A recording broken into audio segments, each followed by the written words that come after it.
2022. Tonight is the last night. We've got some videos lined up for you. We're going to be talking a little bit about TNVC and the staff.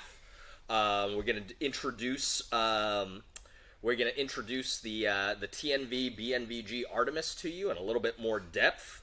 And we're going to talk about a little bit, the last night of vSHOTT has always, I say always as if this isn't the second time that we've done it, but the intent is that the final night of vSHOTT will be to talk a little bit more about the future of the industry and the industry and night vision and thermal and visual augmentation systems product technology. So we're going to be talking about some products that are, what we refer to as horizon products. They are not available just quite yet, but we expect them to be available very soon. But there's not going to really be any kind of pricing or lead time on most of these products. Then we're going to move into a brand new feature, which is going to be the TNVC Product of the Year. And then I think we have some special announcements that are coming up that we'll get into as well. And then, of course, into the panel discussion. And finally, because I know you guys all love your free stuff, it's going to be the grand prize drawing. We're going to have several giveaways, but we will have the grand prize drawing tonight of an L3 Harris PBS 14 unfilmed white phosphor, 2376 minimum figure of merit. It's going to come in a package with the TNVC Mohawk of your choice, NVG PPE pouch of your choice, as well as the standard TNVC field cleaning kit. In order to be entered in the giveaway, you have to be registered at tnvc.com/vSHOTT. That's vSHOTT.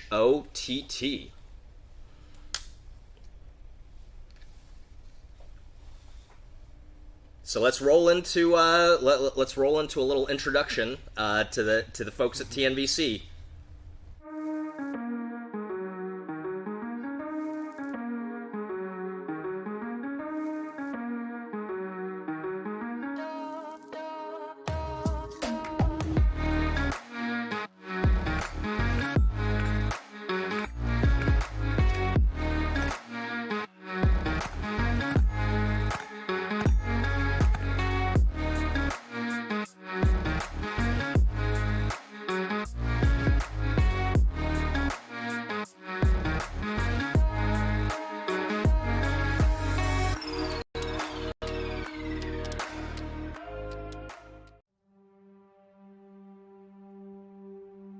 Hello, my name is Augie. I'm the Vice President of TNVC. I've been with a tactical night vision company since 2018. My background is with the Army National Guard. My name is Jamie Cross. I'm the Administrative Operations Senior Director here at TNVC. I've been here for about 10 years now. I'm Chris Huber. I'm the Director of Sales here at TNVC. I've been a part of the TNVC team for 8 years. Before that, I worked for a couple other night vision companies, so I've been doing this for almost 18 years now. Hi, my name is Will. I've been at TNVC since January 2021. I'm an inside sales and product management associate. Hey, I'm Tom Austin, Director at Night Goggles. I've been with Night Goggles about 8 years now. I think I'm going on the 8th year.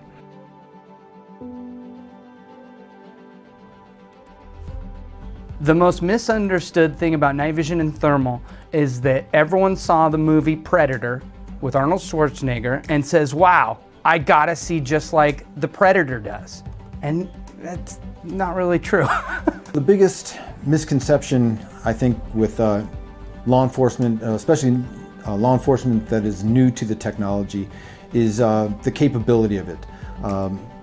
Many agencies don't realize that there's a limit to the magic that the goggles provide.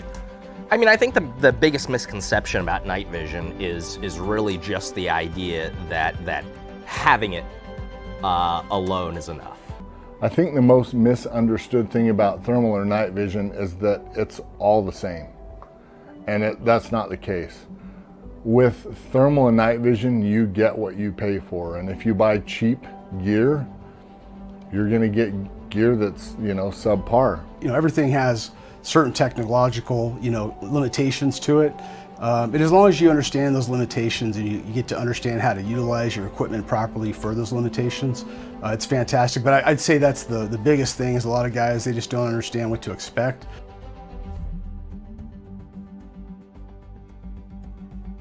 Professionalism is important in what we do because, especially for my role here dealing with law enforcement and federal customers for the most part, they're using this gear and their lives are on the line. So it's great to work for a company that has a lot of law enforcement and military personnel working with us currently and tests every piece of gear that we have.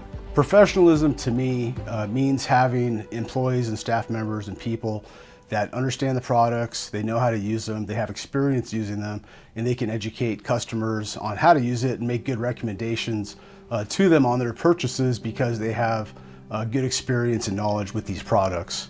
I think having professional subject matter experts that actually know what they're talking about makes all the difference in the world. All it takes is for you to make a phone call to our headquarters and speak to one of us regarding whatever it is that you're, you know, interested in or researching, and you'll find out pretty darn quick that we actually use it and we have real life experience with it. The professionalism comes in with that context and that understanding of you know, the situation, of the capabilities that people need, and the fact that you know, you treat everybody's needs with respect, and you treat everybody with respect.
Those video presentations.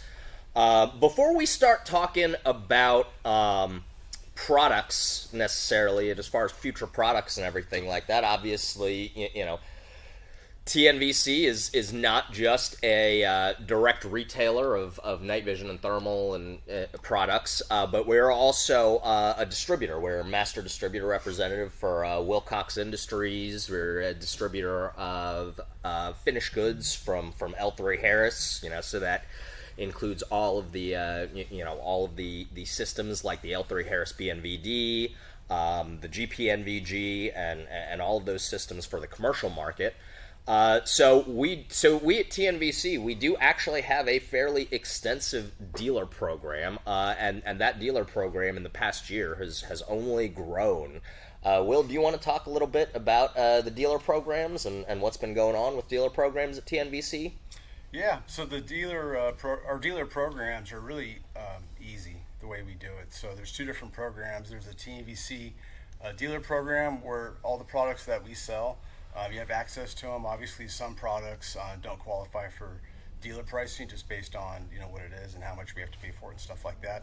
However, devices like all the TNVC built night vision systems and several other items as well, including Ops Core, some very popular items do qualify for dealer pricing.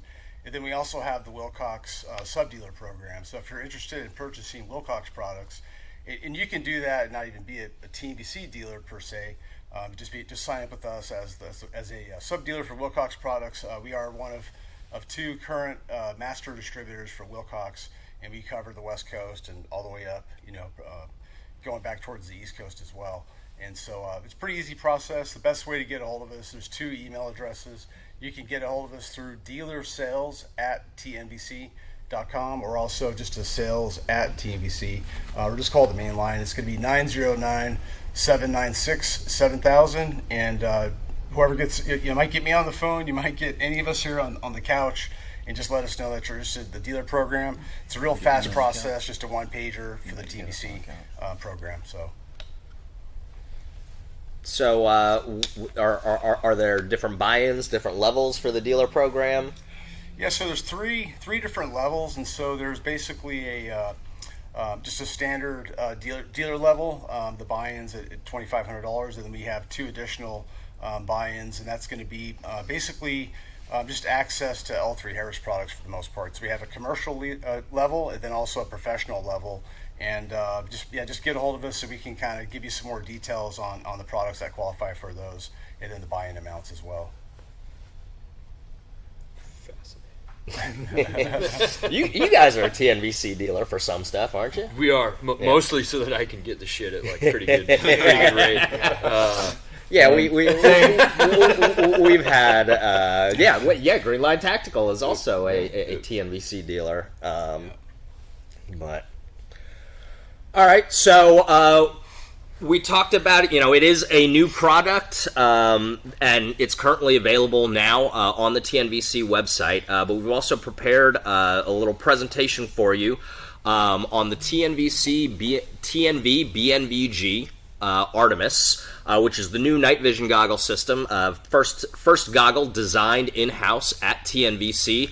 As I've said before, and as you'll soon hear, it's a user-centric goggle. It's designed around the end user. So I hope you enjoy.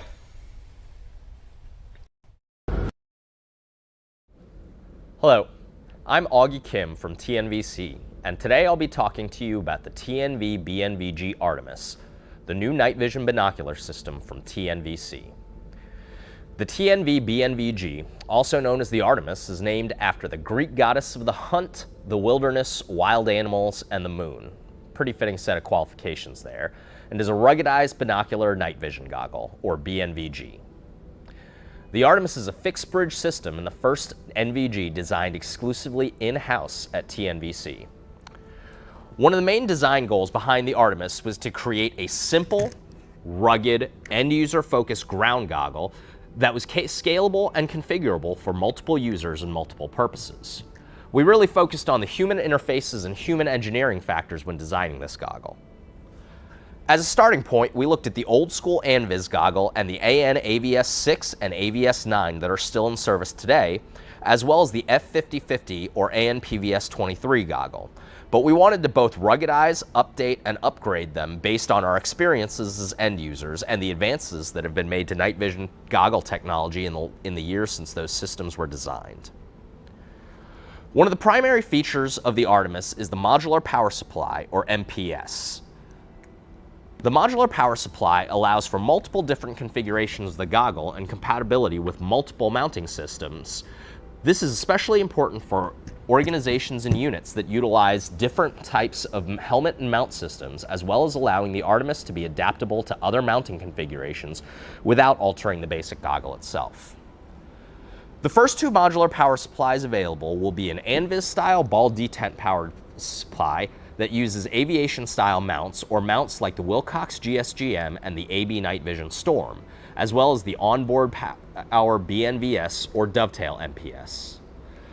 The BNVS power supply features both a compartment for an onboard CR123 battery providing over 25 hours of battery life, as well as a BNVD-style external power connector, allowing it to be used with external power supplies such as the L3 Harris Cold Weather Battery Pack or CR123 battery power supply for over 50 hours of battery life. Other power supply interfaces are also being developed. By consolidating the power supply and controls into a modular assembly, the Artemis not only allows users to configure the goggle in a way that best suits their needs, but also eliminates any extraneous mechanisms or controls on the goggle itself, like redundant battery compartments or power switches when utilizing powered mount interfaces. The chassis system consists of the fixed bridge and optical pods containing the image intensifier tubes as well as the IPD adjustment mechanisms, onboard IR illuminator, and the tilt adjustment mechanism for the ANVIS power supply. The modular power supplies are user configurable and can be easily switched out by the end user utilizing a single Allen wrench and removing the 4 screws on either side of the MPS and lifting out the power supply. Both the chassis and modular power supplies are all individually serialized using MIL standard 130 compliant UID labels for inventory and batch tracking. The initial variant of the Artemis will come standard with a low near-IR reflectivity FDE Cerakote finish and is compatible with standard mil-spec PVS-14 style ground-optimized optics, as well as lightweight optical lens assemblies that use the same interfaces. The Artemis was designed with extensive user feedback by current and former professional end users. The Artemis features a centrally located IR illuminator, and the absence of a battery compartment in the usual position between the tubes allows the user a nearly unobstructed view between the tubes in transitional or mixed lighting conditions. The chassis pivot and adjustment shelf bridge is machined aluminum, while the optical pod housings are made from high-strength machined polymer. The IR illumination control is located on the left side of the bridge and protected by a raised and contoured fence, reducing the risk of accidental activation while also making it easy to find and utilize in a deliberate way in the dark and while wearing gloves.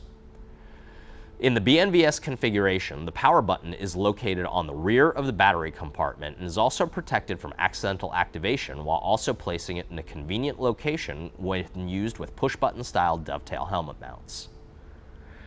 Again, human engineering factors and user interface were a critical part of the design process, and the Artemis utilized HFE data compiled in the design of military-issued goggle systems like the ANPVS-31, GPNVG, FGE, ANVIS, and others for adjustment ranges, eye relief, and other critical dimensions.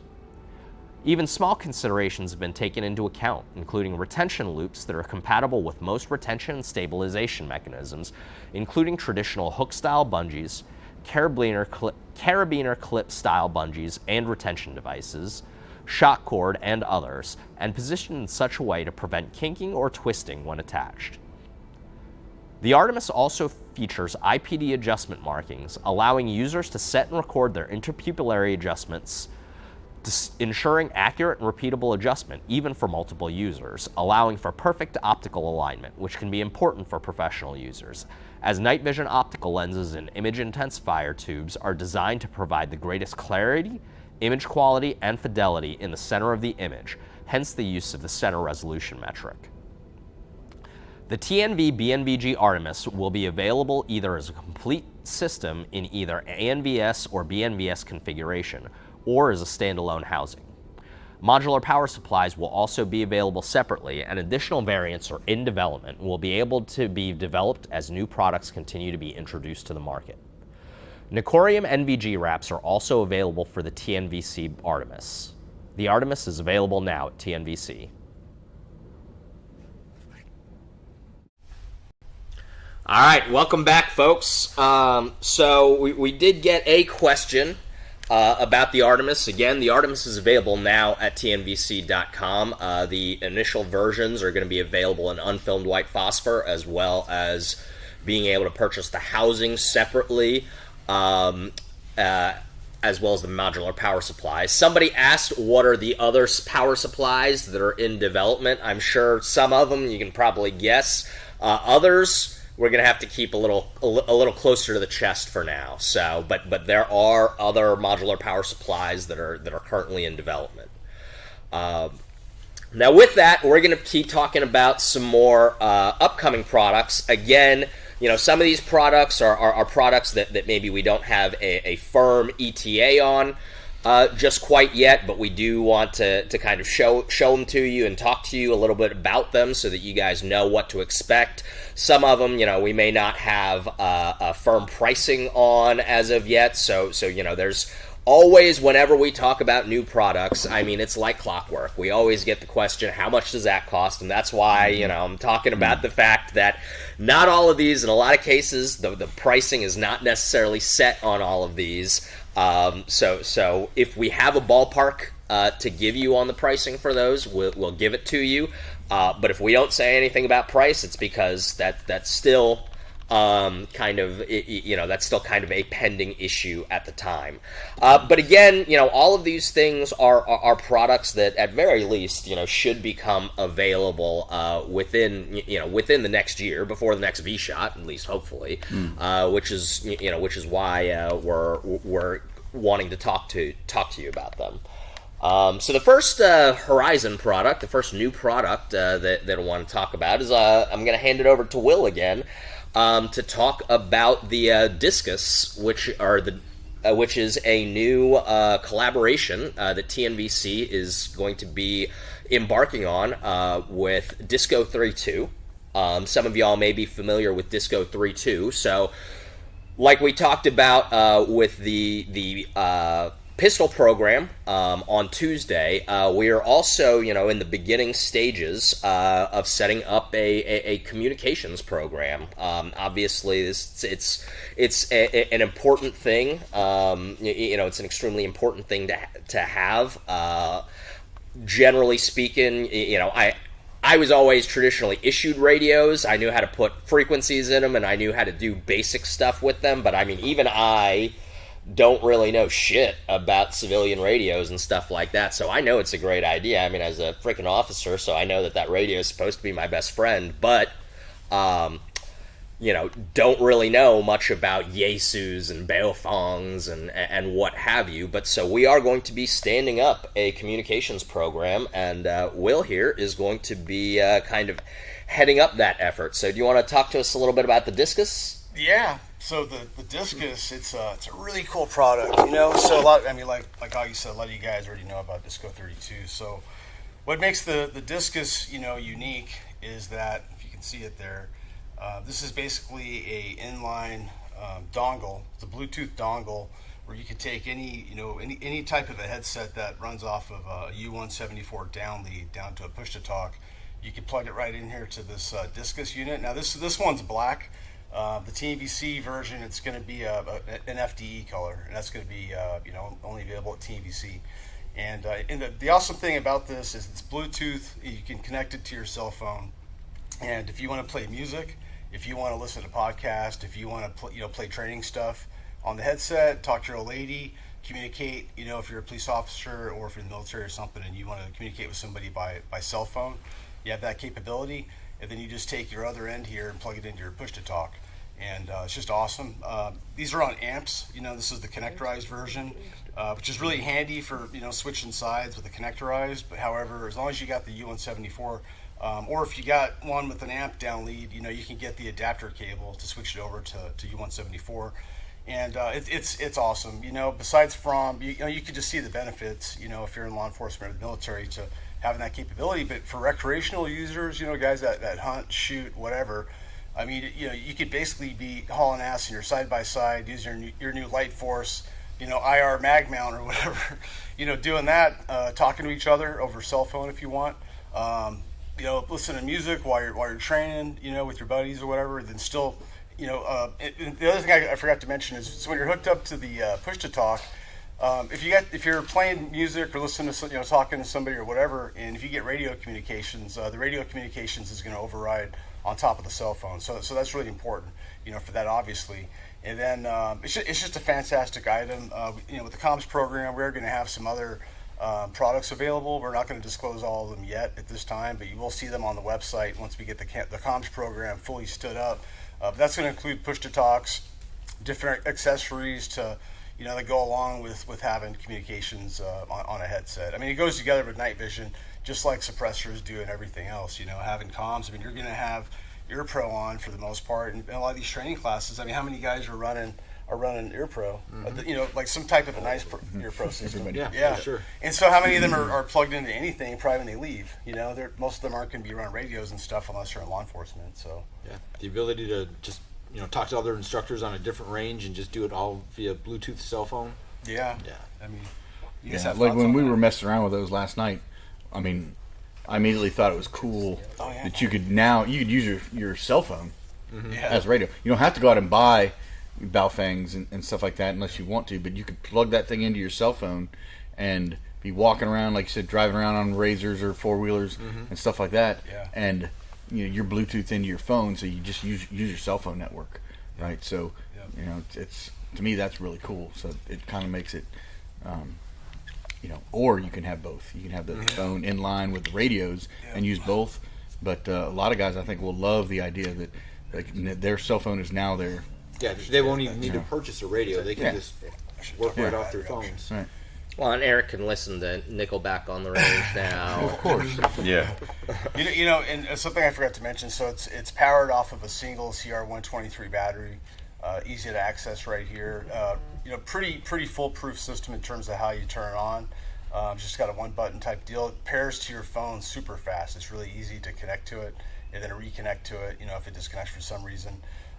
It's just a great product, just for so many reasons, like you can see. And then when it comes to radios, there's several different push-to-talks that even Disco 32 has available. And what would be obvious is we're obviously going to have some of those available on TNVC as well. But like we talked about, Baofangs, the Yaesus, I mean, those are big in the airsoft community and even elsewhere. But there's a ton of radios that you can connect to a headset with the push-to-talks that Disco has as well. And then now you got the ability. Like I said, you don't even need a push-to-talk if you just want to have access to comms on a headset like that. So somebody asked whether or not they'll interface with a ham radio. Well, so the Discus itself is just the as you said, it's the inline Bluetooth connection, but you can see that it's got the U174 prong on it, so this actually can plug into another push to talk, whatever type of push to talk that you have, so that you can so as long as you've got the right equipment to connect your ham radio to any headset with and this U174 interface. If you have, if you over the last 20 years of the global war on terror found yourself in possession of a set of Comtacs, or Sordins or something like that, probably, unless you're not American. If you're American and you got it from the Americans, you probably have the U174 interface. Right. There's and even for me, like I said, there's you run into all sorts of terminology and all, I can go 4 days, as you guys have seen, on all of that when it comes to night vision and stuff like that. But when it comes to comms, I'm not that guy. I know I got issued Comtacs, I got issued Sordins. Some of them are still at my house. To make it easy though, I mean, it's a Disco 32 product, so if you want to see options of other radios, for example, Yaesu and Baofeng, those are ham radio. Companies that make them. So basically, if you go on the Disco 32 website, it's disco32.com, and if you look at push-to-talks, pretty much anything on there, because he sells push-to-talks for all kinds of different radios, Midlands, camp radios, ham radios, you name it. So pretty much anything in there that you see, you can plug into that thing. So easy. And still listen to Nickelback while you're on your ham radio. Yeah. Now, I mean, so my first tour, we had a guy who was real smart on comms and stuff like that, and he actually spliced an iPod into the VIC system of the truck. So when we were sitting on OP or something like that. I mean, there's cool stuff, man. I mean, there's just tons of stuff. This would have been a lot easier. Yeah.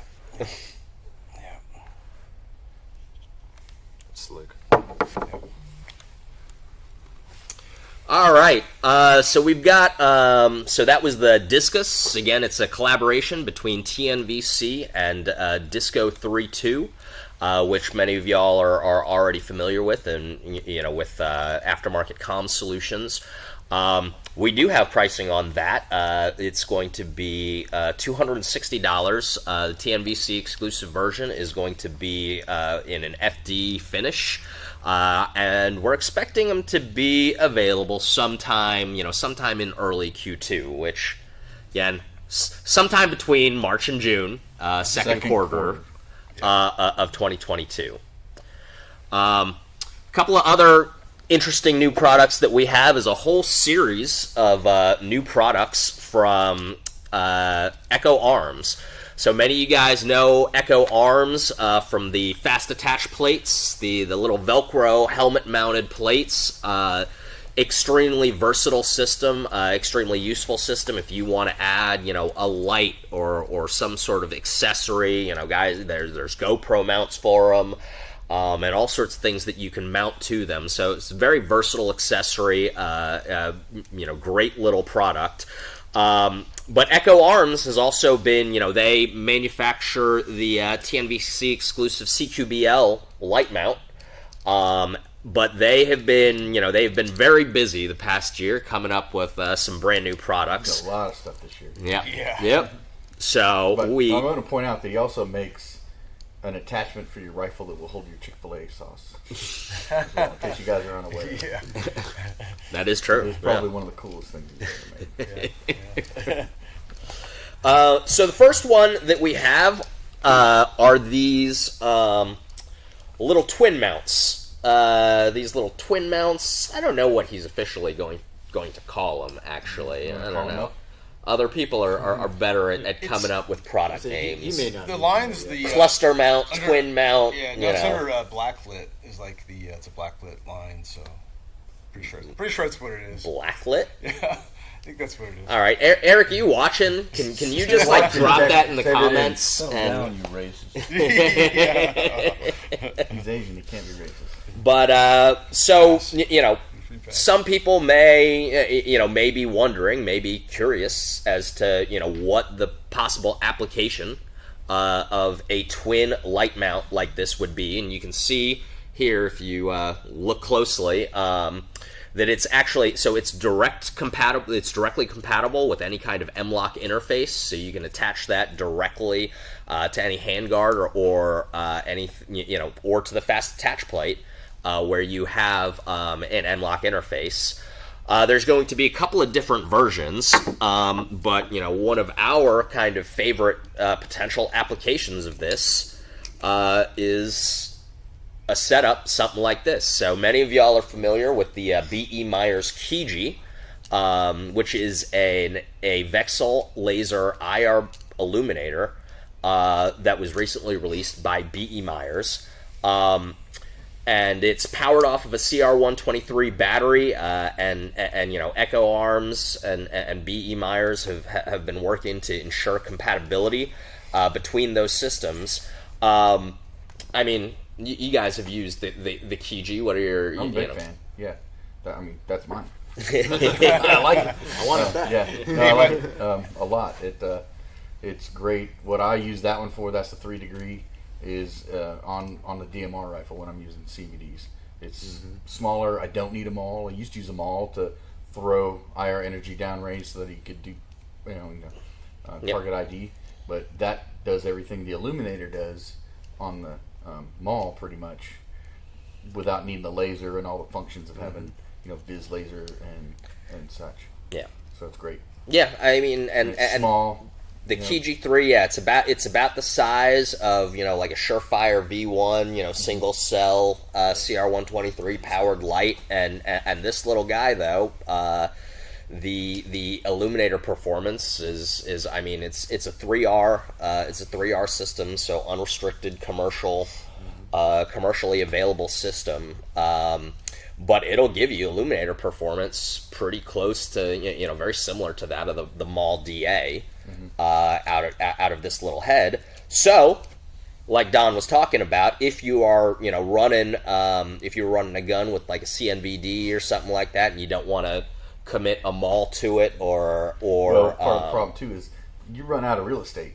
Yep. It's hard to get a Mall on there or figure out where to put it. We had the Mall ERs and stuff like that, and figuring out how to get all that stuff on there with a CNVD that takes up all that space. But well, and God forbid you want a white light too. Right. At the same time, where's your bipod going now? Yeah. It is called the black light. It's the collection. The new collection is called the black light, and some of the features are mil-spec hard anodized, mil-spec black nickel electrical contacts, blunt start threads, low-vis branding, time-cert steel thread inserts, wherever they're applicable, and high-temp silicone O-rings. So, black light. All right, there you go.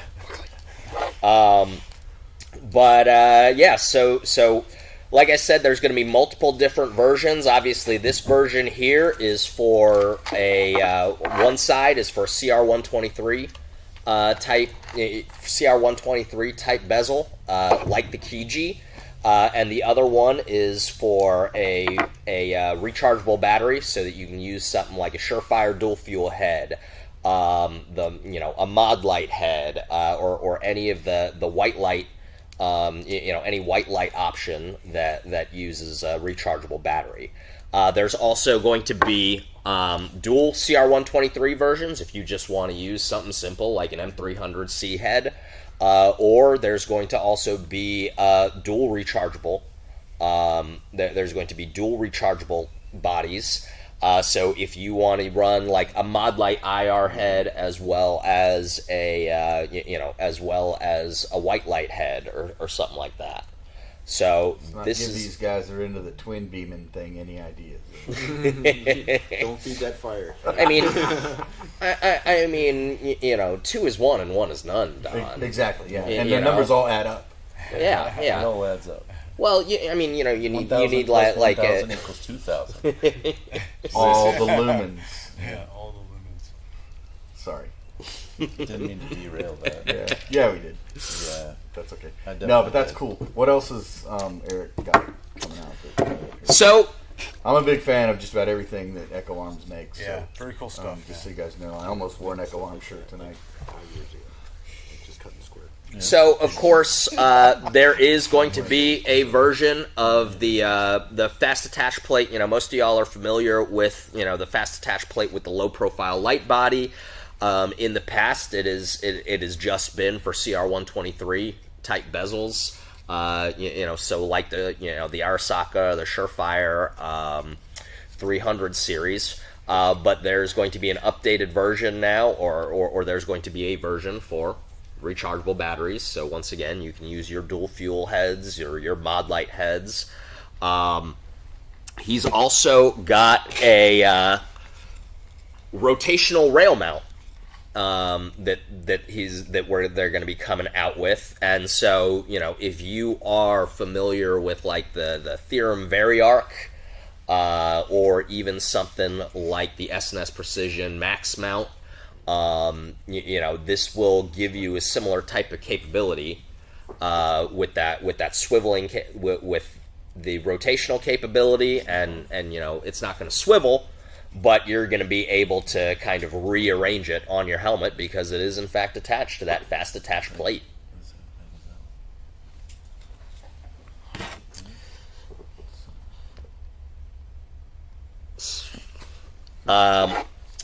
Another new product, and this is, perhaps going to be a little bit more limited application just because of, the nature of the game.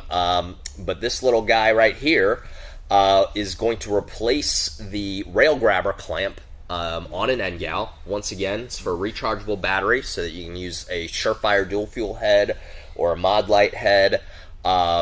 And that, some of y'all may be familiar with the Noveski light body clamp for the Atpial. So that was, that was actually designed by Eric at Echo Arms as well for Noveski. So that's just kind of an update to that.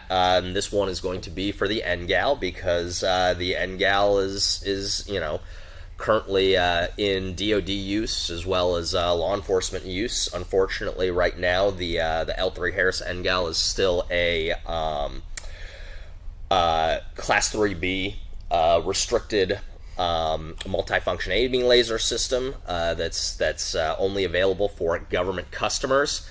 And I say that because I know that we are going to continue to get hammered for talking about or for mentioning or for claiming that a particular laser is restricted or not.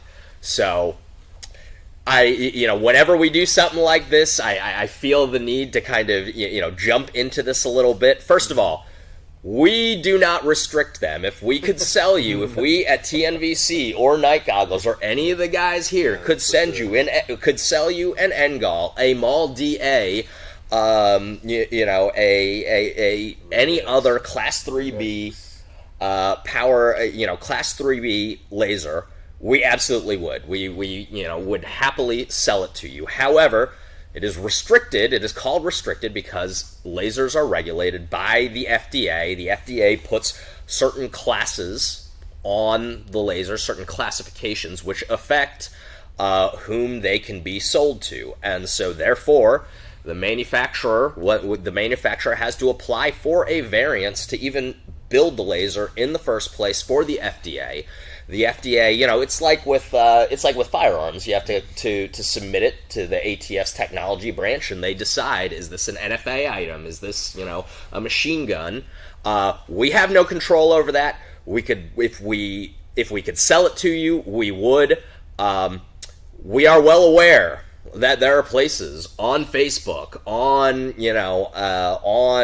forums, and various places and ways in which restricted Class 3B powered lasers make it onto the commercial market. These are what are referred to as gray market, as gray market products, and it's it is what it is. If you can get one, I mean, there are ways if you are sufficiently motivated. TNVC and Night Goggles do not deal in used products. We do not deal in secondhand products. We do not deal in products, where the origins are undetermined. We deal directly with the manufacturers. We are a dealer and distributor for L3 Harris, for B.E. Myers, for Steiner, for Wilcox Industries. We get these straight and direct from the manufacturers, and if the manufacturers and the FDA say that it's illegal for us to sell them, that's going to be the way it is. We're not trying to trample on your freedoms. We are not trying to be bootlickers or statists. That is the situation as it lies. It's so there are restricted lasers out there. If we could, we would happily sell you one, but unfortunately, not a thing that we can do right now. Call your congressman. Mm-hmm. Yeah. Augie, what if you want to touch on individual officer purchase? Yeah, so, I mean, again, it really depends on how the variance is written by the FDA for the manufacturer. And if you look at the variances from the manufacturers, and I have read variances from manufacturers, most of them very explicitly state that they must be sold to the entity, to a government entity. So whether that's an agency, whether that's a unit, it has to be, and it specifically states and says not to be sold to individual personnel, on that variance. So again, that is not something that we came up with. Right. That is direct from the FDA and provided to the manufacturers, and that's how and why these products become known as and referred to as restricted products. Bottom line is, just because it's restricted for government purchase only, just because you're a government employee, does not include you. Yeah. Right? If your organization purchases it for you to use, that's one thing. But you can't purchase it just because you work there with your own credit card. Right. It's just because you want to. Yeah. Just Unfortunately. I mean, I wish it could. Yeah. Yeah. I think it's BS. I think anybody ought to be able to have anything because it's, especially these things, they're designed to go on a gun. You know, it's like, Well, yeah. this is true. I mean, I wish I could backdoor everybody lasers. I wish I could. And Hell, I might. I don't know. I might be doing it. I mean, and to those sufficiently motivated, there are ways to get them. And it's just not through us. Beware, however. yeah. It is just not through us. DNC. And it is what it is. DNC. So, having gone through all of that, or one last point that I'm going to bring up, because again, it's the same thing that comes up all the time. Well, if civilians can't have them, then why would you carry them? You should only support companies that support the commercial market as well. Love it. Think it's a fantastic sentiment. Philosophically, agree 100%. First of all, if you're a night vision company, it's kind of hard to not deal with L3 Harris anymore. As we've discussed, TNVC, while we put a great deal of emphasis on the commercial market, and we have worked very hard, if it's possible to make it available on the commercial market, whether it's the E-CODY from Optics One, whether it was the L3 Harris BNVDs, L3 Harris GPNVG, the panoramic goggles. If it is something that is possible to get approved for commercial sales, TNVC has always, actually TNVC way back in the day, where we worked with LDI to get the first Class 1 lasers released onto the commercial market. Really completely understand, because they don't know the whole story. Going back to the beginning of TNVC, Vic DeCosla, the founder and owner, is pretty much the reason that we have Class 1 lasers available as regular people know. The industry, the manufacturers said, no, we're not going to do it. And it was back, it's only been the last few years where we have products that are designed with input and, to address the desires of the consumer, right? Everything, forever, it was just like, this stuff is built for a government contract, a military contract, and you can have what you're allowed to have if we have any extra, and you can't have these lasers because the FDA says so. And he's the one that convinced LDI, Laser Defense, to make a Class 1 laser. And they even told him, like, look, when this doesn't work out, we're going to consider it your fault. And it's like, I don't remember how many hundreds of them he said I will sell the first year, and he did it in like the first 6 months. And he badgered him until that came about. So, I mean, even when TNVC was 3 dudes, in a garage and a card table, he was pushing for this stuff. So it's not like, nobody here cares. And, it's like, but that's what a lot of people don't understand is if you're new to this game, this company has broken through more barriers for the average person that wants into the night vision business than any that I'm aware of. I'm not going to say than any others, but any that I'm aware of. Yeah, we're the nod fathers. He's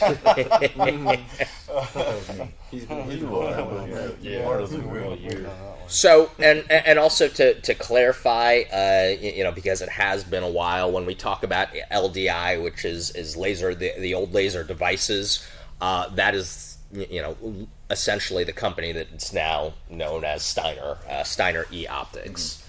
So I squared. Yep. D-ball I too.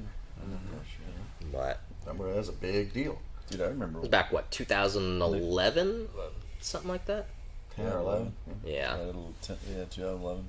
I remember how much they cost too. They were like $655 Well, or something. Yeah, that was a lot of money. Yeah, 12 years ago. $655, I think, is what they were. Well, and it gets a lot of flack nowadays because there are other products available now, but we launched the AppLC with Insight L3, which was We were just lucky. Sam and I bugged Matt Myers until he put out the C1 Plus Mall. Yep. I mean, literally. No, I mean, not saying it wouldn't have eventually happened, but it happened when it did because he got tired of us bugging the hell out of him all the time. Well, You're welcome. and speaking of the I Mall didn't get a C1 Christmas card Plus, this year. Yeah, well, speaking of the Mall C1 Plus, and speaking of lasers that you guys can get, the final product that we have from Echo Arms is actually the Mall light body. So like the NGAL light body, like the ATPL light body, this is essentially, once again, a replacement clamp for a replacement rail grabber clamp for the B.E. Myers Mall. It'll fit the C1 Plus, it will fit the DA, it will fit the Clad, it will fit the ER. So it does just, and you can see that it's got a slightly unusual shape compared to the other rail clamp versions, because turns out the Mall C1 Plus itself also has a relatively unusual shape. So it goes in there and it cantilevers the light body down and out so that you can mount it. You can mount it in that kind of cluster that really, I mean, I think the vast majority of users who are using a I don't know Mall. if I'm allowed to say this or not, but I believe he's working with Cloud Defensive to make something that's compatible with some of their new stuff that's coming out as well. I think you said it though. I did. I'm Yeah, going to anyway. you did say it. I'm going to anyway. It looks like a fast mount for like a light. What's that? You just mount it at 12 o'clock, just like that. People worry about their zeros. 2.6 inch. Yeah. No, dude, ours is 2.33. Yeah. All right, so those are some of the new products from Echo Arms. Please, keep an eye on our social media and look for announcements as these things start to roll out. And we'll start pushing. We'll start pushing information about them. These should all be available relatively soon. Yeah. So moving on to some more new products. We got a lot of questions about this at SHOT Show. We got a lot of questions about this before SHOT Show. Is the AB Night Vision RPNVG? And I'm going to let Will take it because you have spent the past several weeks doing testing and evaluation on that system. Yeah, so the RPNVG, recognized panoramic night vision goggle. Did I say that right? I think it's pivoting night vision. Pivoting, goggle, yeah, actually. there you go. So it's basically, as you can see, it's very similar to the RNVG. This thing's all made of aluminum. You got the taller dovetail interface now, like the RNVGs traditionally have had a shorter dovetail interface that sits right on top of the bridge. And that's been a complaint for some people, so they started including an adapter piece to raise the dovetail higher up.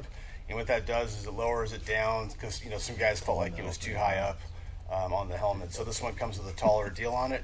And as you can see, it basically just pivots like that. So so you pivot in the center, and whenever you you get it lined up, obviously it's a fixed bridge goggle. It doesn't articulate. You can't move these things up and down like that from your eye line. You're either going to have it down in front of your face, or you can have it flipped up on your helmet. And so whenever you pivot it outwards, you need the ability to change your IPD distance or your IPD spacing. Right. And so you do it simply by pushing a button right here and sliding it on the bridge. And you can do that independently on both sides, so you can get the proper alignment. And you may need to play with your mount to tilt it possibly, depending on how far apart you want to get it. It does have a fixed maximum distance here, but you have the ability to basically kind of get it how you want it to, in terms of how much additional field of view that you want to have. I believe this accomplishes about 60 degrees, I think it is. So it's if I'm wrong on that, you can see it on the website. I'll have all the specs up there. But it's More than 40. Yeah, more than 40. But it's a great goggle made of aluminum, powered by a single 123A. You have the battery pack adapter for LEMO on the side, just like the RNVGs. Onboard IR illuminator. Pretty much, anything from AB Night Vision that's made is going to be solid, just like that thing. I mean, you could beat somebody with this thing if you had to. You know. Yeah, I mean, a lot of, or I don't know about a lot, but there's been interest in some of these diverging image tube, these yawing goggles in the past year or so. A couple of different products out there that allow similar capabilities. It's one of those things too where the military, Naval Surface Weapons Center, Crane, Army Research Labs, and everyone. I mean, 40-degree field of view, out of an image intensifier tube, out of a night vision goggle, traditional 18mm image intensifier tube format. I mean, that has been for decades. That has been the standard. So obviously, a wider field of view, a wide field of view is something that's been one of the most sought after improvements to night vision goggles. Leads to things like the GPNVG, which just uses 4 image intensifier tubes to extend the horizontal field of view. There have been all sorts of attempts at foveal lenses, so foveated lenses, which basically widen the field of view circularly, and then also there have been various and they've gone under various different types of names of diverging image tube formats or yawed goggles. So like the ANPVS 25, which many of you have probably never heard of, but was kind of a version of, and this is going back to 2005 or something like that, or 2008 maybe, or it was like 05. Yeah. Which was it shared some similarities with, a lot of people think that it was a version of the PVS 14. That's not 100% accurate. It used some PVS 15 components, but it was a new housing, and it was similar type of format. It had the tubes canted out at an angle. There have been tests by the military of versions of the L3 Harris BNVD, the PVS 31, that also they're referred to as the wide field of view BNVD. And so this is, it's a concept that has been around, in the military and in professional user communities for quite some time now. But really, really as far as consumers, the commercial market, if you wanted to try something like that, your option was to take your 2 PVS 14s and go like that. And that was your option to try it. So, I mean, necessity being the mother of invention, and it's true that a lot of times there's with the government and with government programs and stuff, there's institutional there's institutional inertia and momentum, but a lot of times the commercial market also comes up with innovations and ideas and stuff like that. So it's if nothing else, I'm really excited to see that more options to try out different types of technologies and try out different types of techniques are available, and are being made available on the commercial market, so that you don't have to work for Service Weapons Center, Weapons Center Crane or ARL. In order to try out wide field of view goggles. Well, that's what I've been saying for a while now, is that it used to be you get what you get, right? Because this is what we make, and in the past 5 years, but especially in the past 2 to 3 years, we've really seen a surge in smaller companies, and it's just the ability for manufacturing and rapid prototyping, 3D printing to come up with stuff that and the popularity in the consumer market and the civilian market is just skyrocketed in the past 5 years. Really accelerated in the past 2 to 3, but in 5 or 6 years, it's gotten so big that even the big companies are waking up and saying, you know what, That's a market that we should start paying attention to, Yeah. even though we didn't used to. And then the smaller, I would say cottage industries or whatever the right term is. Yeah. There's now we are able to drive some of the requirements. Different like use night vision scopes, for example. They died when the CVD came out because the military didn't want them anymore. Right. So there was no reason to make them. PBS 10s. Yeah. PBS 17s and stuff like that. Yeah. Well, guess what's coming back? Because the consumer market, the hunting market wants that stuff. Yeah. Companies are realizing, we have some people that want this. It's not just big government. So these are good times to be into the night vision. Into the night vision world, because there's a lot of toys to try out, and it seems like every month there's a new product that I hadn't heard of yet. And there are more and more companies, like you said.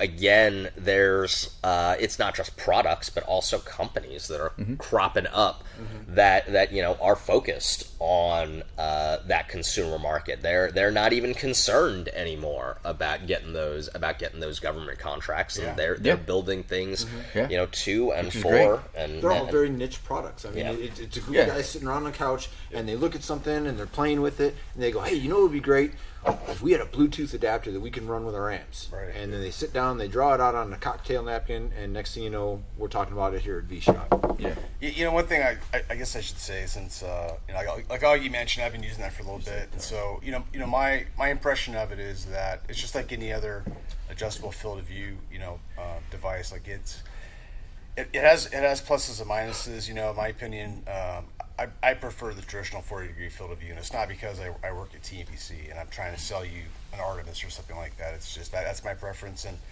like I said, for a certain market, I mean, you kind of have to try. As he holds a set of GPNVG. Yeah, well, I prefer 40. I was going to use it as an example, though. So, and here's why: is that with this thing, you basically you've got binos right here, and then here's your adjustable field of view right on the outside. So you don't have to switch back and forth.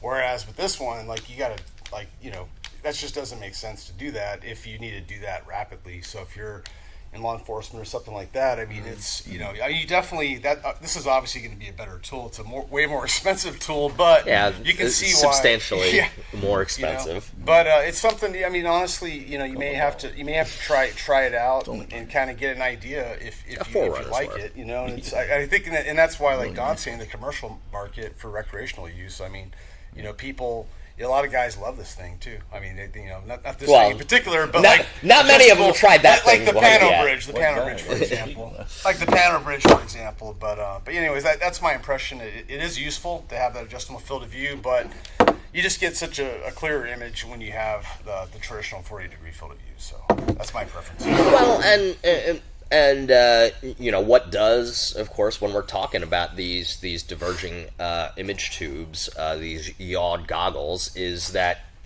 just like with anything else, there's no free lunch when it comes to optical quality and optical lenses. Obviously you can see, whether you're using something like the Noise Fighter's Pano Bridge or the RPNVG, which is going to use standard traditional PVS 14 style lenses. So they are the standard curved type of lens. And, PVS 14 lenses, night vision lenses, are pretty damn good, but physics gets a vote here too. And if you have a curved lens, and I mean that's true even of my eyeglasses, you're going to get the best image in the center of that lens. Not only that, your image intensifier tubes, when you read down that spec sheet, where everybody's always talking about figure of merit and stuff like that, and signal noise ratio. It's called center resolution. Right, exactly. Exactly. It is not called outer edge resolution. The metric is center resolution because the resolution of that image intensifier tube is best through the center of that tube. So, if you want to get the best possible image out of your night vision system, you want to be looking as close through the center of that image intensifier tube and the center of your lenses as humanly possible. And for obvious reasons, you can see with a divergent lens system or a divergent tube system, you lose a little bit of that. And so there are, certain performance penalties that go into account, when you talk about these types of systems. And really, in DoD's testing and a lot of the industry testing that had been done in the past for the DoD, I mean, that's one of the reasons why, Chris, as far as I know, was never issued the PVS-25. Why the wide field of view PVS-31 has not really been widely fielded, because you do lose some performance, and systems like that had specialized lens assemblies. They weren't standard PVS-14 lens assemblies. So again, it's a great thing to to try out. It's a great thing to it's a great option to have, but obviously be cognizant, be aware of the fact that there's the cool thing about that is you can use them as a traditional straight line inline as well. So it's not like if you have them, you're like, oh, these don't work. Well, they still work. Right? They're still you can decide to never again pivot them, or only do it every once in a while because you want to have that option. I think that's the point. We're not like crapping on it. We're just saying, like, as long as you're aware of that, and you're okay with it. So if you do spend the money on it and you find you run it in 40-degree mode, well, we told you that may be the case. So.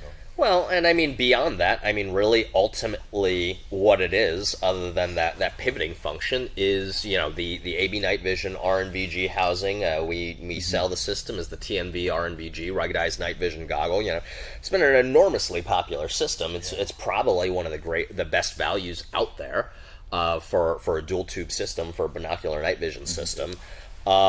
And this is, when you talk about it in the traditional configuration, I mean, really, it's a product improved version of the RNVG, and reflected somewhat in the name too. It's RPNVG instead of RNVG, but it's integrated, like Will was talking about. The raised dovetail, which is kind of a one of those human engineering factors that I talked about when we were discussing the Artemis as well in the video, where the Army and the military DoD has done lots and lots of research about what is the optimal dimensions, critical dimensions, adjustment ranges, and all sorts of things with a night vision device. And so you're integrating you're integrating a lot of those lessons into the system design. Let me see it all. It's ruggedized. Eric's over there like, need some coffee, bro. I'm good, bro. He was putting me asleep. Like, that's why I grabbed it. I grabbed it and I was like, Eric's just conserving. Get it out of here. They're not nearly as heavy as I thought they were when I just seen them on the table and picked them up. I figured with all those moving parts and you're just really strong. Yeah, you're really strong. You're just kind of strong, man. Just this hand. All right. Lucky for life. Couple of questions that have come through regarding the Echo Arms maul clamp. Yes, it is designed and it has clearance so that just like any other light configuration, you can remove the bezel and perform the adjustments on your maul. Echo Arms. Eric knows what he's doing. He's not going to design something that doesn't allow you to adjust your laser. Bunch of questions about parasitic drain issues with the maul. If your maul is suffering from parasitic battery drain, please contact B.E. Myers, and they will get you taken care of, and they will address it. Tell them make a bridge mount for 2 of these. They'll take care of you. You can make a bridge mount for 2 of these. Bridge mount for yeah. There you go. Life hack. Another question that we've been getting, and that can lead us into another upcoming product. Somebody asked about they already have DTNVS, and they want to add thermal capabilities. really, it would have been a great question for us last night. But, because we were talking at great length about, the advantages and disadvantages of different types of thermals and night vision and why you might want to use, one particular type of configuration in some situations and why, you might want to use other configurations. So the short answer to that question, what's the best way to add thermal capabilities to your DTNVS? It depends on what you're planning to do, and it depends on what your needs and what your requirements are. However, that will lead us into a good segue about one potential way to add thermal capabilities to just about any night vision system. Obviously, a lot of you guys are aware of the E-CODY from Optics One. That's the enhanced clip-on thermal imager. We talked a little bit about the capabilities and the benefits of having a clip-on thermal imager for your analog night vision last night.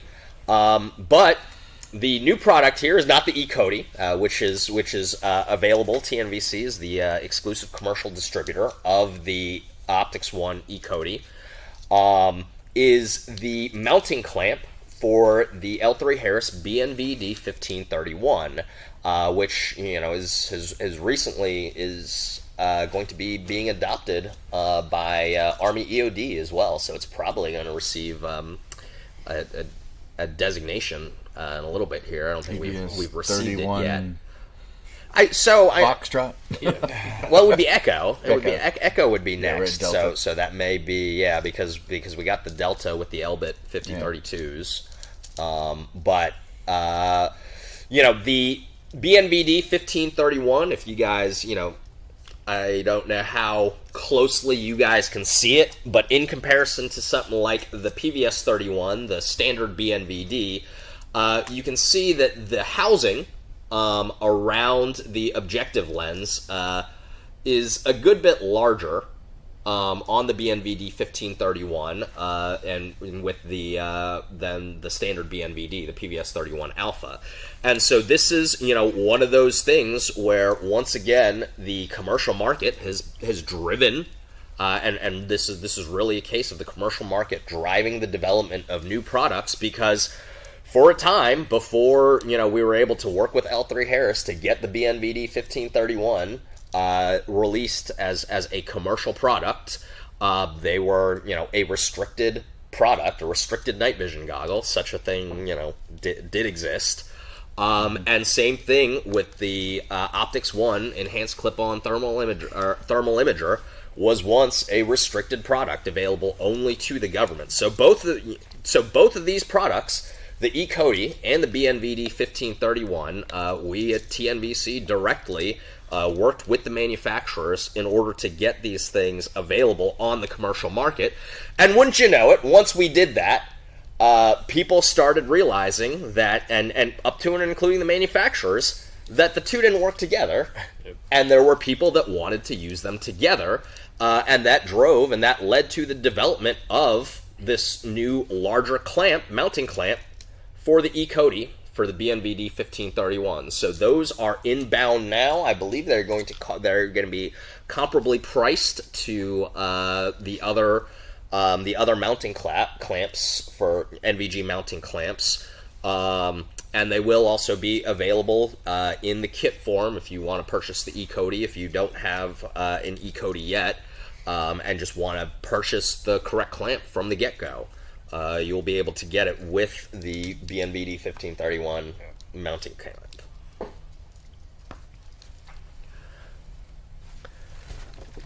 Are they still making the older, just the CODY? That PAS 29 Alpha? No, so so it is. It's discontinued. I think there are probably still some new old stock units out there with certain dealers.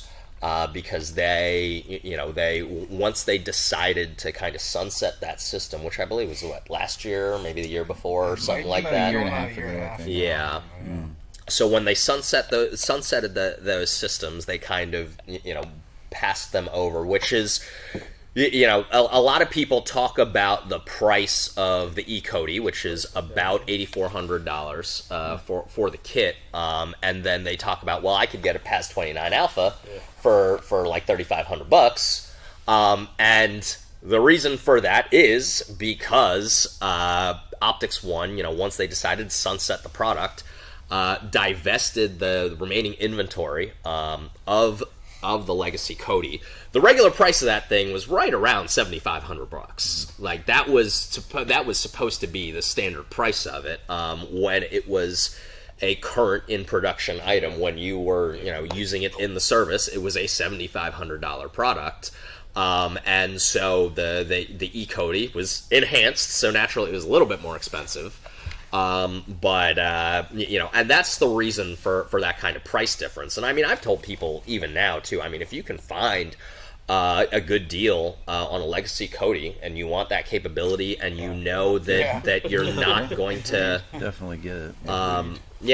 If you're not, you know, convinced, or if you're not committed to spending the $8,500, or do yourself a favor and don't look through an E-CODY. That is also true. I will say it's better enough that you might regret it. Yeah, I mean, it's better enough. Okay. Yeah. Hey, do you have the battery pack? Somebody asked about the battery pack. I saw it. So there's a mounting clamp for the 1531 for the E-CODY. No, it's just it's nice not on because somebody's now the helmet. CODY's not like dragging on your objective focus. Yeah, all that's that just stuff. because It's the whole fixed on the side. front lenses are different. That is pretty nice. Well, they thought of you when they designed that. Yeah, they had you in mind. They were like I hear that this a lot. Chris Sizlove guy was bitching about his CODY. I mean, if we do nothing this year, we want to do something that makes Chris happy. I'll write you a letter telling you how all we're angry I concerned am. about. Yeah. Email, better yet.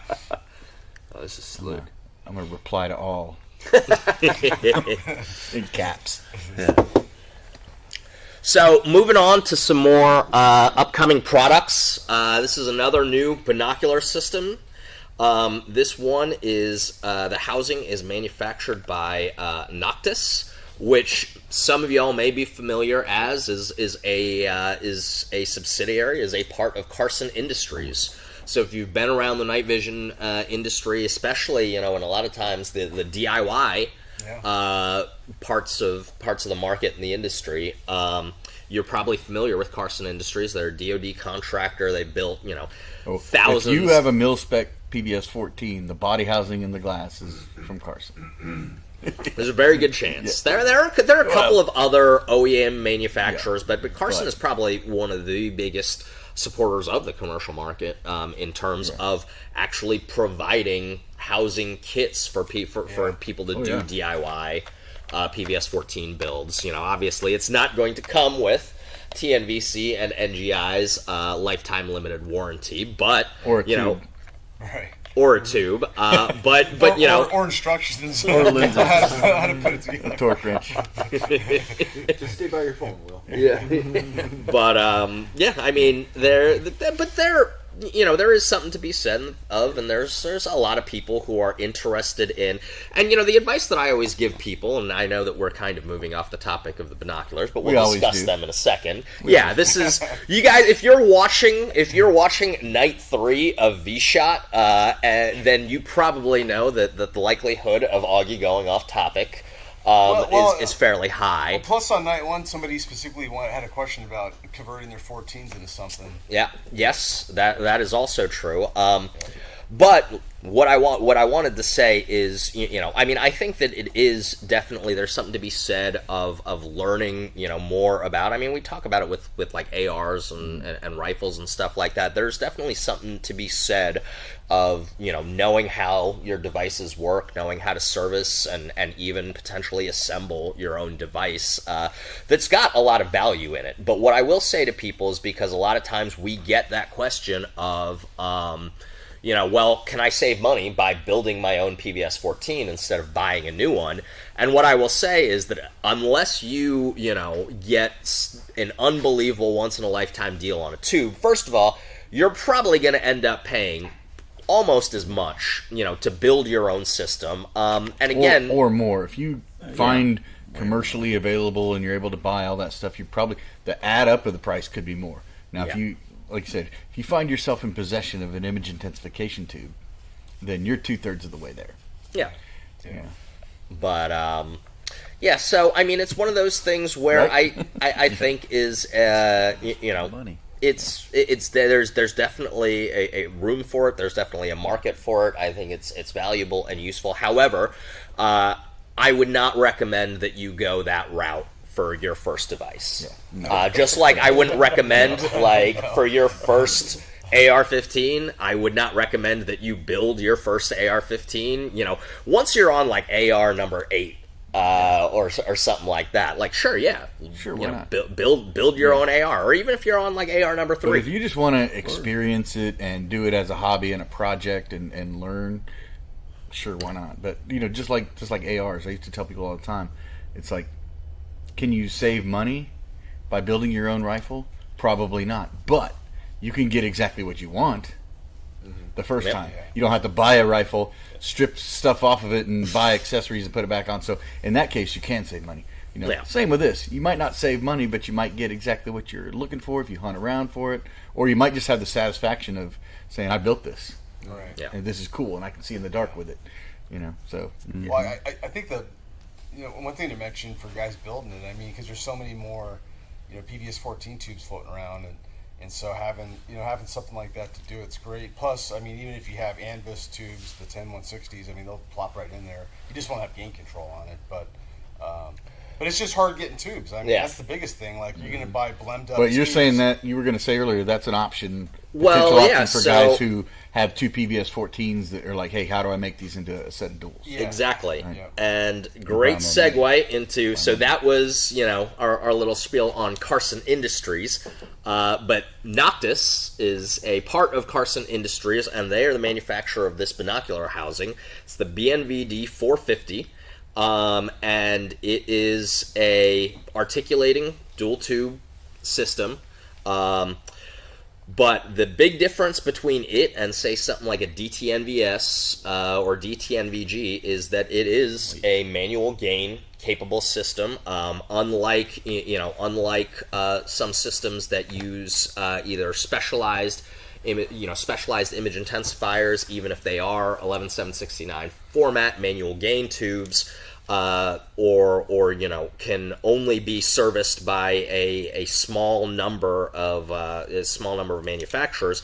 These will drop in standard PVS 14 style 11769 tubes, and they actually have the digital gain control features. So unlike the little knob that you see on a lot of manual gain goggles, they have push buttons for gain up and down right here on this side, as well as a LEMO connector port for an external battery power supply.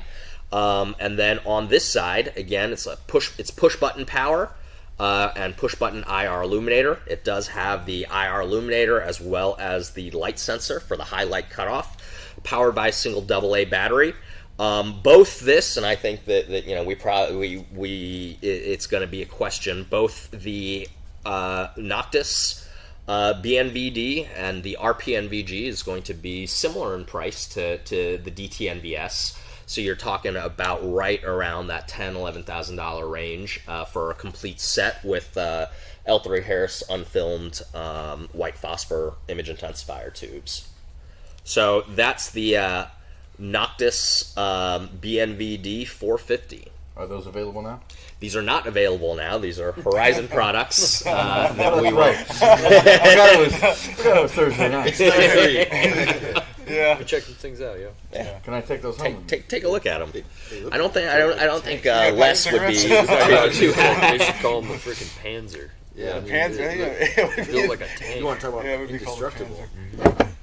Well, so, and speaking of, the various new housings that are becoming available, that we will have, including the Artemis, including the RPNVG, including the Noctis BNVD, We are also going to be introducing, and again, I think we discussed this a little bit one of these past nights, but Rochester Precision Optics, which is a well-known, or again, if you're familiar with the industry, if you've been around for a while, manufacturer of optical lens assemblies. They have designed lenses for a lot of very advanced systems, and they have got these lightweight optical lenses, both objective and eyepiece lenses, that so in a set of binoculars like this, they're probably cutting around 2 ounces of weight off of using traditional PVS 14 style optics. They are compatible with any system that uses traditional PVS 14 optics. So again, that includes the DTNVS, the RNVG, the Artemis, the RPNVG, the Noctis BNVD. So we will have these available as an optional upgrade to any of our TNV branded systems that we assemble, and they also feature a specially designed diopter adjustment mechanism. It's also a lightweight diopter adjustment mechanism, so it also saves. Again, when you're talking about weight savings, it's always a question of magnitude versus the aggregate. But you are still saving, a couple of grams, and grams equal ounces, ounces equals pounds, pounds equal pain. So that's what we were talking about during the video. Was basically those will bring a set of DTNVSs down to about the weight of a set of 31s, or maybe even a little bit lighter. Yeah. So if you're, because I know there's a lot of guys out there that are, chasing the lightest goggle they can find. Chasing weight. Chasing weight. Chasing lightness, the lack of weight. They're weight woke. Yeah. I don't know where that came from, but that's an option, and that's going to be available. But these diopter adjustment mechanisms, like I said, are they do integrate, or they are additive manufacturing, otherwise more commonly known as 3D printing. A lot of stuff these days has been, people are making more and more stuff using additive manufacturing, 3D printing. There's a lot of great products out there. It's one of those things, it's not the right material, or it's not the right manufacturing process for every single application. I think that there is a possibility to go a little too far, just like with anything else. It's the same thing with someone 3D printed a house, bro. 3D printed pretty much. Yeah. Works fine. Once. Yeah, it worked fine once. I got a 3D printed collage extractor. Oh yeah. I've got one of them as well. Yeah, I threw it away. I'm gonna put it in. But for the diopter adjustment mechanism, I think that it is probably a good application for additive manufacturing. These are being made for us by Op4 Solutions, which is actually out of Canada, but so Op4 Solutions, they do, so they're like a high-end night vision distributor, assembler out of Canada, our neighbors to the north. America's top hat. And I will say, I feel for those guys, the prices that they pay for the kinds of stuff that we have, even something like the NGI XLS systems that we relaunched last night. It's sometimes orders of magnitude to get, in terms of cost, in order to get those products.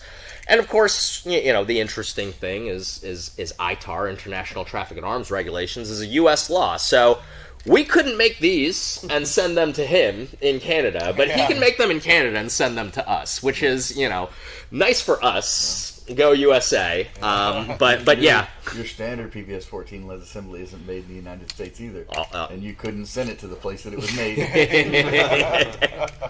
Well, not without a lengthy and very painful licensing process. And let me ask you something about those. You mentioned that the glass in those lenses is optimized for white phosphor tubes. Did you not? Well, so that is, that is what is said. That is technically true. That the coatings and the light transmission are supposedly, or not supposedly, they are optimized for white phosphor, and the Rochester Precision Optics lenses, there are certain ways in which they will behave a little bit differently, especially when you're talking about, certain halos and reflections. I wouldn't say that one's better or worse, but that there are certain things that they will behave differently than traditional PVS 14 lenses. I mean, I've spent a good bit of time using them, so have you, Eric. I mean, I don't, again, I wouldn't really classify in practical, in operational use, that one is, other than weight, substantially better or worse. So the main thing we're getting here is a lighter lens assembly. Or that would be, I mean, because, like you were saying earlier, you can optimize the lenses, but at this point, the optical lenses can see better than we can. Right, right. That's why I asked the question. It's like I didn't know that. I don't know that the old lenses are optimized for green, and that we needed to de-optimize them for the white. So that's what I'm saying. It's like I love it that everybody's trying to make something better, and that's what I love about the last few years of innovation. Everybody's trying to make a better mousetrap, and that's refreshing, and it's so cool. And you know what? Get them. I'm gonna get you to let me borrow those lenses or those goggles so I can see what the difference is if I perceive anything, because I can, and that's what's cool about all this stuff is we can, and it's super cool. Well, and it's it's one of the things that we always end up talking about, and we end up talking to customers about a lot is there are a lot of things that very truthfully have theoretical benefits. Yeah. The science says that there is a benefit. Follow the science. How much of that is trust the science? How much? But the other question to that is how much of that you as an end user, whether you're whether you're a recreational user, whether you're an enthusiast, or whether you are an armed professional, 25 or 55. Yeah. How much of that are you actually going to notice? And with different things, there are different answers to that. But a lot of times, and that even goes back to what I was talking about, in terms of weight difference.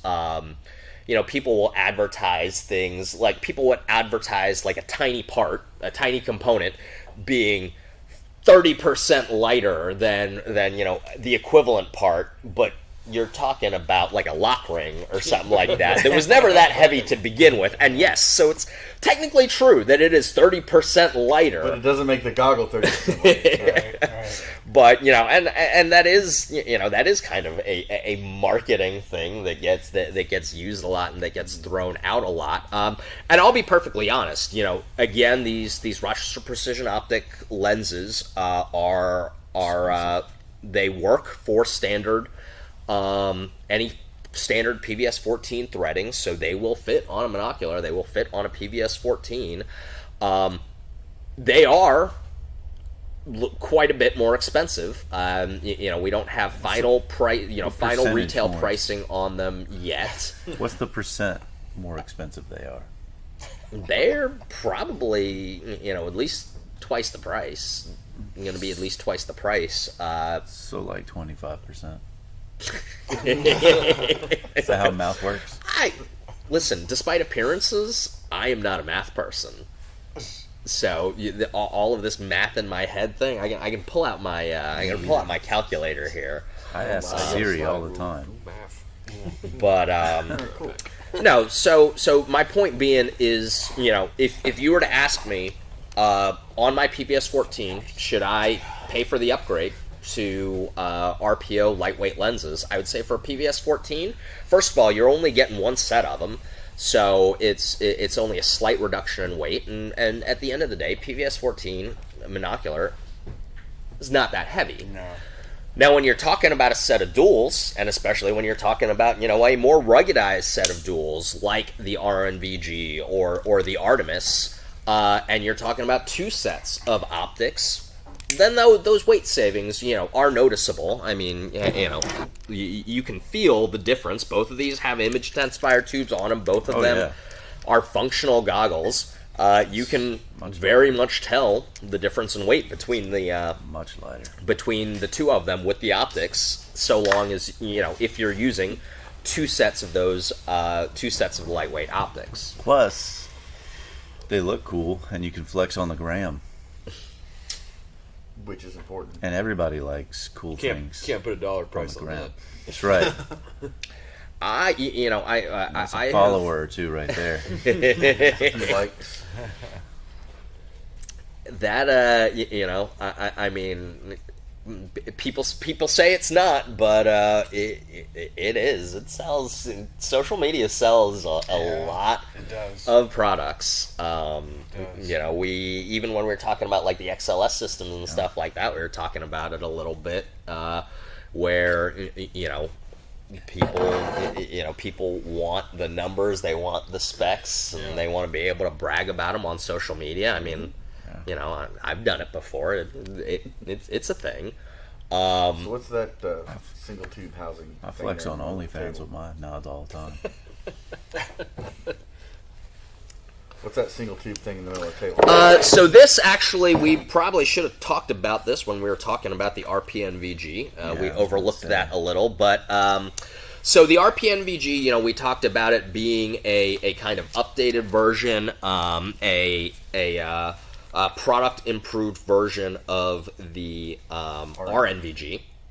But it is also going to be integrating some features of the AB Night Vision Mod 3, which was actually the predecessor to the RNVG, and it is so called the Mod 3 because it is a modular goggle, and there's 3 potential configurations of it, which is as a dedicated binocular, or as 2 separate binoculars, because you can remove the optical pods from the bridge, and you can install a monocular adapter on them so that you can effectively use them like a PVS 14 or like another monocular system. So the RPNVG is supposed to have eventually have that capability. Unfortunately, the monocular adapters and the optical pods will not be backwards compatible with the Mod 3.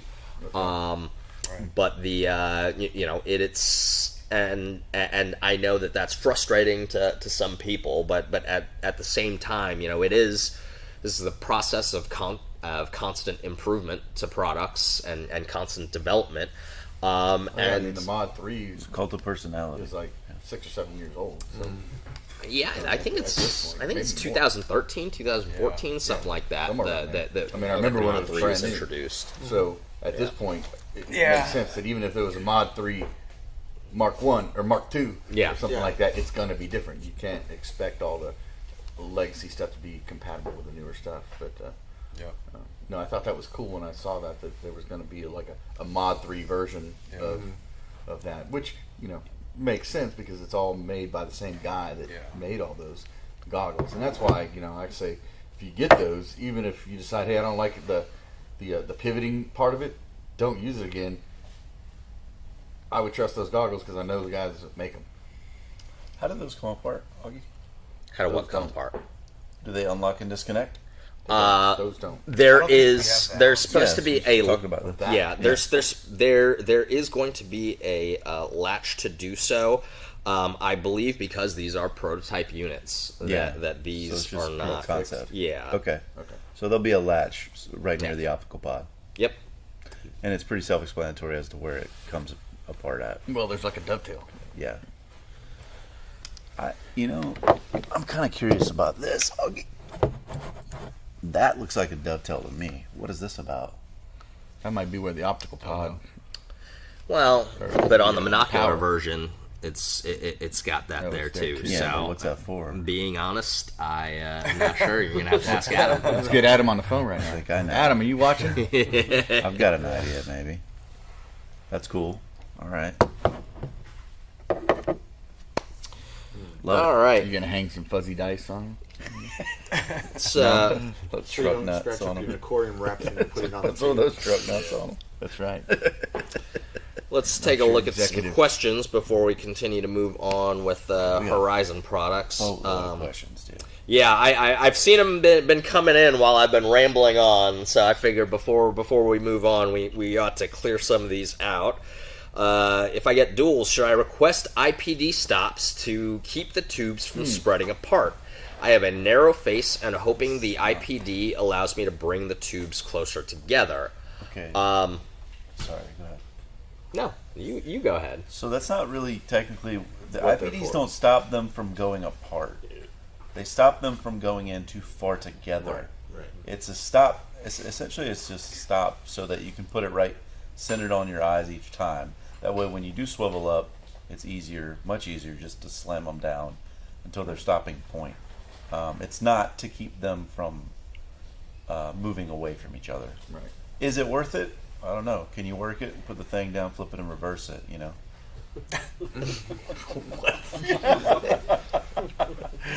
No, but I'll just talk a little bit of IPD stops because I have them on my DTMVGs, and I really don't use them. You know, it's one of those things that it's a great idea in my mind, but I find myself almost never setting them where I wanted them and stuff like that. I got them, I tried them out. I even, one of the guys that recommended it, when we were running the prototypes, the DTMVSs, and but I find myself, there's enough friction there in the DTMVS that I don't really find myself needing it. I think they're cool, and I wouldn't say don't get them, but think about it. If you do buy them when you get this system initially, because they're much more expensive to buy them separately. Yeah. Yes. And you can always just sell that secondhand if you find you don't need them.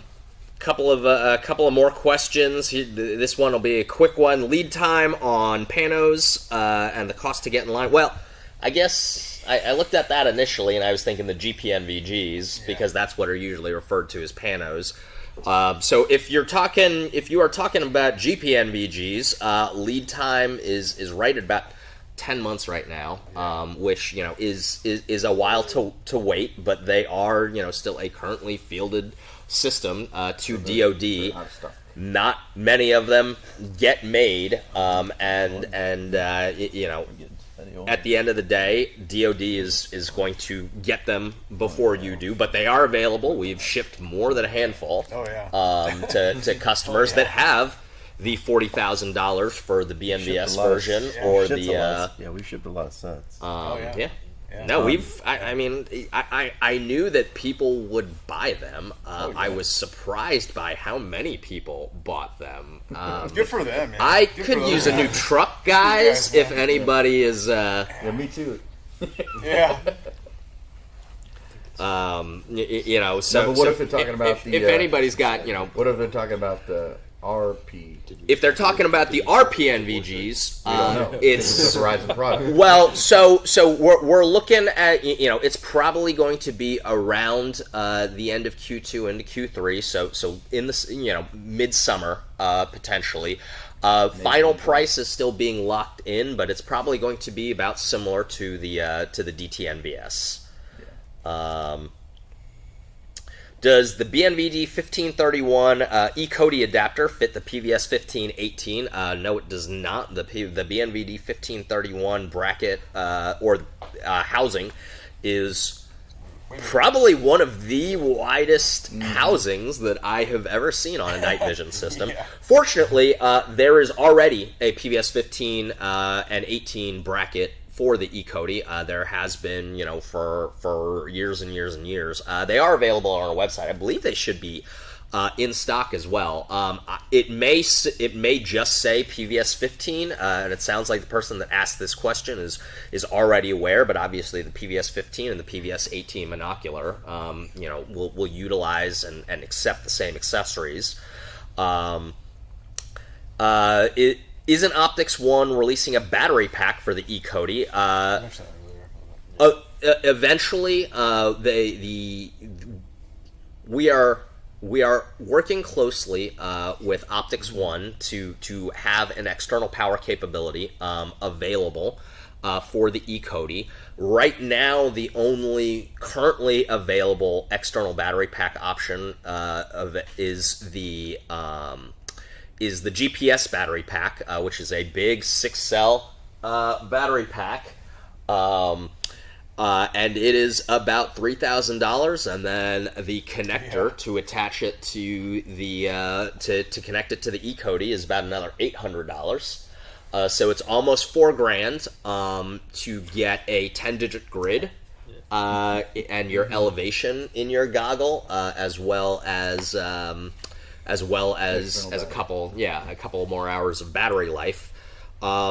It is very interesting. It's referred to as the GPS battery pack, obviously, because it is supposed to interface with a lot of the augmented reality functions of the E-CODY. Unfortunately, a lot of those functions are not yet available to the commercial market. But we are, once again, this goes back to some of what Don was talking about with the commercial market driving some requirements. Driving more and more requirements for manufacturers, even manufacturers like Optics One, that before we approached them about about making the E-CODY commercially available, I think they didn't believe us. They didn't believe me when I said that we could sell the E-CODY at that price to the commercial market. They were like, it's same thing, as we were talking about with LDI and the D-balls, which we sold I think somebody in the meantime went and checked the numbers for us. I think it was 500 in 6 days. Yeah, it was way faster that were sold. Yeah. So commercial demand is driving Optics One to work with us to develop an external power supply, because the reason the GPS battery pack exists was to integrate with all of these augmented reality functions and ATAC and all of these, all these systems that need a lot of battery. Exactly, and that are used, that they thought was the primary or the sole customer for the E-CODY. But it turns out that there are a lot of people that want the E-CODY, that like the E-CODY, that now own the E-CODY, that are not military, that are not law enforcement, that would like a little bit more than 4 hours of battery life, which, as Chris was talking about even with the Legacy CODY last night, I mean, if you use it the way most of us do, where you turn it off and turn it on when you need it and turn it off when you don't need it, that 4 hours of battery life is actually going to last you a good long while in practical and operational use. You can buy a it lot actually of lasts you just right at 4 hours. Still 4 hours. But what's heavier, pound but it will last you in operational time. I love it. Part of the reason so many of us use it that way is because we know how so much.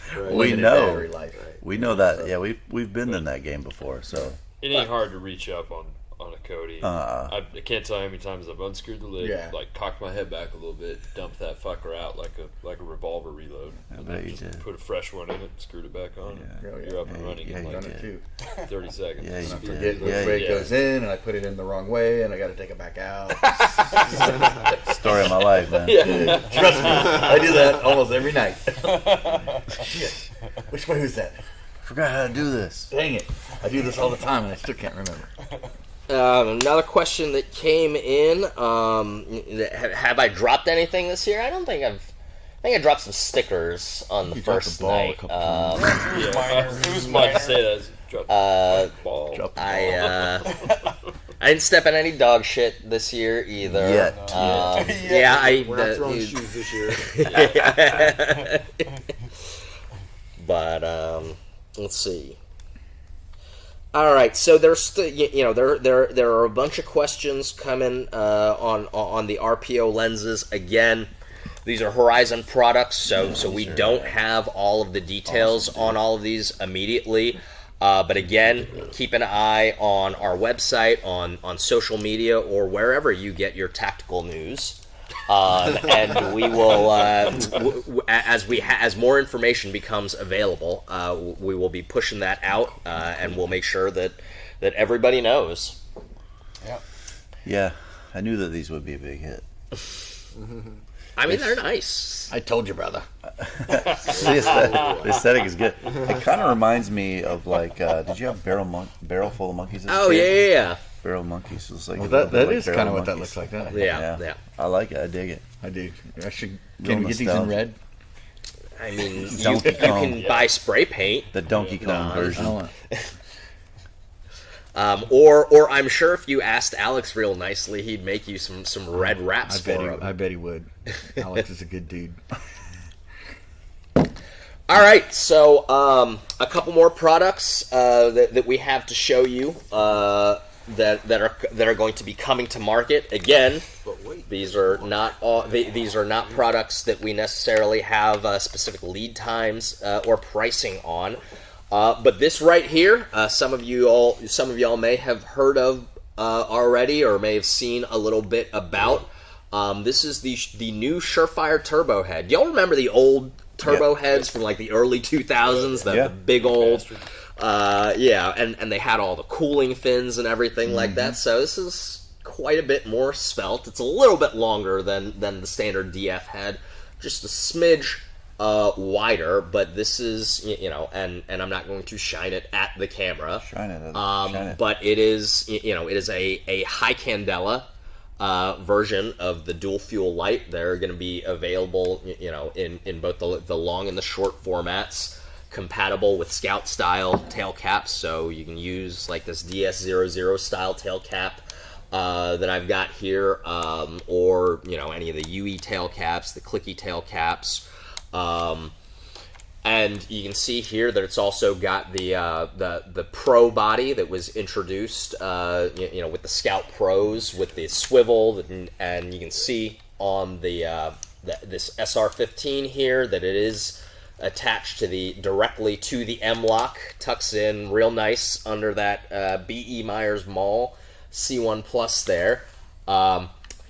If you remove the bezel, you can access the adjustments to it, but I mean, it's, again, we talked about this last night when we were talking about IR lights for pistols and stuff like that, but Surefire in particular, Surefire builds a lot of things to requirements, and they've gotten a lot of flack over the years over that fact. People being upset that they're not building what they wanted because they're building for this requirement or that requirement, and criticizing them for why did you make this product instead of this product. But the high candela thing, I mean, obviously there are a lot of products, a lot of companies out there that are placing more emphasis on the candela,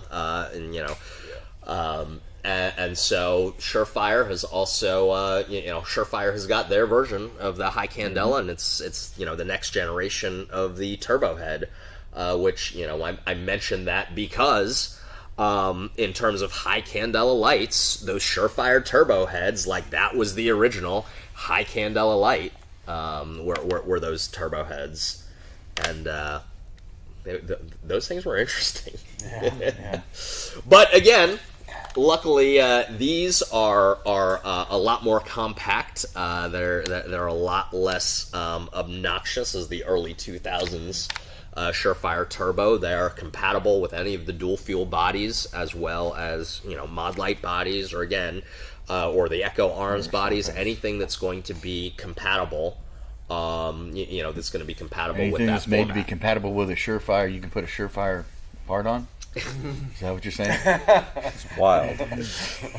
That's some unheard of shit. Listen, again, the mod light bodies and the Echo Arms bodies that are designed for all of those. So that is the Surefire Turbo.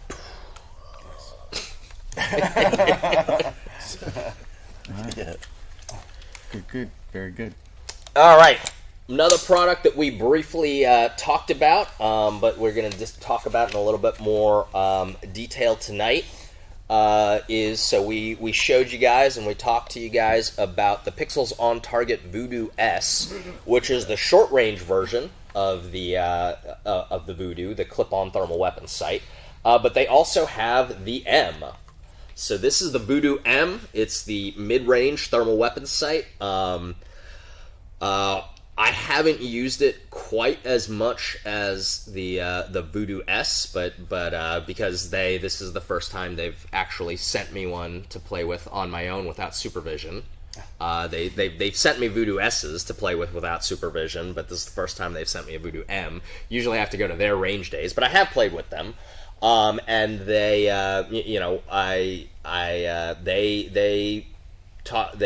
they say that they are a true 1,500 meter capable clip-on thermal, which, to some people may not, sound all that impressive. But if you are familiar with thermal weapon sights, a 1,500 meter thermal weapon sight with minimal point of impact shift that you can effectively engage targets at to 1,500 meters is nothing to is nothing to. Most of us struggle with that during the daytime, so being able to do that at night through thermal, it's pretty impressive to have a device, especially one that. I mean, I didn't say that I could do it. No, and I didn't say that y'all couldn't do it. I said most of us struggle with that. Right. But so having a not only a thermal that's capable of that, but that small a form factor. People are skeptical about 1,500 apparently. Buy one, try it out. Yeah. Find out. They are going to be. People are skeptical about that 1,500 meter capability. That's literally what they just said. How do we prove it to them? We'll put it this way. I get it. I too, was initially skeptical, like anyone else, like any good person, like I would be probably if I was sitting, if I was in your seat and somebody told me that this thermal this thermal clip-on is a 1,500 meter capable sight, and again, I haven't shot it out to that distance. I am not a long range shooter. I'm not a PRS shooter. I would very much struggle with 1,500 meters in the daytime. It's not the kind of thing that I do personally. However, having used quite a few thermal weapon sights in my time, and knowing what the relative capabilities are in a more accomplished shooter than I, and having used long range systems like the LRAS, like the Abrams tank sights. For killing hogs. For killing hogs, absolutely the intended use of the Abrams TIS. It's, again, I haven't done it, I haven't tried it, so I know that to some of you that's going to be, that's going to put a fork in it, that I must not know what I'm talking about. But if there's going to be a site that's going to be capable of doing it in this form factor, I think it'd be the Voodoo M. I mean, these are great. These are great systems. It's got a lot of the same features as the Voodoo S, the 4-button controls. This one's got Viz and IR laser. It's Class 1. Again, it is going to be unrestricted for the commercial market, so these will be available. They're going to be more expensive than the Voodoo S, obviously. They've got a much larger objective lens, which for those of you who are familiar with thermal obviously know that the objective lens and the germanium that goes into the objective lens drives a large part of the price of the device. So expect these to be probably around the $20,000 range, but if you look at similar products, similar mid-range clip-on thermals, that's really not excessively excessive for a site that's capable of that. Just like the Voodoo S, it is compatible with the Wilcox flip to the side mount. And those should be, those are forthcoming. Do not have the exact lead time and availability for them. Like the Voodoo S, they are currently being used and fielded by elements within the government. And again, and we say this, and we don't mean this as to say that others are less deserving, but when it comes to these manufacturers, the government's going to take priority. The government customers are going to take precedence, and it happens to us. We are, the biggest commercial dealer of quite a few night vision and thermal and visual augmentation systems products. And it doesn't matter how big our order is, how much money we have spent, how important we are as a customer. The right government customer comes along, our order is going to get bumped. And that, if you are working in the... Keep going. If you are working, if you're working in the, in the tactical industry, I mean, that's just a thing that's the way things are done. You don't have to like it, but that is the way things work. It's practical reality. Yeah, it's actually federal contracting law. So another one of those things where we want to get everything as soon as we can too. There are certain things that are the law that are outside of. It goes back to our control. The stuff's meant for certain use for the most part. That boils all the way down to why you guys at local law enforcement can't get your holsters. Yeah. When a federal agency places an order at Safari Land, yours goes to the bottom of the list. There's no choice. What else you got? All right. So the final. This little guy. The final Horizon product that we have here and that we have to discuss is the Wilcox Industries Raid XE, and this particular little guy is the civilian commercial variant. It does in fact exist. Yep. This is one of the early prototypes. It's red vis laser. Not going to be pointing it at y'all, but I don't know if there's an indication. Trust us, it works. This is a working system. We have tested the IR. So it is going to be, a lot of people have asked us a lot of questions, especially since we had a prototype at SHOT Show as well. Obviously, there's a lot of interest in this particular product. There's a lot of interest and a lot of, let's be honest, there's a lot of gnashing of teeth on the internet, because there's always gnashing of teeth on the internet about anything, about any kind of updates or anything on the Raid XE. What I will say, or the Raid XE civilian version. What I will say is, and what I would like to emphasize, is that we do not have a specific lead time. We do not. We have a sense of what the pricing is going to be, but that is something that could change at this point. So we don't know exactly when they're going to be available. Some things that we can share with you is that obviously the visible red aiming laser is going to be a 5 milliwatt visible red laser, which is similar to pretty much most any visible laser. The IR illuminator, which is what a lot of people have questions about, it is going to be a VCSEL based IR illuminator, and it is going to be a so it's going to be VCSEL based. It's Class 3R, I believe, for the VCSEL illuminator in it, and it is going to be right around 12 milliwatts for the IR illuminator, and then IR aiming laser, standard Class 1, Class 1 IR aiming laser. So That is the Raid XC commercial civilian version. It's come, it's been talked about by a number of different names. The iSafe version, the eSafe, the ES version.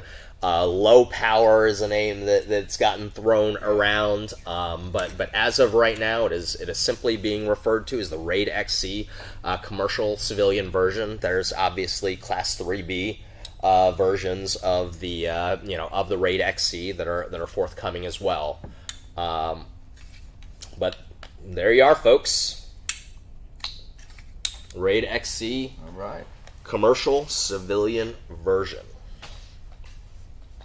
Love it. All right. Let's see what questions we got there. Somebody's telling you to sit up, Eric. Well, I was making sure we didn't get the. We want to block you. Didn't want to block the view of all the horizon.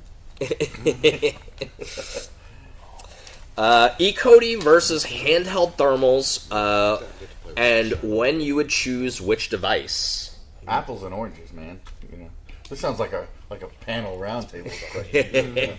But apples and oranges. I mean, if you want something, if you want the fusion type capability, then that's what the E-CODY's for.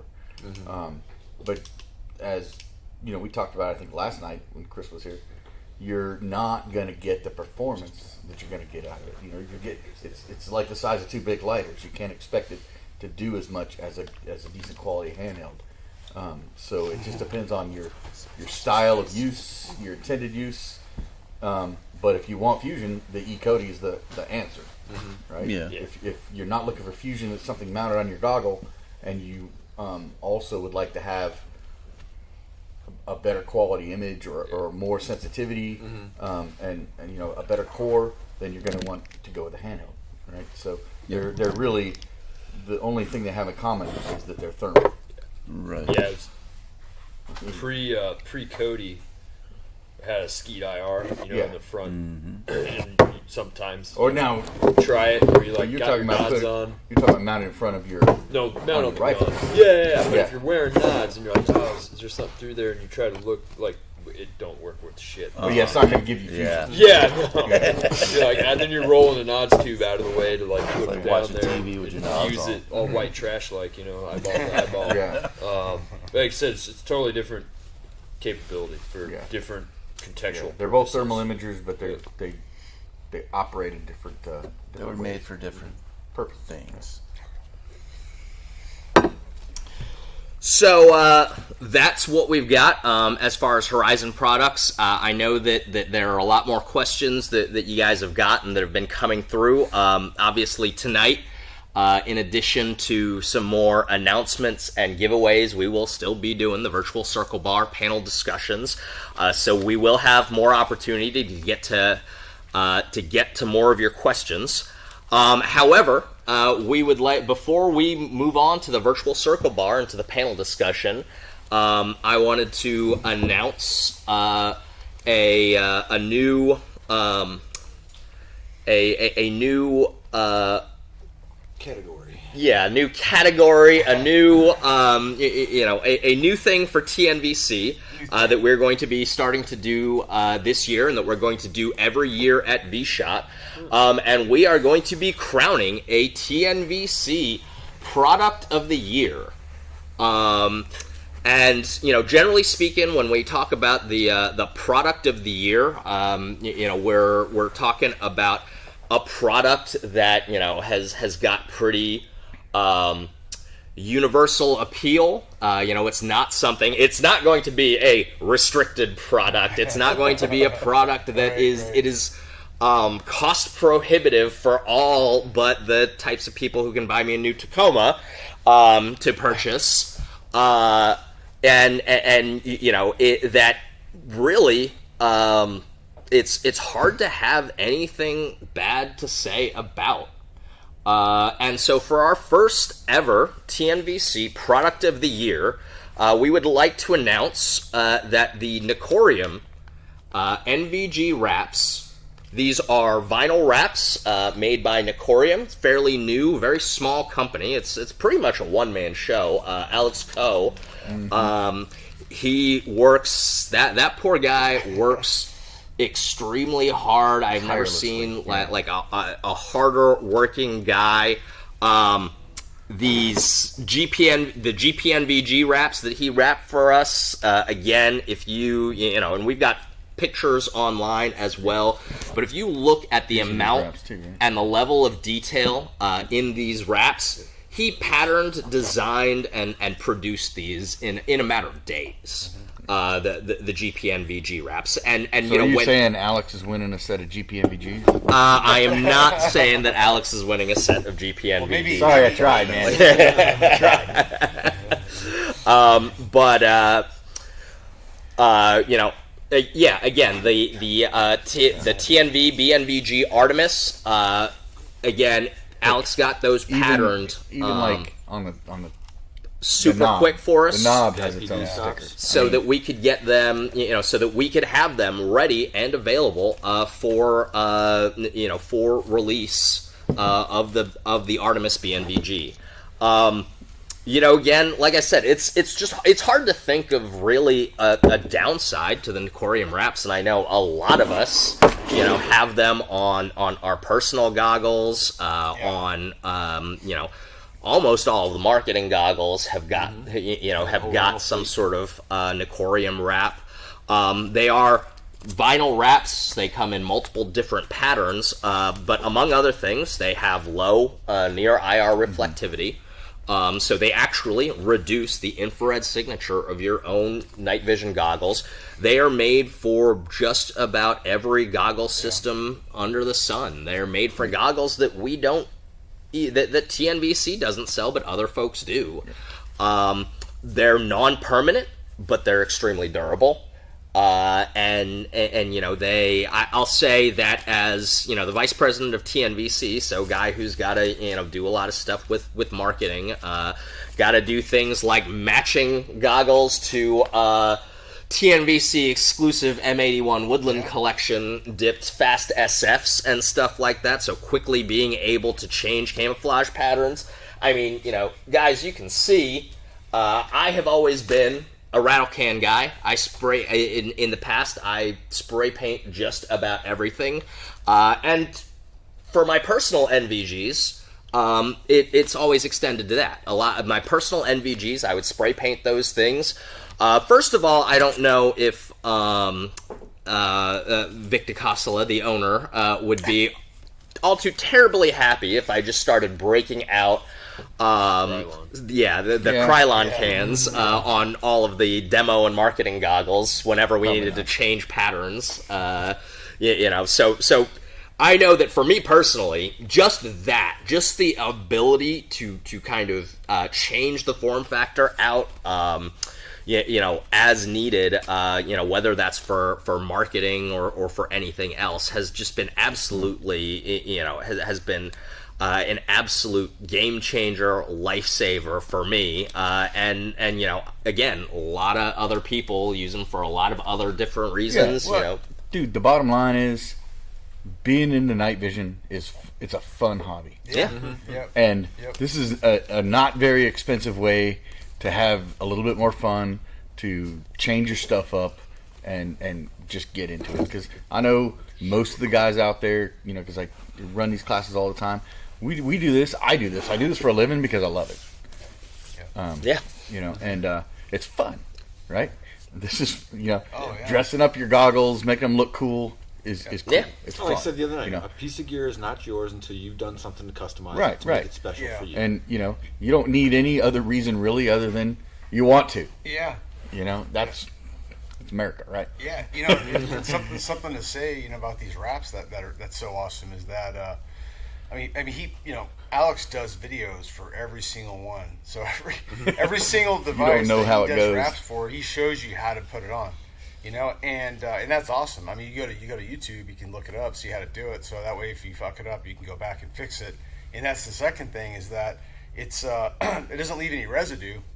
So if you put it on and you kind of messed up, you can peel it back and put it back on. It's not, you're not screwed. I get a lot of guys that are worried that they're going to fuck it up and they don't want to do it. It's like, hey, it's not scary, man. It's really not. Well, and he also supplies like a ton for a lot of them. He supplies a ton of extra pieces. Yeah. It's like he knows which ones are going to be. Yeah.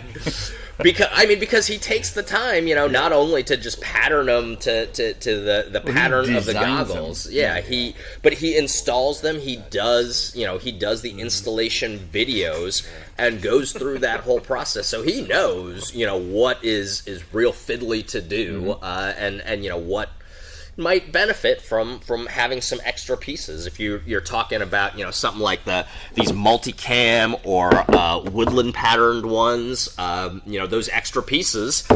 If you are as OCD as someone like me and want to try and match the camo pattern as much as possible across the surfaces. While wrapping your goggles, the multiple and extra pieces can be real helpful for that, because you can kind of look at them and figure out, which piece is going to flow the best. With the multicam black ones, and I don't think we have any multicam black ones here because they wouldn't really show up that well on the camera, though they do look cool as hell when with the multicam black wrapped goggles. But simply by the nature of multicam black as a camouflage pattern, and you start cutting wraps out of them, there are some pieces that are just all black. And so you're just putting a black sticker on a black goggle.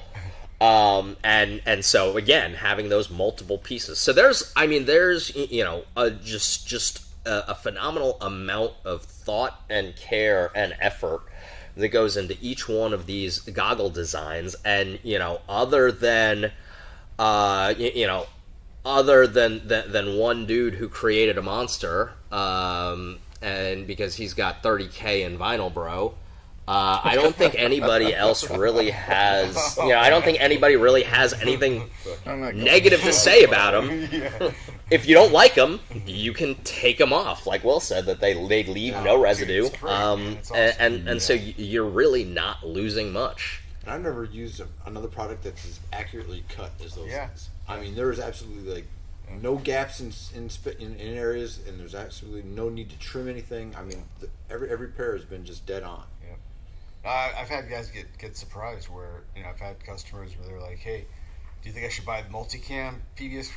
The TNVC. We have 3 different colors. You got black, FDE, or multicam on a TNVC PVS 14. But so, anyways, get guys that are like, should I get the multicam one or do I get the black one? Like they get in this dilemma, and I'm like, get the black one and then fucking buy a Nicorium wrap. You're good, man. You can change it whenever you want. But if you like diehard multicam, there you go. But it's awesome that you can just change it whenever you want to, man. It's just awesome. Or you could buy multicam ones and get some black wraps. Yeah. Yeah. There you go, Alex. We need black ones for the multicam. Straight black wraps. I was just thinking TNVC. Well, we were talking about, because the Artemis comes in the FDE standard finish, so definitely I need some coyote wraps for my Artemis goggles. So we talked, but we actually talked about that. It's like, well, so they're already coyote. Do we need to have like black wraps for the Artemis in case somebody wants to turn them back to black? Yeah. But yeah, so Nicorium NVG wraps, they're not just for NVGs, guys. He makes OpsCore amp wraps as well. Obviously OpsCore makes them as well, but not in the variety of camouflage patterns that Nicorium does. I mean, they're up to, and I always make Will enter them into the inventory system, so he probably is not too terribly happy with me about that, because there's a lot of different there's a lot of different patterns for a lot of different types of goggles. I mean, there's all of the multicams. There's tiger stripe green dominant. Your black and your ranger green, or I'm sorry, your coyote and your ranger green. And so and there are more patterns in development. I don't think we carry them, but I think he's done a few novelty patterns as well. He will occasionally do some custom wraps when we are not keeping him overwhelmingly busy making wraps, in the standard patterns for us. But congratulations to Nicorium, TNVC's 2022 Product of the Year, Nicorium NVG, and other wraps. As part of vSHOTT 2022, we will be offering a 10% discount code off of any Nicorium NVG wraps as the 2022 Product of the Year. So be looking for that in your emails. We're going to take a quick break, guys, and then we'll see you again at the Virtual Circle Bar.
Action.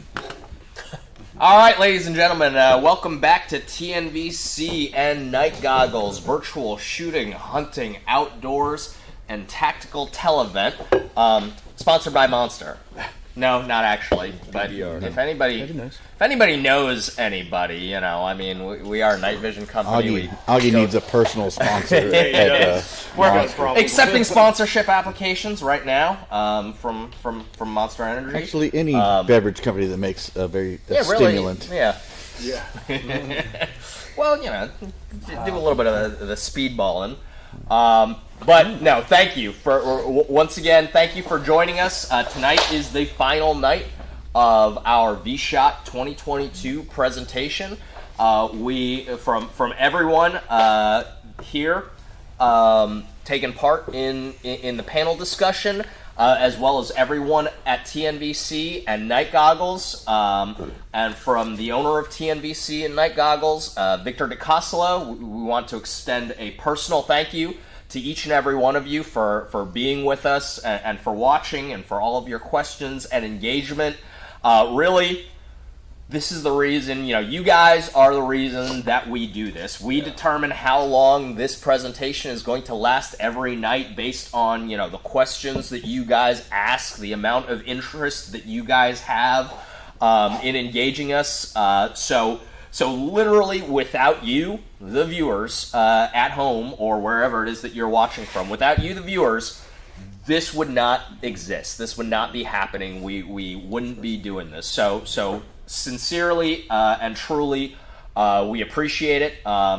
We thank you for joining us for vSHOTT. Obviously, tonight we are going to be talking a little bit more about, we're going to be taking more questions, of course, and over the course of the break, and they've been continuing to pile up, and we're going to try to get to as many of them as we can. But we're also going to be talking a little bit about the future of night vision and the future of the industry.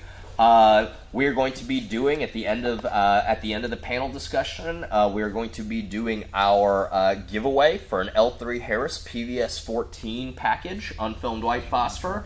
But before we get started with that, Don, you had a special announcement. I do. Is that right? Yeah, and thanks, Augie, and Vic, if you're watching. I appreciate you jumping on board with this and allowing me the opportunity to make the first formal announcement about this here tonight. I'm Don Edwards, owner of Green Line Tactical. A lot of you guys know me. I've been out here the last 3 nights. Green Line Tactical, one of the our flagship training programs is the Night Fighter. I'm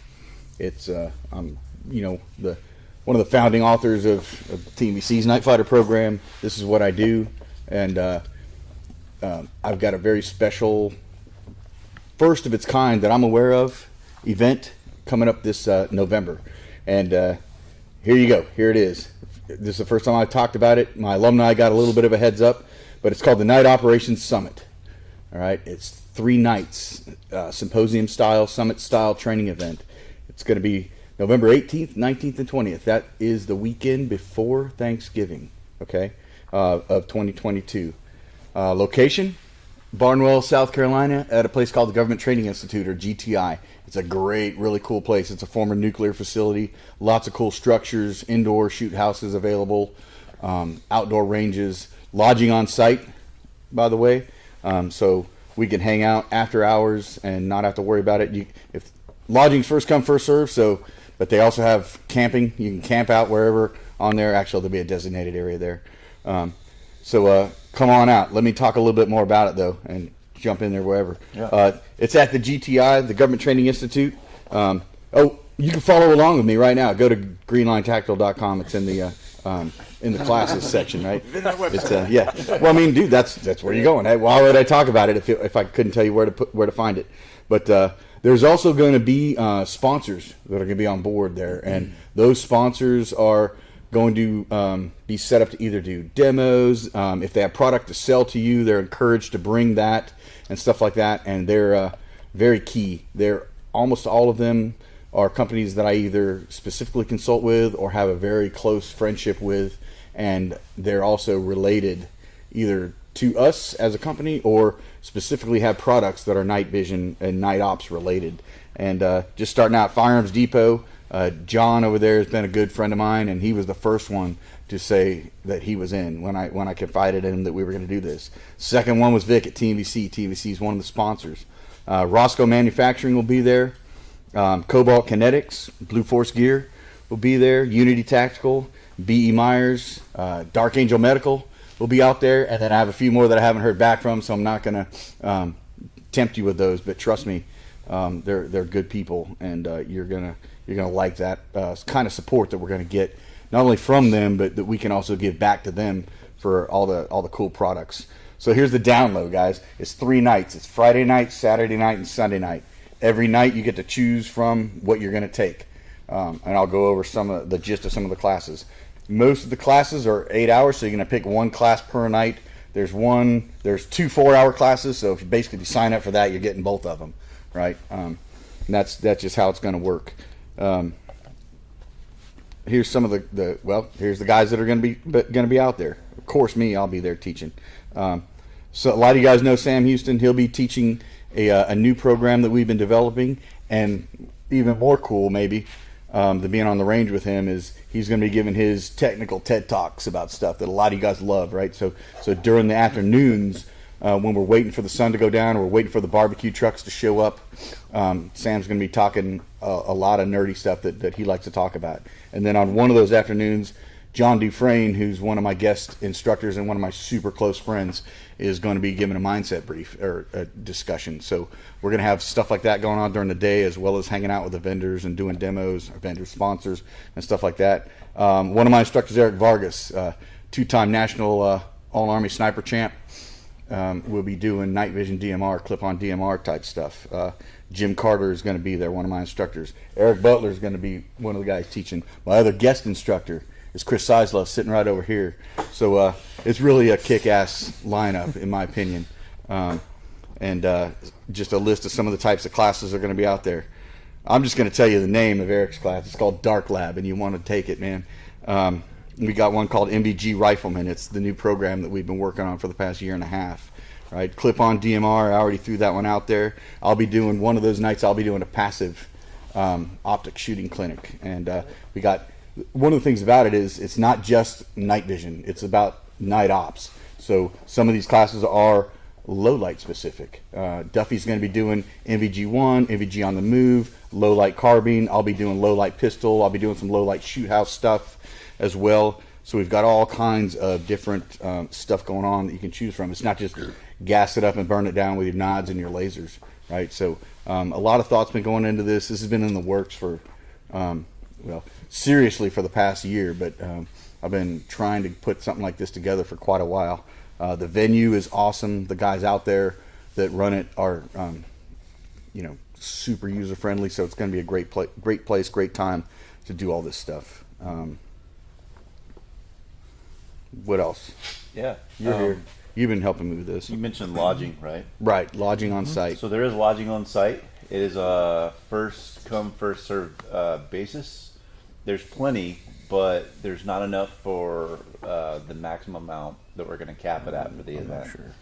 As far as like where it's located in the state of South Carolina, you would fly into like Columbia or Charleston. Yeah, probably your choice. And then it's just a short drive. It's like an hour or so from each of those. Yeah. Look it up, Google it up. It's Barnwell, South Carolina.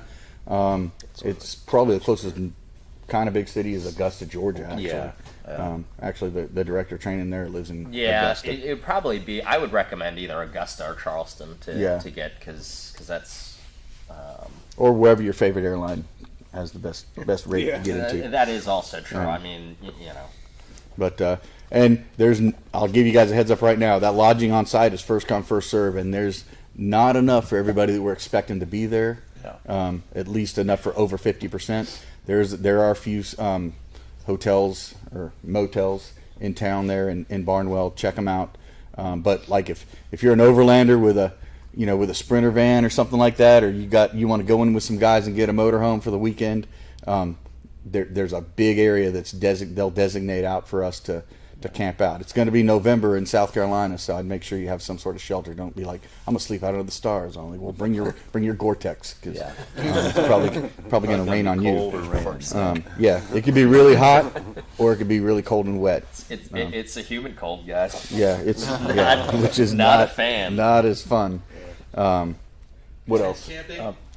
Tent camping. Yeah, sure. Yeah, absolutely. But if you're in that area designated for that, there's no like hookups for your camper, your RV, or whatever. So you kind of need to be self-contained, and there's like a community shower trailer. Yep. And do they have to do anything to get in on-site camping or on-site lodging? Yes, there's a link on that. Go to my website, guys. There's a link to GTI's website to go do that. Links in the Vimeo stream. Yep. Oh, you put it in the Vimeo stream? Okay, cool. Yep, links in the Vimeo stream. All right, man. Thank you, Billy. Thanks, Billy. I appreciate that, man.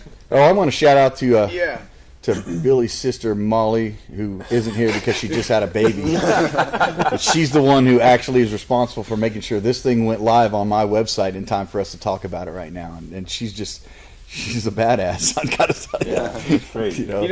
We gotta say thanks to Billy, man. He's been doing a good job, man. Yeah, Billy's all right. Yeah, but Billy just didn't have a baby. Billy's job ain't over yet. We'll see how he does. Yeah. We're reserving judgment. Yeah. We still got to put Billy is doing the job of 3 people now. Right. Because again, Thomas by the way, there's one less opening in this class and this summit than there was like 30 seconds ago. So people are already starting to sign up. All right. Yeah. Nice. Food. So probably going to be a big question. Food. So here's the plan for food: it's bring your own. We'll cater a big like late lunch. This will all come out, but plan on training basically from classes starting from like 1600 to midnight. That's right? 4 p.m. to midnight. Yeah, that's 4 in the afternoon until midnight. If he talks a lot, you might not get done in time. Take my classes, you better buckle the fuck up. Yeah. There might not be, if you're in Chris's class, there might not be any beer or firewood left by the time you get back. The rest of us will be standing by the campfire having a couple of beers before bed. We'll provide a meal each of those per day. And then we'll probably have food trucks on site. Yeah, we'll do something or whatever, but plan on the town is like almost right outside the gate of the facility. Yeah, bring a grill. So if you're camping out the lodging, go to their website and take a look. They're like basic little dorm rooms. It's nothing fancy, but it's definitely very sufficient place to stay. It's going to be lots of fun, lots of camaraderie with a lot of guys and gals maybe that are into night vision and stuff like that. I mean, I'm really super excited about this. It's going to be 3 nights of just good nocturnal operations. Yeah, so I personally think it's probably the best value you're going to get out of anything, even comparable. And for folks that like to train, even folks that can only squeeze one class or one training weekend out of your year, that's what you have the funds to do. I would urge you to do something like this because you're going to get 3 separate classes for the price of roughly what you would get for one. And if you factored in lodging to go to 3 separate classes throughout the year, it's going to be much more expensive than this. Yeah, I can't remember what the lodging is per night. Is it $50 or it's like $65 maybe a night? Somewhere around for a 1-bed little dorm room. It's well worth it. You could probably buddy up in there and bring an air mattress. It's if you well want worth to. it. It's not or just a big deal. share a bed or share their twin beds. But you put 2 or 3 in a bed. Yeah. It's 2022. We don't judge. We don't judge. We don't care. As long as you show up. Everybody's gonna be stressed out. Yeah, as long as you want to do. As long as you show up for training, we don't care what happens. You did say it was going to be cold, so it could very well could be cold. It could be doesn't hot. like the warmth of another South man. Carolina, might have to snuggle up. But anyway, yeah. So I appreciate you guys listening to me. This is going to be something really great. Stay tuned. If you are not like following my social media stuff, you might miss updates. The ways you can see it as it evolves and see any updates about it as far as new sponsors that jump in on this is to follow Greenline Tactical on Facebook or Instagram. Instagram's probably the most prolific, or go to my website and sign up for the newsletter. That's a good sure way. That way, if we get zucked, we don't have to worry about it. Yep. Yeah. Right. You guys got any? Chris, what do you got to add? Stop being poor and come to the night. Stop being poor. Save up your ammo. we've on ammo. I know it's like crazy with ammo right now, and I told all the instructors, don't round up. Tell me exactly or as close as you can. So the round counts you're going to add up because you're talking about 3 nights. Some of them are UTM based only. The stuff that's indoor. There's several classes that are going to be simunition. They're not NLTA based, right? So that'll be for sale there. My buddy Eric McBride from MTAC, Midwest Threat Assessment Center, will be on site. He's the East Coast distributor for UTM, and he will have conversion kits to loan out and ammunition to sell for those of you that need it for whatever classes you sign up for. One of mine is needs NLTA ammo. 2 out of Chris's 3 do, and I think there's one more, maybe not. But so if you need it, you're wondering where you can get that stuff, you'll be able to buy it on site. Don't worry about it, and we'll have, I'll work with you and see if you can bring some kits or something. Yeah, I got plenty. And whatnot. We're gonna have phone cards, discount lottery tickets. We're gonna have everything out there. Wait a minute. Scratch offs. Get some scratch offs. What do you need? Yeah. Hey, kid. Yeah. But yeah, it's so yes. Don't bog down the questions for vSHOTT on this. Hit me up. Go through the website, ask questions, or just go sign up for it. Somebody else already did, so there's one less. 99 more slots.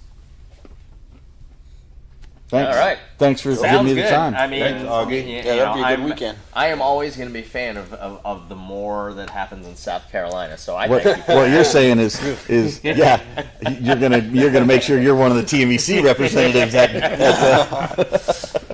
yeah, let's so let's move on to some questions.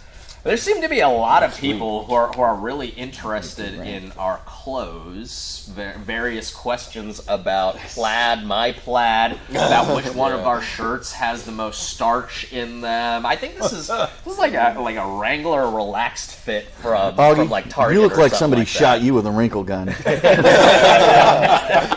So yeah, I don't. Yeah, exactly. My point being, I don't think it's me for most starch. No starch. So, No, starchless. Yeah, this happened last year too. Y'all are just really fascinated by the clothes that we wear. His shirt before he came. Vacuum sealed that shit so you could pack it light. Busted it open. So fresh. So we do have one that I'd like to give an answer to and get y'all's feedback on as well. But somebody asked, our snipers are using 20-year-old simrads. Anything new to consider for that use, or what or best replacement option would be? So what I'll say is, first of all, the simrad, the simrad. I just want to say this. Wow. I mean, the simrad was a cool thing when it was the only thing. But my hat's off to you guys for sticking with it for so long. I don't know. So what I was gonna say is first of all, the simrad, like the objective lens size, the simrad punches above its weight class, I think, in terms of performance. There's definitely some weird things about it. You got to mount it on top of the scope, and you got to zero it, each time you mount it and everything like that. So there's definitely some things about it that are, not the top of the line, but I would say raw performance-wise, based on like the vintage of the tubes that you put in them and the objective lens size. Oh, I'm not a hater. When the simrad was new, it was the bomb. It was top of the line. It was seriously the bomb. But to answer that question, my question back to you, and probably something that's maybe better handled over the phone, to our tech support line sometime next week, is what isn't the simrad doing that you need to do? Obviously we sell night vision products. I can tell you all about all sorts of great products that are improvements, that are upgrades over the simrad, because that is, while it does punch above its weight class, it is a pretty old unit. But my point with that is, you don't always have to replace something just because it's old. If it's still doing what you need it to do, then why replace it just because it's old? Now, if there's something that you need to do that simrad is not doing for you, let us know and we can help you figure out what that solution is. But I mean, if the Simrad is doing it, there's not necessarily a reason to go out and buy a CNVD LR or PVS-30 to replace it if it still works for you. So that's kind of my feeling on it. If memory serves, we jumped from Simrad to UNS, right? Yeah. Right after that, and that was like, ooh, Yeah. fuck! Like, this is incredible. It is mostly form factor, and it was, I don't know, Yeah. if I had to put a number on it, that UNS was probably 30% better, better, but clearer, more adjustable, better form factor, all stuff. And didn't Knights just do a fire sale on all their old stock of those things? Well, you're talking about the 30. Yeah, now we're talking, the 22 was, the PVS was the first one. That to me, that's still the workhorse. Yeah, it's still out that's there. Right. I One of the reasons I would say you want to start, at this point, looking at something. I mean, when did they stop making the Simrad? That's a hard question to answer because I think they're Still making them? they're still. I think there's some companies. Well, I guess where I'm going is most Simrads, especially if you've had them for a long time, they're older tubes. So anything new that you get, you're going to get those higher spec tubes, image intensification tubes, which means you're going to get that performance that we've been talking about, since we walked in this room. Is those it's the newer the goggle, the device with the newer not generation tube, but the newer manufacture date tubes are going to have higher performance to them by nature, just because. So Technology that's gets what you're getting. streamlined over the years, But yeah, the UNS PVS 22 was like groundbreaking. But I would look can I answer his question real quick? In my opinion, if you're looking to transition from the Simrad, because it was either last night or the night before, I talked about this, and my recommendation always is, get the highest magnification and the highest recoil rating you can. I'm not saying that you always are going to get, because right now the only 50 cal, rated is the 30 and the UNS A3, I think, right? From Knights. The FLIR's not making the MUNs anymore, right? Everything else is 308. If you're shooting 308s, you got the CNVD LR, the PVS 24 LR, or the 30, the PVS 30, the Knights UNS A3, stuff like that. Those are the new manufactured. Those are really PVS 30 with Knights UNS A3. Yeah, with a 24 LR. Good job, Eric. From L3, right? Those are really your choices for new stuff. Well, I mean, EOTech's got the Beyond clip-ons that are coming as well. Okay, but we need to evaluate what we have. Yeah, what we have available. That's a Horizon product. So, but then you start looking at things with the CNVD, and but if you think you might ever go above 308, then you need to really start looking at those Knights products that are rated for above 308. Go 309. Exactly, but you can't do that with some of these because you're only up to 308. God, don't make a 309. That's right. I went with 308. Yeah, so I don't. I have 45, right? Yeah. Because God don't make and then 46. Your budget has a vote, right? You can get most of these with an unfilmed white phosphor tube, but it's going to cost you more, right? Yeah. So green phosphor's been whacking bad guys for a long time. Well, and I would also argue, and that kind of goes into my question about what is it that the Simrad's not doing that you want it to do, besides just being newer and better, which obviously, the newer products, but maybe they need to pick up a Voodoo S or even a Voodoo M, and maybe that might serve their purposes better, or provide something, or provide a capability that's currently not being met. Absolutely. If you're talking about a direct one-to-one upgrade replacement from Simrad, CNVD LR or PVS 30 or LRS, are all good options. One thing that that I'd be remiss if I didn't point out. Obviously, a lot of people know, and people have heard a lot about, like the Mark 17, the Scar Heavies, and have certain optics having to be car hardened for the Scar. Talking about recoil ratings and so talking about recoil ratings and calibers and stuff like that. It's to a certain extent, it's not an exact science. L3 has said that. They, I mean, the CNVD LR, the 2124 LR has been tested, has been used. You know, they use them regularly on 338s and weapons that exceed 308. But because it's kind of impossible to tell if you just give a caliber to know exactly what the hell anyone's going to put it on. There is a little bit of conservatism when you talk about those recoil ratings. Yeah, I honestly don't even know how they come up with that.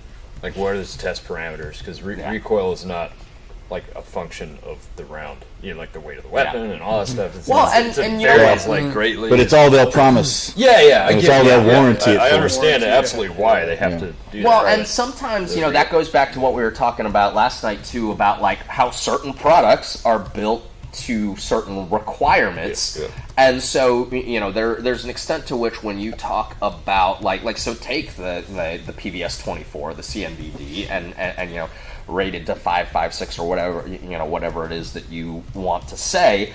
Like, a lot of times they're talking about they were built for a requirement for the military or even for a particular unit, and so they say when they say that it's rated up to a particular caliber, they may be talking about it's rated to be used on the weapon systems that you have that go up to this caliber. But once you step outside of that, there's it's impossible to say, based on caliber, how much recoil a particular weapon system is going to have. I guess you could do your own testing. That's put it on there, see how long it goes. It's kind of expensive. And then tell the manufacturer. It's a dangerous game. Oh, guess what I found out? That answer for you. This one I'm going to kind of, because it's been asked a couple of times, and I'm sure that it'll be asked a couple of times more, asking about comparisons between the Raid XC civilian commercial and the MAL C1 Plus and the APLC. The unit that we have, it is a functional unit. We have messed around with it. It is a prototype. It is not, it is not the completed version, like I said, and as we introduced it, is a Horizon product. I don't think that it would be either fair or appropriate for me to be, throwing out comparisons. Like many of the other products, look to our social media and again your various sources of tactical news. And we will continue to, as more information is available and we're allowed to share more information. You want to go ahead and open that? Your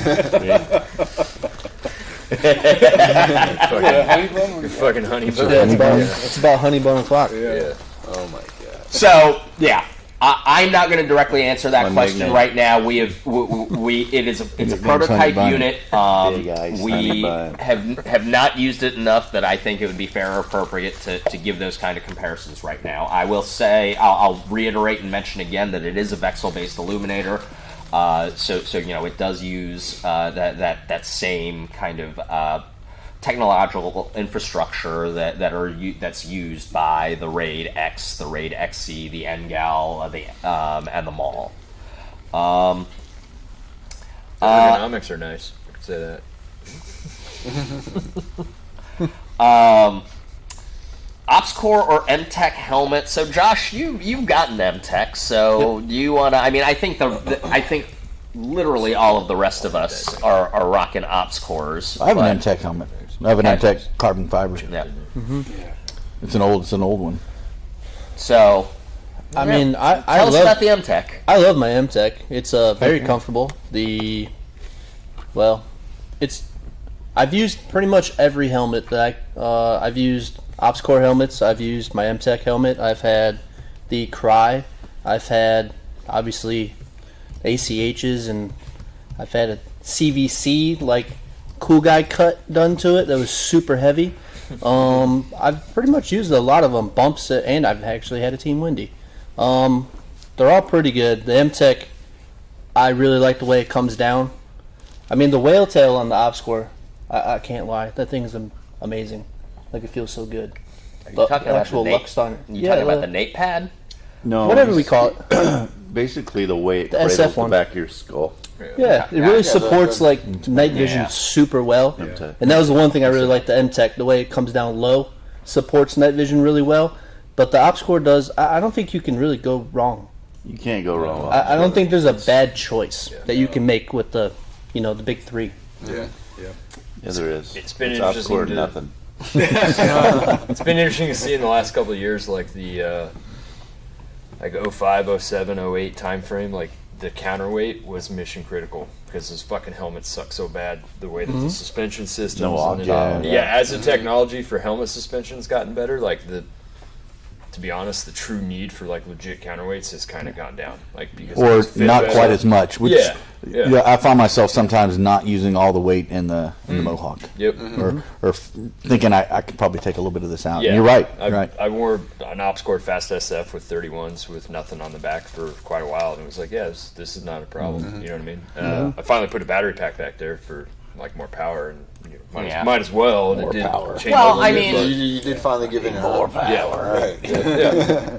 Well, I mean, and even with GPNVGs, I mean, you guys saw we talked about helmets last night. I mean, I'm running Mark III with the cold weather battery pack, and people will debate and argue whether is having a battery pack the same thing as having a counterweight and yada yada yada. But it's certainly not the same thing as simple lead weights. So yeah, I mean, depending on how you look at things, I have counterweights on all of my helmets, but then I have counterweights on very few of my helmets if you don't consider that battery pack to be, and especially with something like the GPNVG, which requires a battery pack to run it. Well, I guess it's got the Wilcox mount, so I wouldn't have to. Single on board. I mean, yeah. it also, I mean, if you're running amps or something, the way they mount on the back. I was just going to say that. The way those they help amps, support it makes you don't need. It definitely helps a lot. Yeah, it's already a shift to the center of gravity of the helmet. Wear your chin straps, you bunch of degenerates. I grew up watching John Wayne, so. But I mean, so I'll say, and yeah, there are a lot of great helmets that are currently on the market, and I would share Chris's sentiment that helmets have improved, pardon the pun, head and shoulders above what they used to be. What I started with.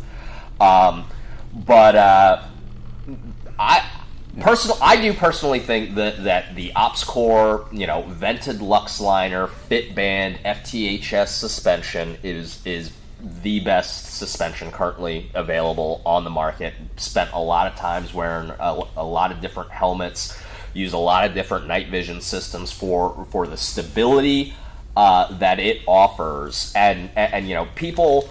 A lot of times people talk about like how comfortable a helmet is, and how comfortable a helmet is important because comfort plays a part in that. But a lot of times they'll go to like a trade show or they'll go to a shop and they'll put on a bare helmet with nothing on it, no nods, no mission critical accessories. They'll put it on their head and they'll be like, oh, this is more comfortable than this. And that will be the extent of their comparison. That will be the extent of their context. Sweaty. Whereas, like, stability is an extremely important component, especially if you're wearing nods. If you've got weight on your head, that stability long periods of time. If your helmet's moving around a lot, then you're also moving your head. You're moving your neck to counteract that, to account for that. And all of that, goes. It might not be immediately noticeable when you're when you're just trying to see which helmet's got squishier pads. But that is, in terms of long-term wear and comfort and fatigue, I mean, that's a major factor. So it's not that I think that the M-Tech or a lot of other helmets are bad helmets, but to me, I do think OpsCore, at least right now, makes the best tactical ballistic helmet or even non-ballistic helmet available. I am waiting for M-Tech to come out with their, which might already be out because I haven't looked, but they're modifying the Team Wendy BOA to go into the M-Techs. Yeah, I mean, wanna try it. and the BOA suspensions, they're available. I mean, and Team Wendy sells them separately too, so that you can put them in a lot of different helmets. I've known guys that have put BOA suspensions in their ACHs, and I'll say it's certainly a hell of a lot better than the factory suspension in an ACH. hands down, no doubt. But if you ever wore a Pasget, you love that niche and that ACH. Yeah. So every time something new comes out, it's a major improvement. These are great times. I've said this all week. These are great times we're living in, because I remember when I had a Pasget helmet with a pair of PVS 7s, and we didn't know what a weapon aiming laser was. And a skull crusher under the Pasget. Well, that was first. Yeah, that was first, because you had to wear your helmet. Yeah, but base. I mean, in terms of the BOA versus the OpsCore Fitband and stuff like that, the thing that I like that BOA dial, that BOA suspension was really originally designed, and the one that's used on the BOA suspension is not that different from it was designed for tightening snowboard laces. Ski boots. And so it was basically designed to keep your boots on your ankles. Not for nothing, your ankle has a lot more range of movement than your skull does. At least preferably, at least under ideal conditions. Mine's still squishy on top. Get the soft spot right there. But so whereas the OpsCore suspension has got that semi-rigid fit band that goes around the sides and really locks into your head. The BOA suspension just uses these, nylon-coated steel wires that are still pretty freaking flexible. They got a suede boot over them, so they're, a little bit more comfortable. But there's still, in comparison at least, there's still a lot more movement. Again, because the way the system was designed was to allow for a lot more movement than, say, the OpsCore suspension that was designed to fit and stay on your freaking head and not move. Somebody asked, and this is going to be a question where we ask for a little bit more clarification. Somebody asked about any chance they will be made for the Elvis 31D. Yeah. I'm not sure what that's in reference to. I'm assuming at least that you're referring to the PVS 31 Delta, or maybe Elbit. Yeah. I don't know if you're talking about wraps, if you're talking about E-CODY brackets, so please clarify. Again, we had some questions pile up, so it takes us a while to get to them. We mentioned it last night as well, but we are streaming on like 3 or 4 different sites. We're on YouTube, we're on Facebook, we're on our websites, TNVC and NGI. So we are monitoring all of your questions. We've got our phones here, and that's not because, we don't want to be here and we're just ignoring you guys. It's because, we're getting fed the questions that you guys are putting into the live streams. So if you see us answering a question that you haven't seen come up in the feed, that's not because we're making shit up so that we don't have to talk about what you asked about. It's because question might have come in on a different stream. That being said, it does sometimes take us a bit because I talk too much, and then sometimes other people join me. And so if you have a particular question, please make sure that you give us some context to what you're asking, because if you're asking about something that happens to be on the screen at that moment, by the time we get to that question, we may have no idea what you're talking about. Hey, Augie, I'm getting a couple of the same questions about something on my thing. Let me just throw it out there so that anybody who's thinking about asking it again. I had a few people asking about prerequisites. What I need you guys to do is go look on the website, because every one of the courses has a description, and just read it. Some of them do have some sort of prerequisite. Most of it is just like you not be like such a newbie that you shoot yourself in the foot, right? But there's no specific like you got to send me a certificate from so and so. But go ahead and look at those classes and see, and if anything jumps out there and says, man, I don't meet any requirements to take this, then think about it, or don't sign up for that one. Okay, guys? But there's no specific prereq like you've got to have some sort of certificate from, somebody or some certain class. But there's an understanding that you be an experienced student. The understanding is that if you're somebody who owns night vision and trains with night vision, that you've got a certain skill level. There may be some very limited amounts of rental gear. We're working that out, but there's 100 slots at this summit, so there's not 100 sets of rental gear. There is a good question in here that I can talk about a little bit because I've done a bunch of it. Will thermal breaching ruin tubes? That's a good one.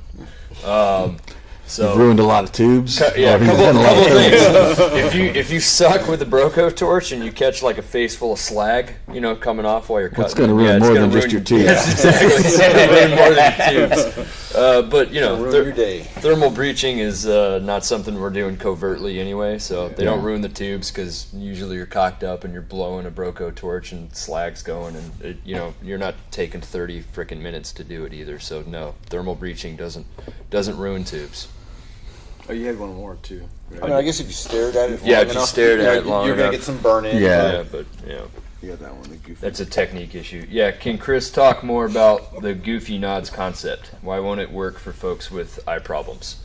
The second part of that question, I don't know. I don't have eye problems. That's no, but I've heard that from people that have tried it, that have like astigmatism or some weird shit going on. They're like it just won't work. I can't get them to focus, and even when I do this number, neither of them's focused, or whatever the case is. So I'm not an eye doctor. I don't know why that is. I was born like genetically stable. My eyes work.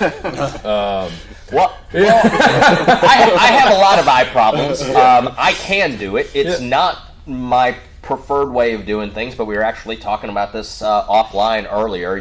When I am in deep brush and moving through dense foliage, I will do it. So it's not the normal way that I run things, but I will do it on occasion. But the thing, and we get a lot of questions, and this is related to a lot of questions that we've gotten about various different things, like, can I bridge an Echo PVS-14 and an XLS PVS-14?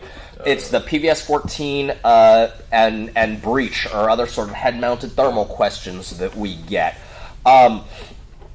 What I got to say about that is, even whether it's eye problems or not even necessarily problems, vision just isn't a monolithic thing. Everybody's vision works slightly differently. Like, there's that thought experiment that people will kick around sometimes. Like, how do you know that what you see as blue is the same thing? What if what I see as blue looks like what I think is red to Will, but we've both, grown up thinking, identifying this particular color as blue. So we're seeing something completely different, but we both think that red's the right color. But you think it's blue because you've been told it's blue your whole life. Yeah. I'm just... So I was pointing to that, but so vision is not a monolithic thing. Everybody's vision is going to be slightly different. People are going to have different levels of tolerance. Some people are going to be able to adapt to certain things. Some people are not going to be able to adapt to certain things. It's something that when we released the BNVDs, the PVS-31s to the commercial market, and people asked about that fixed diopter adjustment, because the PVS-31 alphas don't have a diopter adjustment the way most night vision devices do.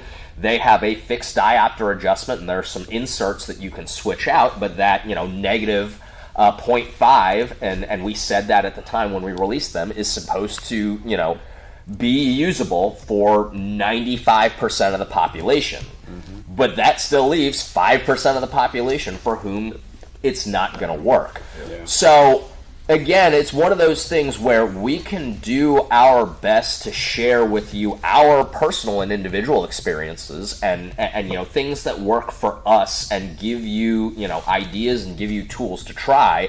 But ultimately, I don't know what your vision is like. Yeah. I don't know, none of us know what each other's vision is exactly like. So I don't necessarily recommend it, but I bridged, it's not something I do often, but I bridged white phosphor and green phosphor PVS-14s before, and I can do it. Yeah. Again, it's not something that I would recommend, but I can do it. Some people would put that on and it'd be immediate migraine. So everybody's vision is different. It's not even necessarily a matter of eye problems.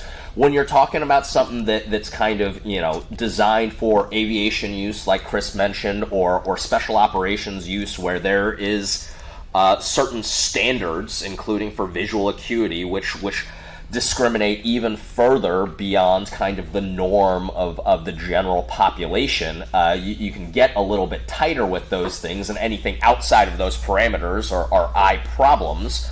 But again, it's one of those things where to a certain extent you really just got to try it, because everybody's vision's different. From a technique standpoint, what have we've done with when I teach night vision? Usually, it's like, hey, if you've never worn nods before, absolutely focus them both on a single focal plane, and it relaxes your eyes, and so you don't get the fatigue and the brain fog and everything the headaches that go with it. After hours and hours and hours of doing that and being comfortable with that, I usually tell students like night 2 or 3, it's like, hey, if you want to give it a try and see what happens over the next couple hours. And usually 60% of them are like, oh yeah, this is great, this is working. And yeah, there'll be 40% they're like, this is killing me.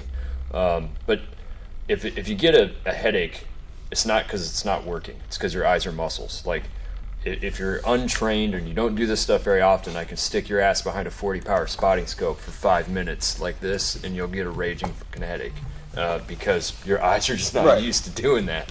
After 5 days of running through a spotting scope, or a couple of months, that'll stop happening. So almost anything night vision related is all physiology dependent. Yep. What is your brain doing? What are your eyes doing? And you won't know it until you start experimenting with it and trying it out for yourself. That's about all I got to say about that.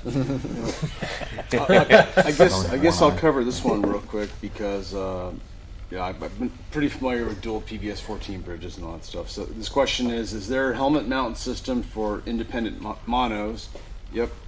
If not, how do you run both? So I'll just cover the first. There's a lot of mounts. I mean, whether it's the TNVC non-powered bridge mount, the TNVC powered bridge mount, the Noise Fighters panel bridge. There's been a bunch that have been made out there. Just depends on what you're looking for. If you want, what's kind of cool with the powered bridge mount, I mean, you can get that to basically function like a dedicated binocular system, where you have one power switch and all that stuff. So a lot of options. Just look on our website. And then, if not, how do you run both? Nods on a helmet and thermal on the weapon itself. So I guess that's different. I mean, you're talking about thermal and night vision then. So yeah, in that case, I mean, most guys, honestly, they just flip them up and then go on the thermal. I think that's the fastest way to do it. But if you're running a 14, I mean, you got one eye open, you could do that, or you could roll a pod up. I mean, whatever you want to do, man. Whatever you prefer to do. So, I mean, what did you do? Did you just flip them up, or do you use the articulation a lot? I use the articulation a lot. I actually use the articulation a lot just doing CQB or with night vision, white light, thermal. It's when you're off of the flat range anyway. It's a hell of a lot more about how quickly you can transition from one to the other when needed, and blending all those capabilities like at the drop of a hat. So that's the value again of articulating nods. And why I think like all nods should be articulated. And I think I don't remember if we talked about this the other night or if we were just talking, but doing this allows you to see underneath. It keeps the weight, it keeps they're right here, not up here bumping into something. But also, if you're in a humid environment and you flip your goggles up, sometimes you don't have any choice because you don't have articulating goggles, and you get that moisture on the lenses. You're going to think that your rear lenses are fogged up, and you're going to be wiping those with your fingers and stuff, and it's not going to work because what it is, you got rain on your front lenses. So anytime you flip them up, you can get schmutz on those lenses up there, right? So just pulling them up, or just like reaching up and bumping them with your hand if you have to widen it out so you can see underneath to do something that you need a white light task for, or just you flip them things up and they just became like Mother Nature's fucking shot glasses. Right. Exactly. They catch whatever, whether it's dust in the air or whether it's humidity settling on them. Yeah, a lot of times though, running a thermal on a rifle and nods on my face was mostly get to do where you need to go to blend the capabilities and like roll a tube up and then just sit there and look with night vision. And then you got both. And then be like, oh, there's thermal, there's night vision, yada yada yada, until you have to like move out and do the next fucking thing, and then you switch back and forth and back and forth. There's certain scopes that work better, because I know when I tried it with some articulating goggles, I kept the bridge kept contacting the scope. Maybe, I don't know if I had the wrong height or something on it, but that seemed to be, for me, my neck was all fucked up the whole time. Human bodies, man. Yeah. Like, you got the long neck, I got the short neck. You talked about that Run a yesterday. stock all the way out Yeah. with an EOTech or an aim point and a skeet IR, and no big deal. Just roll knot out of the way and just look, head, face straight up and down, and just sit there and good to go. Yeah. But one thing with like the Artemis that I like, with it being the fixed bridge goggle, the RPNVG too. If you run it, if you have a short fixed goggle, you probably ran the Ambus ones like that, where you run them really high up and it kind of angled out, and you can see underneath them pretty good, and then you don't have to flip them up. So I mean that's another alternative for fixed bridge. And that's one thing with the Artemis I really like, is that with the Ambus setup, anyways, the dovetail setup, it's taller. Obviously they had to account for that. Whereas with the Ambus setup, the ball detent, it has to be shorter, just the way it is. The way it flips up, it's a better flip up on that. But if you run it higher up, I kind of dig doing it that way for that reason. Here's a question for you, right? Because like a history bit with night vision in general. PVS 5s, PVS 7s, and all their stuff, they had to flip up, right? That original, this capability was derived, or this requirement was derived from when you have monocular nods that cover both eyes. Yeah.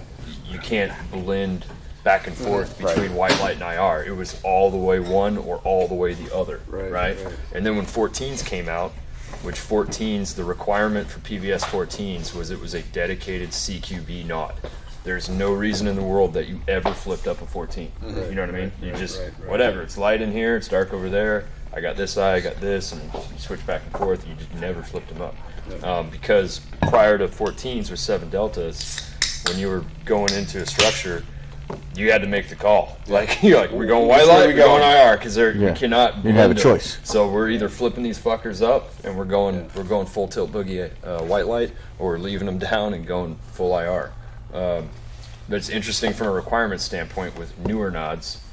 What's the requirement to flip them up and out of the way? I don't know. Because we don't need it anymore. You know what I'm saying? In this room right now with these lights, I'd still have my 31s down, because I can still see through all the shadows and all the stuff, and this ain't gonna hurt them, and who gives a shit? But and speaking of that, and then just to answer some guys that are going to have that question, we get that a lot. Guys calling. So, am I going to hurt my night vision if there's a light, and stuff like that? It's like, if you're doing stuff like he's talking about, it's a temporary exposure. It's fine, man, but don't leave them turned on inside here.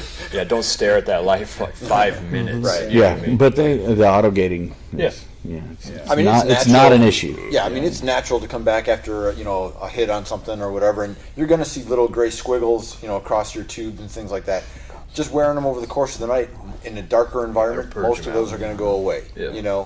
It's not until those spots start to get really dark and kind of skin cancery that now you're starting to well, I mean, that's kind of what it looks like, right? So I mean, at that point, you may have some serious damage that you need to start doing things like light purges and things like that to try to go to the doctor. Get that cut off. Some spots like that on you, bro. Go to the doctor. All right, couple of quick ones to go through. Will Nicorium ever make a night rifle scope wraps? I'm about to rattle cannon ATACR. Good question. I'm not going to answer for Nicorium. I've talked about it with him before, but I also know that the dude's just super busy. Again, it's not my place. I can't answer for him. Somebody just asked the question: Ops Core Carbon with GPNVG. Once again, please clarify. Don't really understand what that question is. I've used Is that them. even a question? I think they were referring to will it work okay as far as supporting it. Yes. Yeah. So I have a legacy Ops Core Carbon that I use the GPNVGs on all the time. Yeah, works fine. Yeah, I mean, as long as it's really less about the weight of the helmet itself and more about the retention of the helmet to your head. I had to add weight on when I had the one, dude. It that was well, balancing wise, it's about balancing it out. Yeah, well, yeah, it is the hair too. Yeah, Sure. Yeah, long hair. Can we not talk about hair, please? Spray glue. Yeah, we're offending. We're being hair. I could take an inch. Spray glue on that shit. Put a If I helmet don't on. shave for like 2 or 3 days, I get like a good Velcro thing going. You know, I can kind of like stick it on. You know, but So you can wear the cold weather liner without pads in them, actually, Right. because it'll just stick to your... yeah, I mean, throwing a beanie on in the wintertime if I haven't shaved for 2 or 3 days, It never comes off. Wait, that's not. I have to pull this down, then this down, then this down. You know. I just thought you had a helmet on all the time. That's right. Just bolt. That is for a different reason. All right, guys. Once again, you're watching TNVC and Night Goggles vSHOTT virtual shooting, hunting, outdoors tactical tele-event. Tonight is the last night, but all of these streams will be archived, so you guys will be able to watch them in the future. Or if you weren't able to watch the entire stream and you missed something, or if you want to go back and reference something that was talked about, they will be available in the future. We will be doing another vSHOTT next year around the same time. The exact date has not been specified, but please, check back wherever you get your tactical news. We will announce that once we've set a date. Please keep the questions coming. Like I said earlier, we are here as long as you guys, still have something that you want to hear about or something that you want to say. As long as you guys have questions, we're here for you. So keep those questions coming. Eric might leave. However, before we move on to more questions, let's do some giveaways. Let's give away some more free stuff. John Dang used to call it the free shit army. I'm a proud member. So once again, Billy is compiling some giveaway winners for us. For our first giveaway for tonight, we have a special giveaway from one of our guests. Are these Blue Force Gear micro trauma kit nows? Those are awesome. We have 2 of them. Yeah, great little packages here. These are fully stocked too, aren't they, Yeah, Chris? absolutely. They're stocked, and now we're packing them at the factory, so they're. I feel cheated. Yeah, I know. We're shoving it all in there. No, they Try now change come mine. packed. I'm gonna give you mine back. 'Cause I don't know. So we have Right. 2 of these to give away, both multicam. That's bullshit, Chris. It is nice packaging. That's People don't, I feel like you it's should acknowledge science. it. Everyone just throws it whole away. science, man. You know, Because it was looks either good. that or You can like get a Ziploc bag full of university shit. degrees So I either want and, like, super really pristine nice packaging or none at all. yeah, I feel the same way. There's no middle ground for me. I mean, I've ordered a lot of high-dollar shit that came in a Ziploc bag, and I was totally okay with it. Like I'm the type of guy. As long as it's all in there. Yeah. Like I'm the kind of guy I don't even want potato chips in a bag. Yeah. I just want to be able to go and grab Pringles cans. Like I want them all neatly stacked. Bring your own bowl. Yeah. Wait, do it by weight, baby. Going old school at the grocery store. We're doing it by weight. Well, I mean, and I mean, it's even got what? It's got a magnetized lid with little a window. pictures of all the components in there and all that stuff. man. So I don't even know what. So that's the advanced kit. Who's that guy on the? Who's the Got guy all on the the good box? stuff. Yeah, NPA 14 gauge decompression needle. It's the Helium Whisper version. Yep. Who's that guy on the box, Chris? What guy? Yeah, what guy? On the side. I mean that person. Sorry, I didn't mean to assume their gender. That's Fred, isn't it? I couldn't tell you. You don't even know who's on your fucking box. Man, It's the night monster. Yeah. Why are they missing? fucking TBI, man. You got names or what are we doing?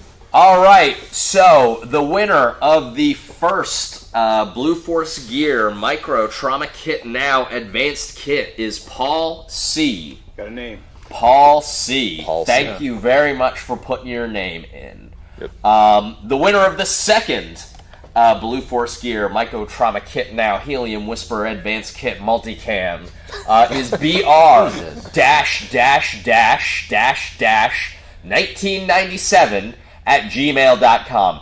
Please tell me that's not the year of your birth. I was just thinking the same thing. 97. If you guys continue to do this hangman stuff, with it, I'm going to troll the shit out of this next year. I'd like to solve the puzzle. Yeah, exactly. Yeah, what is this, Wordle? What is this? What are we watching this one? All right, so congratulations to our winners. We do have more giveaways coming, as well as our grand prize giveaway of an L3 Harris 2376 minimum FOM PVS 14 unfilmed white phosphor. All right. You seemed like you had another question you wanted to hit. Anything good in there? This one we get a lot, and I saw it. I don't remember if we answered it earlier, but it was asking basically when are we going to start selling tubes individually, and we're not. I mean, occasionally, an opportunity might come up, but it's pretty rare. I mean, we're so backward on stuff. We can't start selling tubes by themselves. Backed up. We're not backwards on stuff. We are always forward looking, doing everything the right way, and nothing backwards about our outfit.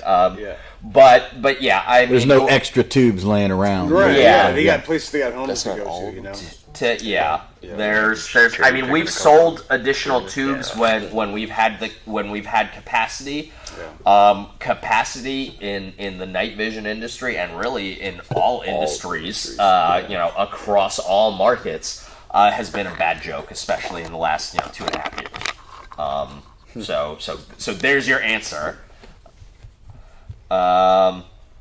Here's another one that's going to need a little bit of clarification. Opinions on the Ops Core counterweight and the cold weather battery pack fit function with duals. So, I mean, in terms of the first part of that question, Ops Core counterweight, yeah, I mean, it's a good counterweight if you want to use that counterweight. No real complaints about that. I don't know. I'm not clear on what the meaning of cold weather battery pack fit and function with duals. I mean, they fit, they function. Yeah, is he talking about the combination of the ops core weight with the bat? I mean, it would just sit a little bit higher. If you get extra Velcro, you might need it. Depends on the helmet. Yeah, the newer helmets you got extra Velcro, but you could slap it above it if you had to. You might have to add Velcro though. Will they fit together on the back of the helmet? Yeah, above it. Yeah, so yes, they will fit together on the back of a helmet. Like Will said, you might need to add some Velcro in order to do duct tape, but 550 cord. Yeah, all right. Duct tape. Spray glue. There you go. Here's a question about the Artemis. Is there an advantage to the wires under the bridge versus the power strip contacts? Yeah, there's some advantages. There's some disadvantages. There are two different ways to do things, and both have their advantages and disadvantages. I think that's, I'm not going to necessarily say that one is. I'm not going to necessarily say one is unilaterally better than the other. But there are reasons to do and there are reasons to have both. Good answer. Has anybody used those red phos into tubes before? To me, they kind of defeat the whole purpose of having nods. No. I mean, the human eye sees more shades of green. The human eye sees more shades of green than any other color. That's why they originally went with green. When we started sending guys overseas doing work in sub-T environments and super dark areas like that, we went to white because white provides the brightest color in the light spectrum, and it provides the greatest contrast. Red is just the opposite. The human eye sees the least amount of shades of red, and probably has like some of the least contrast, as opposed to something like white and black. So it's funny. Somebody you're defeating the whole purpose of having night vision. Yeah, I gotta find somebody in ARPCOM about a year or two ago posted this link about some guys in Vietnam. They tried it. And all these dudes freaked out. They were like seeing demons and shit. They were like fucking flipping out. And so anyways, go look it up in the archives on ARCOM. The green white phos case study is also like a perfect example of the science aspect. You know, like I get it. You're talking the wrong guy there. Oh, you want some, Chris? All right. No. I mean, I could talk about this subject for a long time. Well, it's, at the end of the day, it's like, yeah, the scientists knew that like your eyes pick up more shades of green, so they can obviously be green. Your right? unaided eye. Unaided eye, yeah. Check. I mean, the dark adapted eye.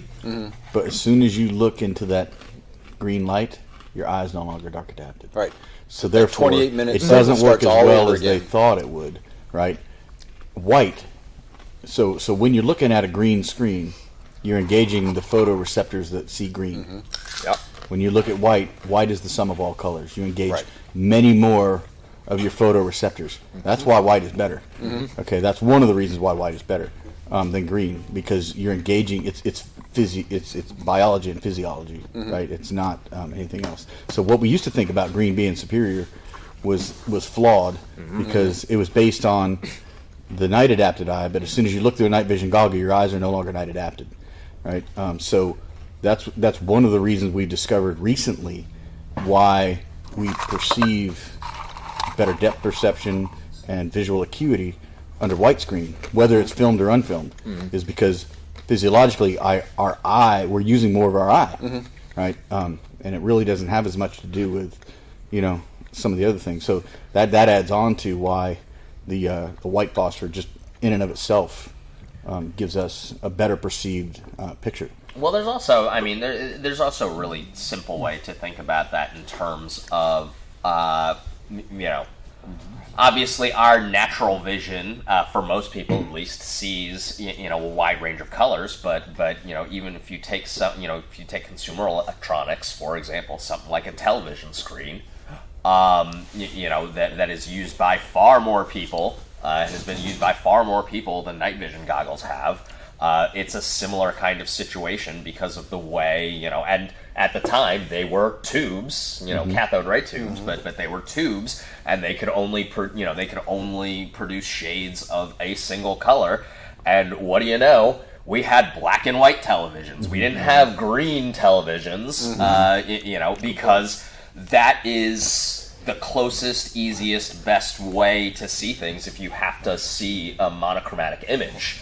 You would think that logic would extend, if it worked for night vision goggles, that logic would extend to televisions, and that we'd all, or at least some of us, or you'd have been watching, green and white TVs, and we didn't. Because just imagine what that would be like to watch a green and white TV. When I was a kid, I used to stand like really close to the TV. And do you guys remember seeing like the pixels back then? They were just red, green, and blue. That's that's what it is. Even today. Did you eat a lot of paint chips? Like Like stand real close to the microwave. Stand close to the TV, and the static makes your hair. He gets sucks in, and his parents have to go rescue That was him. back when TVs were squares. Yeah, with the dial top, like 12 channels. Aluminum foil on the antenna. And you had to get up to change the channel. When they were talking, they made They had to go outside and turn the antenna to change it. But Don brought something up that like grinds my fucking gears all the time when it comes to night vision and night vision talk and people. It's like humans can't see at night, like not enough that it does anything for you. You know what I mean? Like the requirement to see at night is to make like lethal force criteria calls and shit like that. And like humans just don't have that. You know what I mean? There's like you go ahead, eat carrots for 3 times a day for the next fucking 5 months and tell me you can read that ASDF JKL semicolon fucking eye chart in a dark room. You can't. You know what I mean? It's like it's not a thing. That's like keyboard. Yeah, I know. Well, I forget the order of the and that's the whole reason we invented this technology. Exactly, right? No, it really is. I mean, but sometimes in these discussions, people are like, "Well, I don't want to kill my night vision." Like, okay, you don't have any unless you're wearing odds. I mean, you have a dark adapted eye, not that like you can actually use for anything other than like I just got some movement out there. Great. What does that tell you? Well, not even that, but I mean, on top of that, our bodies physiologically are designed to operate during the day. Yeah, when the sun goes down, we get tired. When it's dark outside, we get tired. Anybody who's worked night shift knows how much more difficult it is to sleep during the day and work at night, even if you're getting 8 hours, right? The whole thing. But also, what fools us a little bit is that, and white phosphor helps with this. White phosphor tubes is our eyes are seeing something that's way more similar to what we're used to seeing during the day, and we're engaging our eyes much more closely to the way we're engaging them during the day, even than we do under green screen, right? So I know some of you guys have noticed this, but you're like at the end of a long night under white phosphor, you don't feel as tired as you might have used to if you think back, right? But then as soon as you take that crap off, you better get to the hotel because you're going to be tired. You know, well, you said it best. You know, you're using more of your eye muscles. Exactly. And so one set isn't getting as rods fatigued. and cones. Yeah, and it goes back to like you mentioned, I think last night about liking it brighter. I'm the same way. I like my night vision bright. You know, a lot of guys are concerned. Well, is it going to be too bright if it's auto gain versus manual gain? It's like, well, the idea is just you want to see. So you know, being bright helps a lot of times. Well, I mean, night vision goggles, flashlights, they're all a substitute for the sun. We're designed to operate when the sun is up. Our eyes are designed to see best during hours of daylight. So we're trying to replicate that or manufacture that capability. That's why we want all the lumens and all the candelas and all the FOMs and all the photons and everything, you know. Doing all of that. You know, magnets, how do they work, you know? So one other thing that I would be remiss that if I didn't mention, you know, going to Chris's carrots comment. Carrots have never worked. That was a piece of British propaganda from World War II because they didn't want to reveal to the public that they had radar, and that's the way they were detecting the German, you know, night bombers coming during the Blitz. So they made up this fucking story about, all of our pilots wear or eat tons of carrots, and that's why, and that makes their night vision better, so they can intercept the German bombers. And it was all piece of British World War II propaganda, so that they didn't have to tell people about radar. Man, I thought that was something moms made up. Get you to eat your veggies. No, my moms took it and ran with it. But so parents never did, and never will do shit for your eyes. That's 100% propaganda. Next, you're going to bust my myth about pirates and their eye patch. And the fact that they wore the eye patch not because they lost an eye, but it was because when they were battling on the deck of a ship, once they'd go lower levels of the ship, they were able to have a dark adapted eye. So you're going to tell me that's false too? You're going to bust my bubble? They still couldn't fucking see. They were just like, they couldn't see because they did not eat carrots. And most of them had both legs too. That's right. But what about the parrot? Did they have the parrot? Parrots are for when they ran out of food. Somebody asked, are the RPO lenses worth the price jump for the clarity over the standard 14 lenses? For the clarity, worth the price jump? No, I don't think so. But for the weight, yes. For the aesthetics, yes, I think so.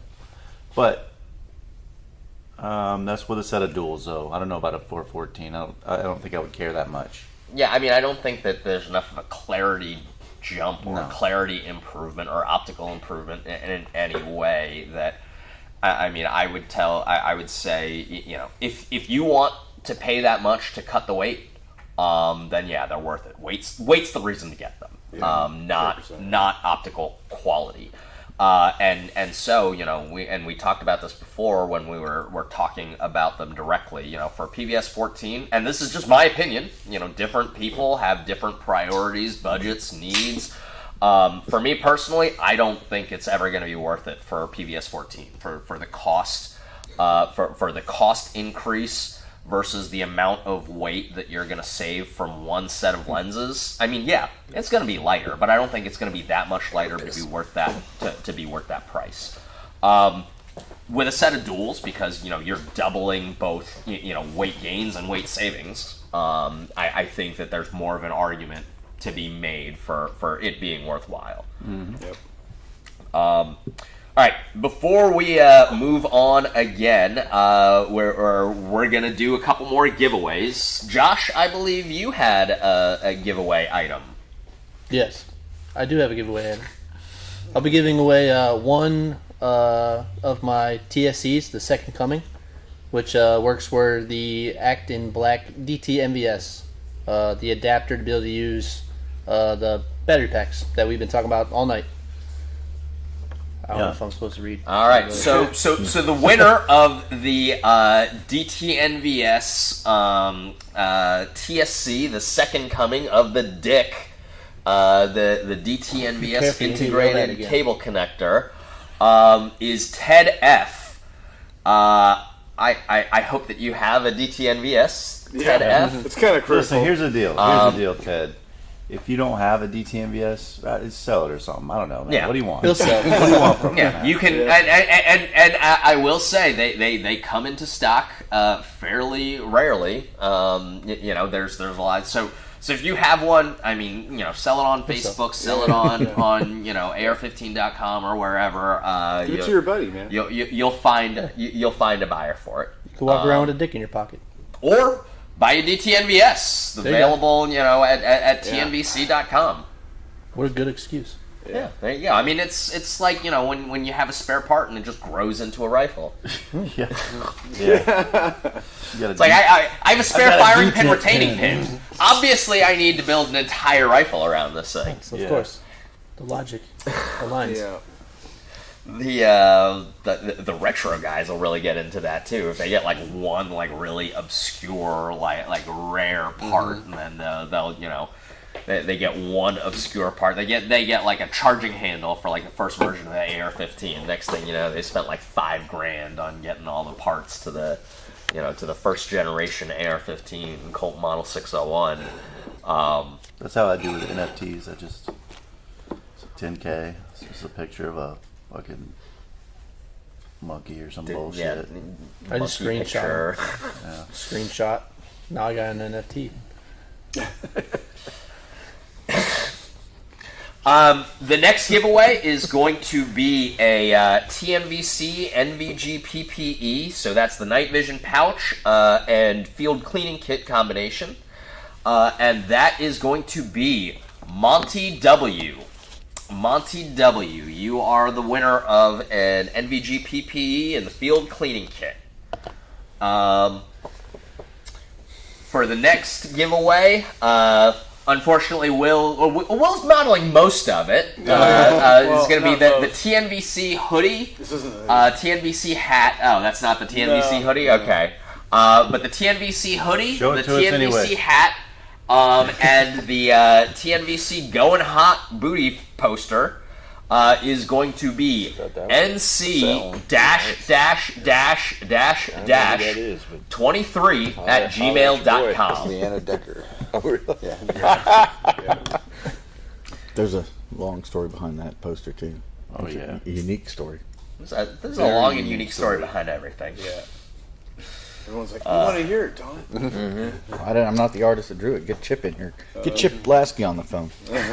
He'll tell you all about it. Hey, Chip, you're on vSHOTT. Yeah. That's what we should do next time. Is we should do like a call-in show. Yeah, we do a call-in show, and then one of the guys, Chris, is saying, "Hey, look, every 12 months is too long. We should consider doing like a biannual, or semi-annual." Yeah. Panel, not vSHOTT necessarily, but like just a Q&A session. Yeah. No, we've it's not going to say it's not going to happen. That could probably be done over Zoom or something like that. We could all be sitting in our own living rooms drinking beer. Just don't do something while you're thinking you're not on camera. Yeah. If you guys can all put up with my dogs barking in the background, yeah. This one, we'll run real quick. Is there a helmet mount system for independent monos? If not, how do you? I thought we already talked about that. Yep. Yeah. All right. Just saved us. Somebody was asking. Saved us like 30 minutes.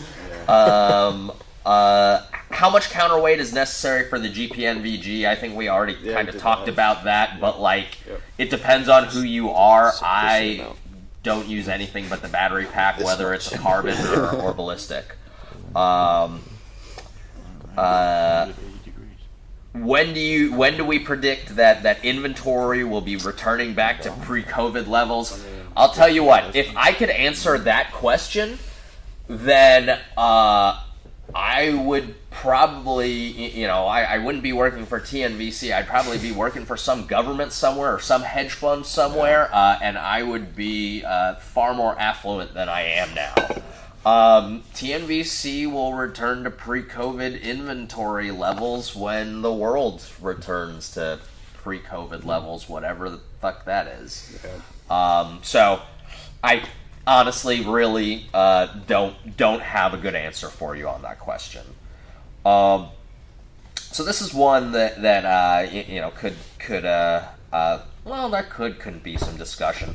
Talk about aviation grade NVGs versus non-aviation nods and feedback on them. So that term aviation grade can mean a lot of things, or it can mean absolutely nothing. Mostly it means nothing. It means very little. The word grade, I think, is the wrong word to use. Yeah. It's aviation specific. Well, for tubes, we're talking about, not like housings and stuff. Well, that's what I mean, though.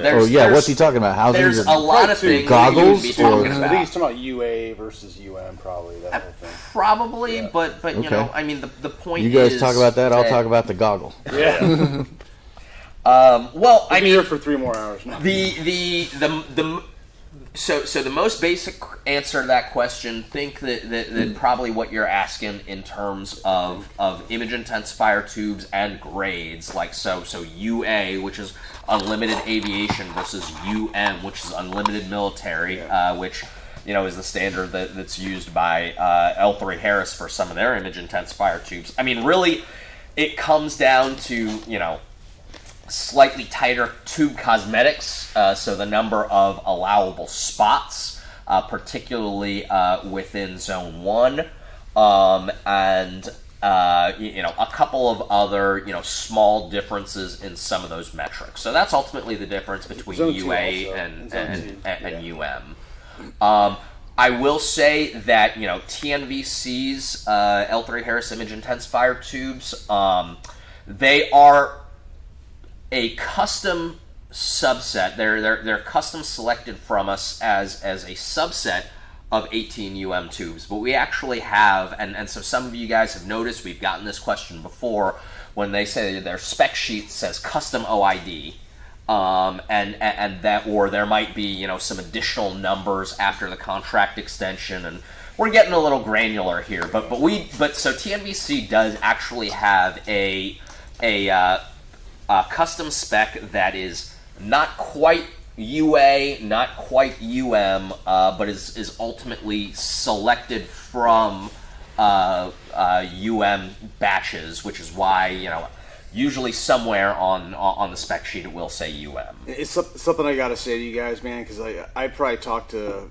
at this rate, it's probably 2 to 3 guys a day almost. It seems like that have the same question, and every single one of them, except very rarely, maybe one a week, if I actually ask them, because I had to learn this lesson the hard way. I started doing what Augie does or did, and started explaining it all. Then I realized the guy had no fucking idea about any of it, So I started off by just asking the guy, hey, before I get started, like what's your knowledge on all this stuff, or did you just see this online? Mm-hmm. And usually it's like, hey, I just saw it online where somebody told me I need to get a UA, and that's all they know.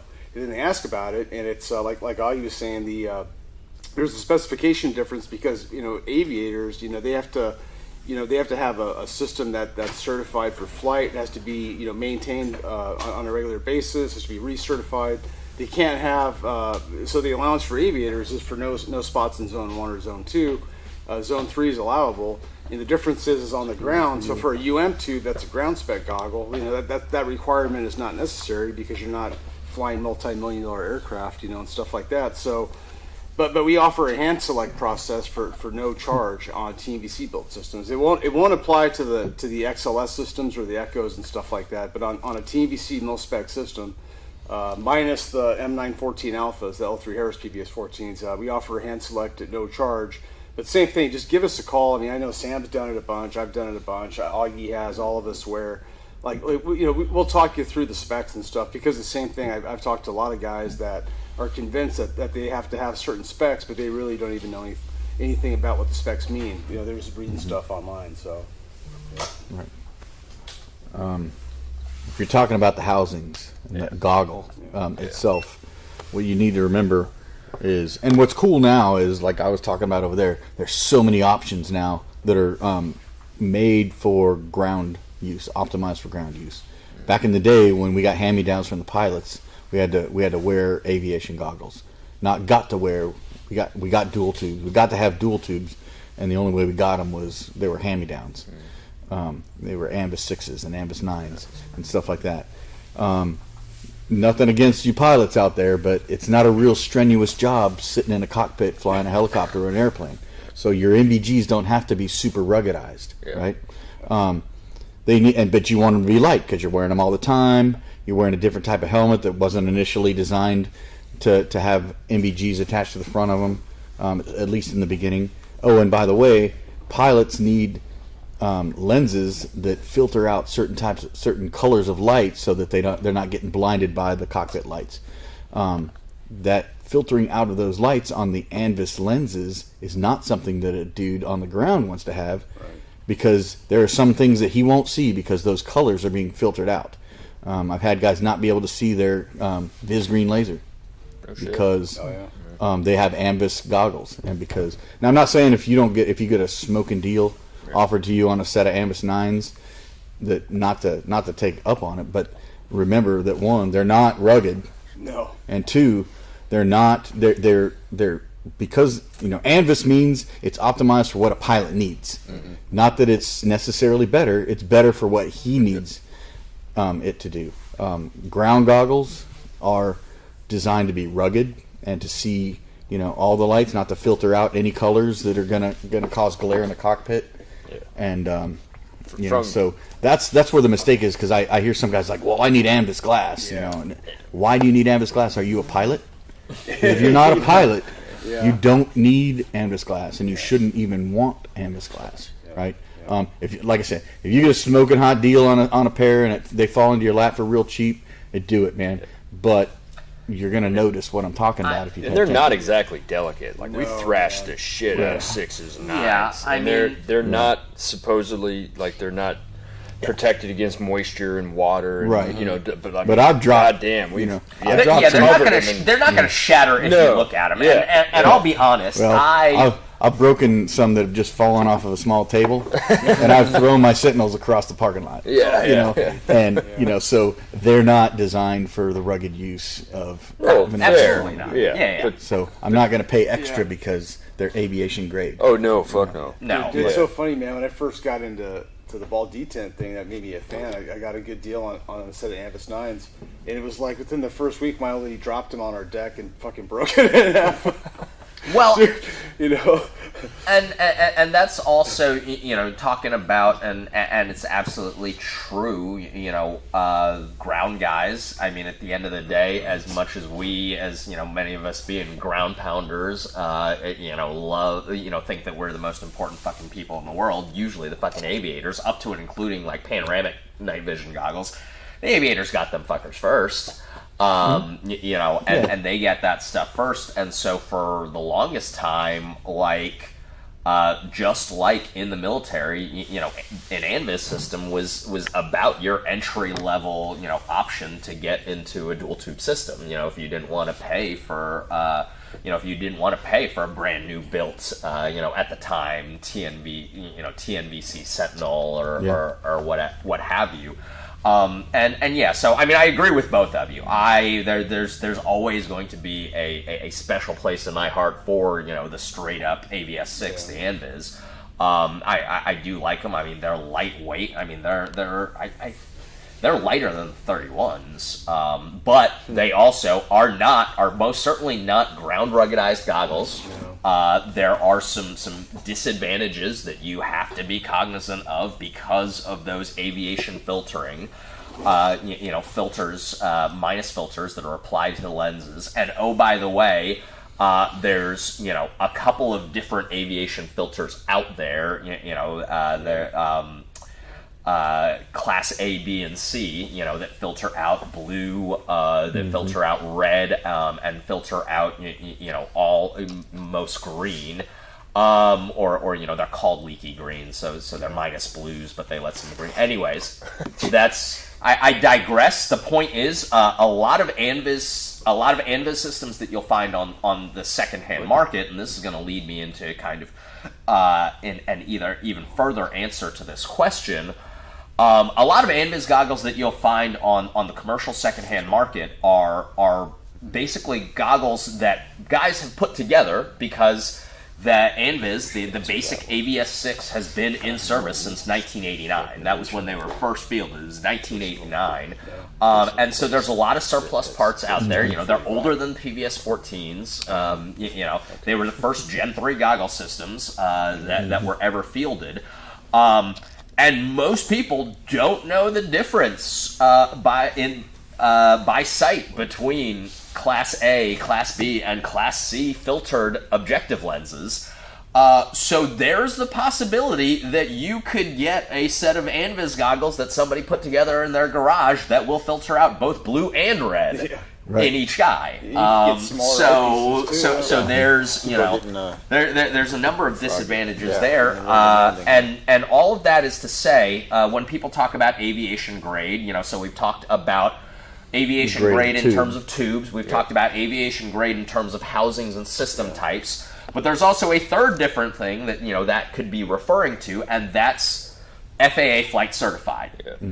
There is on the one hand, it's the same goggle, but on the other hand, both in terms of cost and quality, there is very much a difference, if that's something that is meaningful to you, between FAA certified flight goggles that are built by L3 or Elbit or ASU, that's Aviation Specialties Unlimited, that and those systems are going to be significantly more expensive, and honestly, that's largely a liability issue for those companies, because they have to be certified by the FAA to be used for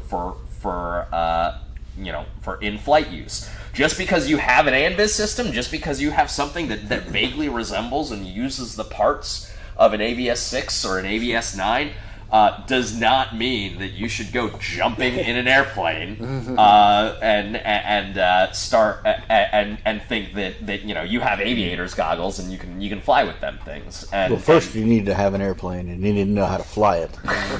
Right? Yeah.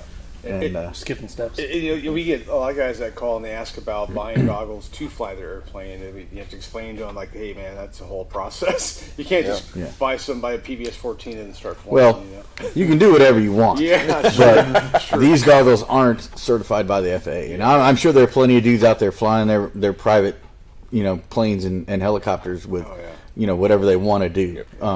But if you're, I want to say legit, if you're following the rules because it's a professional, it's an occupation, then those goggles, I believe it's annually, or is it semi-annually? They just want to get their money. They have to be checked and recertified. Big Sky doesn't want you to know that you can fly with non-certified nods. Big Arrow, big big plane, Pharma, Big Arrow, all that shit. They just want their cut. All right, so do whatever you want. Sticking with the aviation theme, we got a guy that says he's getting certified to fly rescue helicopters under night vision. Can we talk about auto-gated versus non-auto-gated? Auto-gated? That's what he's wrote. Yeah, I saw that too. I haven't seen a set of non-auto-gated tubes in 25 years. Yeah.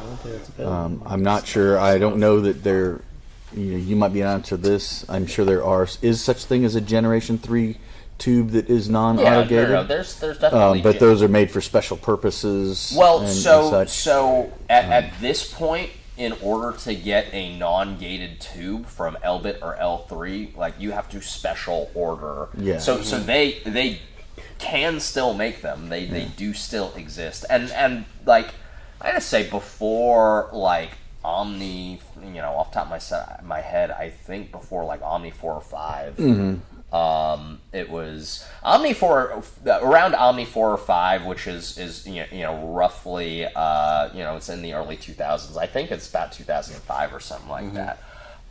is when so you've heard us talk about thin filmed, versus and not that anything was ever called thick filmed, but that was actually ITT's pinnacle technology, and as well as so. People who are really into like the history of image intensifier tubes and image intensifier performance, the blueprint almost for the modern image intensifier tube was really set, around that era with the Omni 4 and 5 requirements that were the ITT pinnacle thin film tubes that with a gated power supply, and there's a lot of misunderstanding about what a gated power supply is, and on the one hand, I will say that I am not, I am not an electrical engineer, I'm not an optical engineer, so I am not, the tube expert, even at TNVC, I'm not the tube expert, but really, auto gating does a lot of things, and most of it, and the reason that it's called auto gating has to do with modulating the power supply, which actually helps to improve the performance of the image intensifier itself and to give you a better image. There is there is as almost a secondary function of that provides some measure of protection for the image intensifier too, but it's really not. It's not necessarily not strictly a protective feature or function, but so a little bit of clarifications going on in the discussion here, and Adam, whoever you are, has been putting out some good information. I think the question really was about auto gain versus manual gain, and I think it was clarified in here, and Adam pointed out that auto gain is started out as the aviation standard because you can't be reaching up adjusting your gain, right? Manual gain was something that was decided that the ground guys should have, and we could do that manually because we didn't have to have our hands busy flying a helo. So auto gating is something that you really don't have a choice on that. Auto gain, which all your aviation style tubes pretty much without the pigtail are auto gain. To a certain extent, that's what he was talking about, I believe. We went a deep dive into auto gating and where we got it from. When he started off with those people that are really into the history of nods, like you're talking about like three people. And Sam's not here. Yeah, exactly. No, but, I mean I am because I've been talking about this shit for years too. But Adam has been throwing some knowledge in here while we've been talking, and I appreciate that, man. One thing we never said was, did we acknowledge what happened to Tom Austin? Did we? No one fucking cares. Why he's not here? I thought no one gives a shit. Just to say, like, that's why hey guys, Tom Austin just. What? He had to leave early today. Yeah, that's right. Say, hey, we missed him and stuff. Tom Austin's what happened to him? I mean, he had a plane to catch. He came for NGI Takeover Day. He took over, and then he took off. Well, he had another trade show. Anyway, some people are wondering. You get the conspiracy. Nobody's wondering where Tom Austin is. Nobody cares. Nobody gives a shit where Tom Austin. More people ask where Sam Houston is than they ask where Tom Austin is. Never heard of her. Yeah. Never heard of her. There's got to be some zingers in there. Oh, man. Bunches. I mean, they're looking through. I'm looking at a different thing. Drop. Well, I mean, other than that, it probably is worth. We've mentioned it, back and forth here and there. I mean, in terms of automatic brightness control, ABC, otherwise known as ABC, and manual gain control. I mean, people have. People have opinions about it. Sometimes very strong opinions about it. A lot of there are a lot of, but ultimately there's a lot of options for both. There's a lot of options for both. The one thing that I will say, and again, I'm going to dive a little bit into the history here, but manual gain really becomes a thing. It's like, yes, automatic brightness control was required and requested on aviation style goggles because you want your pilots to have both hands on the controls as much as possible, but also and some of this is talking about physiology and the differences in people's vision that we're talking about. Some people are not very tolerant to seeing a vastly different image in one eye versus another. So when you go PVS 7 ground goggle, designed from the ground up as a ground goggle, the whole reason that it's a biocular system with a single tube is because the Army decided that infantrymen weren't worth 2 tubes. And that's why they went from PVS 5. They literally did a cost analysis, and where everybody knew from day one, having gone from the PVS 5s and then fielded the ANVIS, and everybody knew from day one, obviously it's better to have 2 tubes. Obviously it's better to have 2 eyes. But they, did the research, did the analysis, and they were like, well, infantryman's job's not that hard. They can handle it. They can deal with just having 1. And so that was, but that was an automatic brightness control system. Manual gain control really starts becoming important when you start using PVS 14 binoculars, and some people cannot tolerate the difference in brightness between one eye to the other, so that manual gain allows you to dial that a little bit closer so that you're not getting that tension headache. And then when you start talking about duals again, and then once again, soft guys started using first aviation goggles, moving to the PVS 15, again, all automatic brightness control goggles. PVS 23 automatic brightness control. It's not really until you get back to the articulating goggles where you can flip one side out and you can effectively use one or the other tube like a binocular that it really starts becoming important again on systems like the PVS 31. At the same time, fielded systems like the GPNVG, which is a fixed bridge goggle, there's no articulating option, is still an automatic brightness control system. Yeah. What? Were you telling me, Aggie, a while ago that there will never be a articulating panos? So you filled you said a lot of words like why that can't be a thing, because that's the first I'm not saying that it can never be a thing, but it'd be a very difficult engineering problem to solve. I could see in my mind it was like cut that fucker in half and make them roll out of the way. Well, but instead of having a horizontal field of view, you just have a V-shaped field of view, which I guess would kind of do it, but I just mean when you're not using a little odd. I don't like wearing them because you got to flip them up or flip them down. You can't just pop them. You know what I mean? Yeah. I think you gotta fucking call L3. Call L3. No, L3 somebody give me L3 on the phone, and we'll fix this. Mm-hmm. Hey, so Chris asked me at the summit. He's looking at the clip-on DMR class. School me on what I want for this. Well, hopefully you go look at the course description. I don't have it in front of me, but any type of rifle, pretty much, he's not going to be super particular.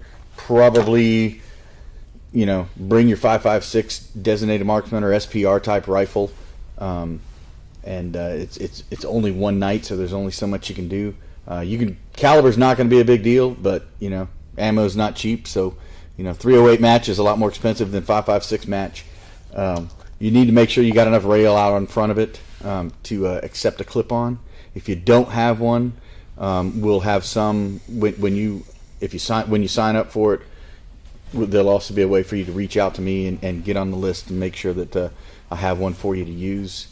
But all the packing list, all the gear that you're going to need, if that's what you're asking, is there in the course description.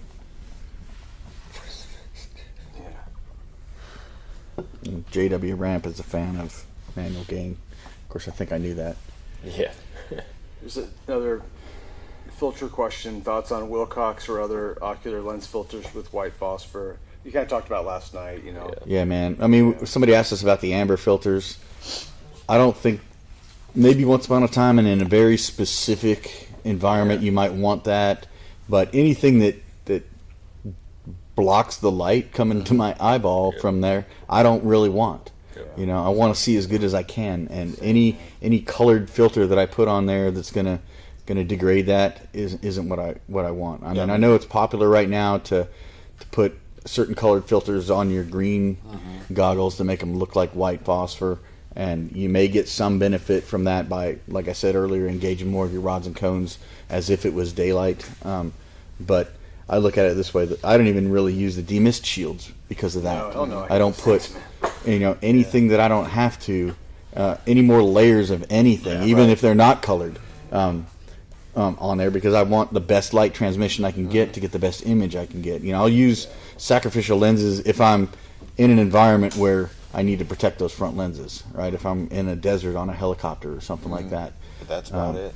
But yeah, that's really about it. Or oh, Augie, looks like it's time for a.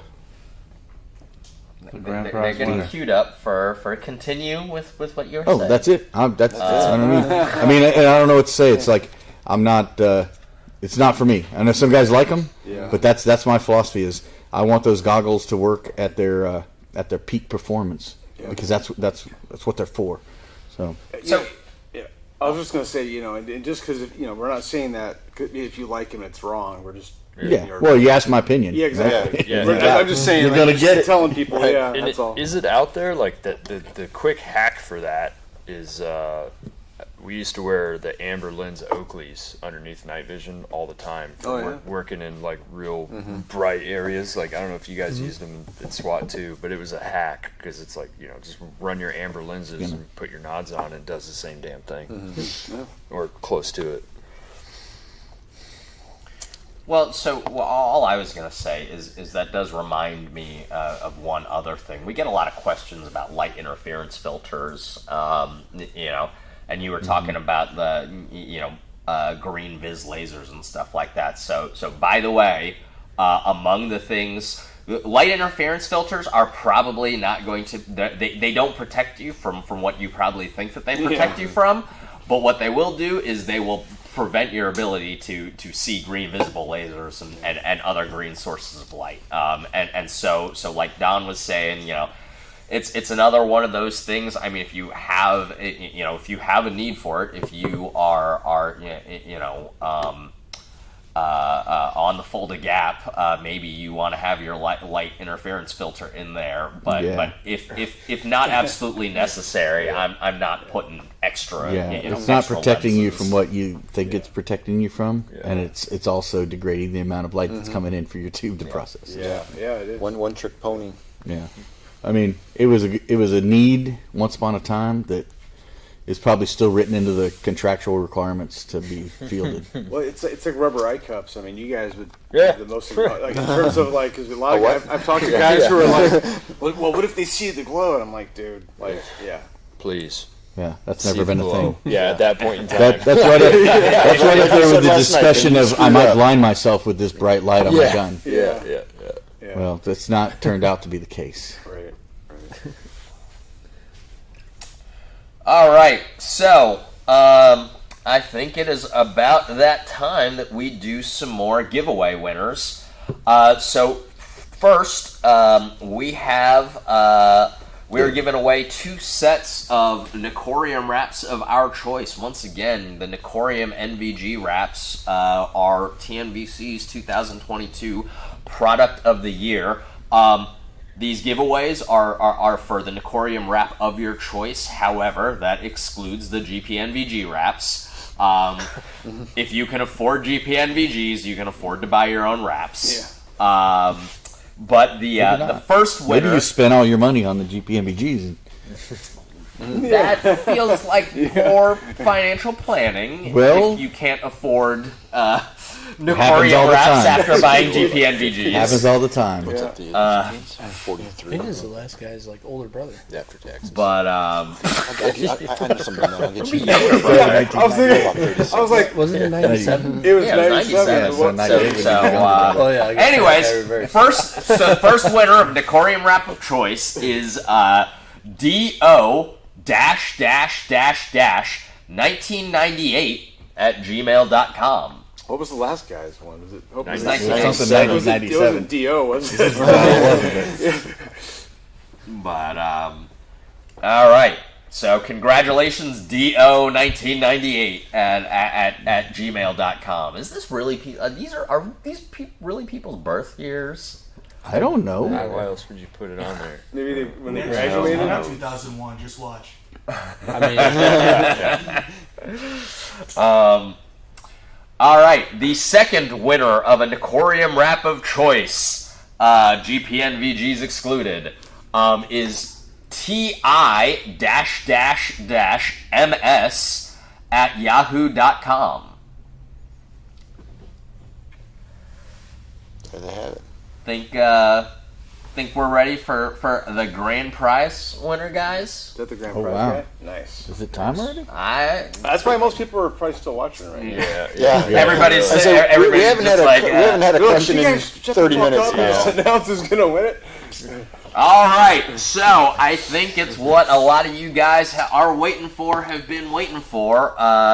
The grand prize winner for vSHOTT, that's the Virtual Shooting Hunting Outdoors Tactical Tele-Event 2022 of an L3 Harris M914A PVS-14 with an unfilmed white phosphor tube with a 2376 minimum figure of merit, along with a Nicorium wrap of your choice for the PVS-14, Mohawk Mark 1 Gen 2 of choice, NVG PPE of choice, and a TNVC field cleaning kit is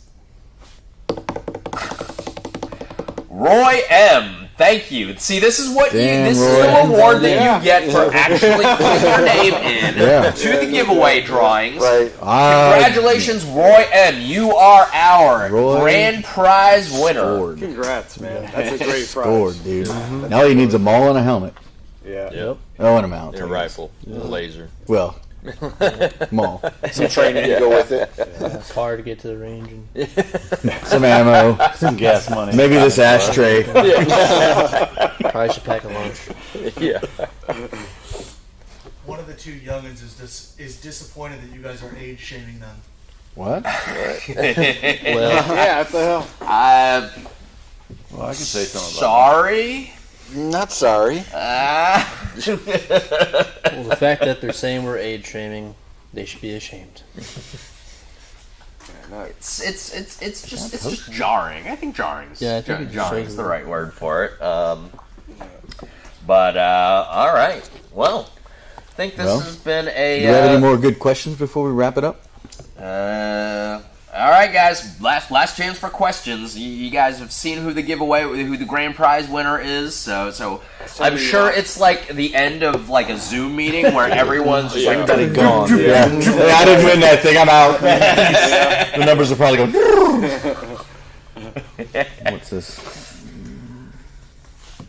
All right. Well, I mean, I guess we can, real quick if we want to. I mean, a lot of you guys are involved in the training programs, and then also, with the military and stuff like that. Typically we always do a little AAR. So while we wait for people's last questions, do we want to, just talk some final impressions from this year, our second annual vSHOTT presentation?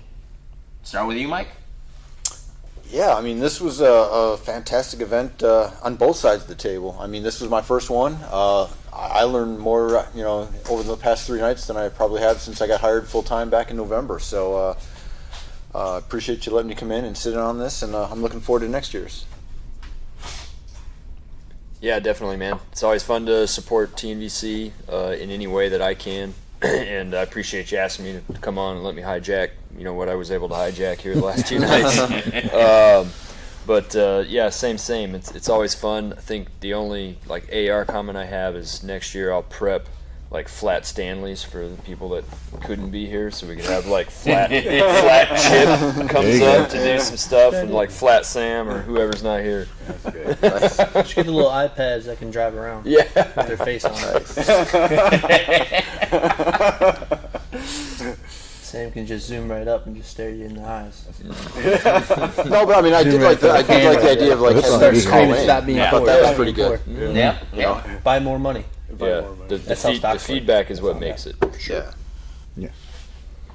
Will, you got any thoughts? Yeah, you know, just like Mike. I mean, my first one. The ironic thing is my first day at TNVC was the first day at vSHOTT last year. So no shit. Yeah, so I was fucking busy, man, because everybody was here. You know, so I was was the only one answering the phone. Oh man, it was crazy. So no, it was pretty cool. Each night, you know, I watched each one just like you guys are. It was pretty cool seeing it from that perspective. I mean, you know.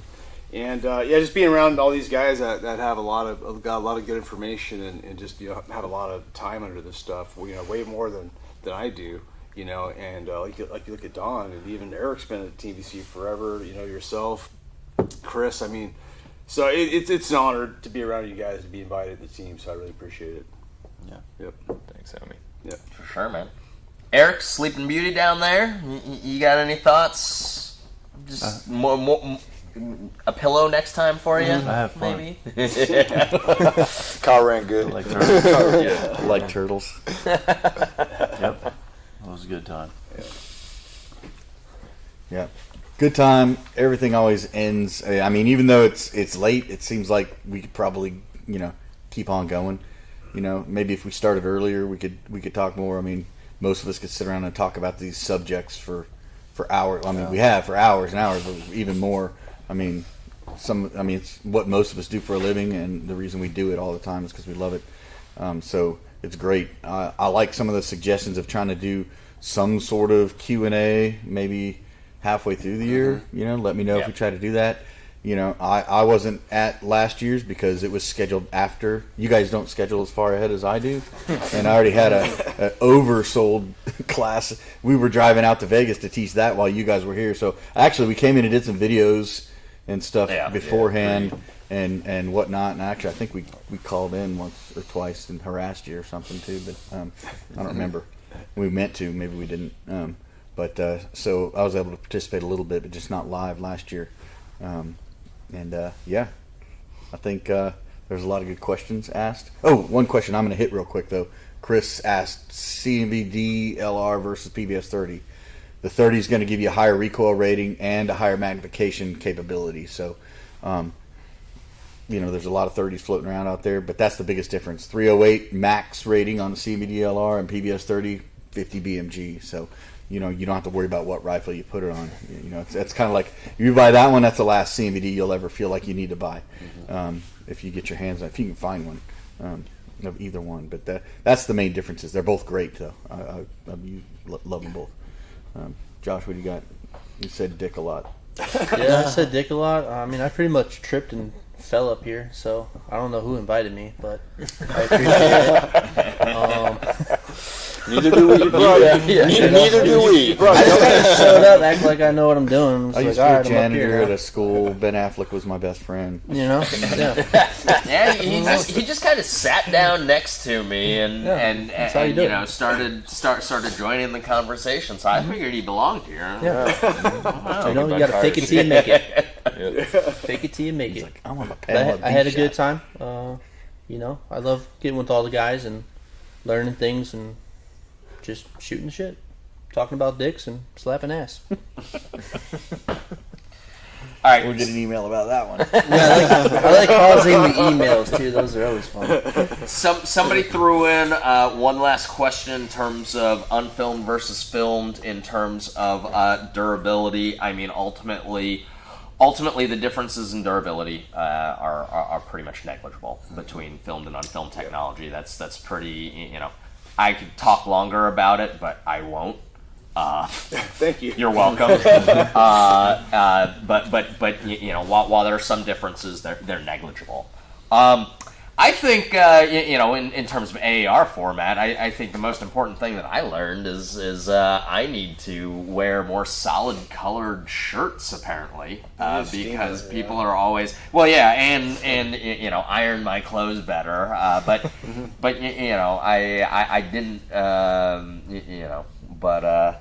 Yeah, I didn't expect there to be so much attention paid to my apparel, but yeah, TNVC polo shirt for everybody next year. It's all going to be uniform. 511 pants. 511 pants. You see Instagram now. When everyone makes a post, they pretty much list everything that they're wearing now, just to cut out some of those What jacket is that? What shoes are those? What type of lace is that in that shoe? Do they?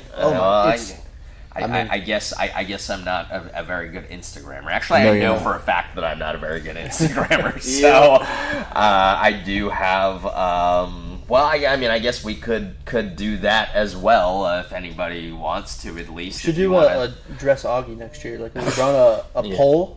And we'll let them dress Dear you. Lord. I am not sure how much I love that, but can only be good. I'll leave this up to y'all. But if y'all want to share, social media tags or anything like that, how people can get a hold of you outside of vSHOTT. Eric. What's up? Is this thing on? I have an Instagram account. It's at American Renegade. Oh, my next? Greenline Tactical on Instagram, www.greenlinetactical.com. You can contact me through the website, but IG is probably where I'm most active. Facebook, you can hunt me down there. I'm not on TikTok. Not yet. Not yet. Not yet. Sit down. Thank you. Oh my god. My personal Instagram is Josh_not that team dude. And then my business account is Executive Training Group, also on Instagram. Check me out there.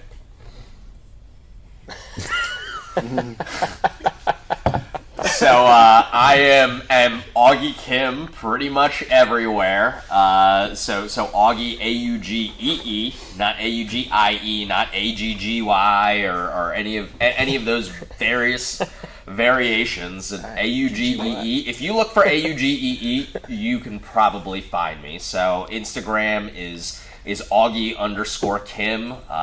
But I guess you could say, actually, Billy does most of the posting on the TNVC Instagram, but I guess some would argue that I have overall responsibility for it, but it is what it is. Yeah, I'm not huge on social media stuff, but under Instagram I'm under Nightwalker_Night Vision. Nightwalker is spelled retarded because there's too many other Nightwalkers. So NITE. We don't say that word anymore, man. Oh shit.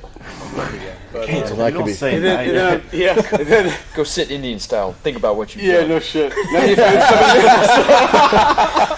Can't say that either. Since we only walk at night, we just call it Walker. Yeah. And then I mainly do YouTube videos. I haven't put one up in a while, but that's under Nightwalker. So yeah, cool. I have a terribly boring Instagram page. Well, we can't. Yeah, me too. Yeah. That's the there size love, Chris. Like one each. I'd like to read from a prepared statement. It's JTF_BFG on Instagram. Yeah, Joint I Task too. Force at Blue Force Gear. Pterodactyl. Joint training. Like Will, I'm not huge into the social media thing. So the best way to get in touch with me is to either just call the TNVC phone number. My extension is 301. With that, or you can just email us at training@TNVC or Mike@TNVC if you've got anything you need to talk about law enforcement related. You have an Instagram, Mike. No. We're the only ones that are following him, though. Yeah. Like I said, I have some, but. Wow. All right. Rocking in the free world. All right, guys. So once again, from everybody here at the panel, from all of the panelists from throughout the week, from everybody at TNVC and Night Goggles, Victor Costola, the owner, we would like to thank you for joining us for vSHOTT 2022. We'll for sure look into doing more similar events like this. There's an extent to which less can be more. But biannual might be something that we can. Not making any promises, guys, but it'll be something that we'll kick around. In terms of any feedback that you guys have got, and I do mean this sincerely, any feedback that you guys have got, positive or negative, ultimately this is the second time that we have done vSHOTT. This is the second annual. We'd like to continue doing this, into perpetuity, however long the ride lasts. So we know that there are things that can be improved, and things that we could do better, new ideas, good ideas. If you have nominations all throughout the year for a 2023 product of the year, feel free to send those in. We might do some sort of vote for that, or we might do some sort of determination of our next year's product of the year. But please, we absolutely welcome your feedback. Not a single one of us, I think it's fair to say, is a media professional that's particularly used to being in front of the camera, or even being on a panel discussion like this, and having these discussions. So if there are things, there are observations that you have, please let us know. You can send those to sales@tnvc.com, which is our generic email address where you can reach pretty much all of us. Everybody's got access to that, but also marketing@tnvc.com. It'd be another way if you have any kind of feedback or anything like that. So please feel free to reach out to us, or we've all given you various other ways to contact us. But once again, we thank you for joining us. We hope you enjoyed, and we will see you next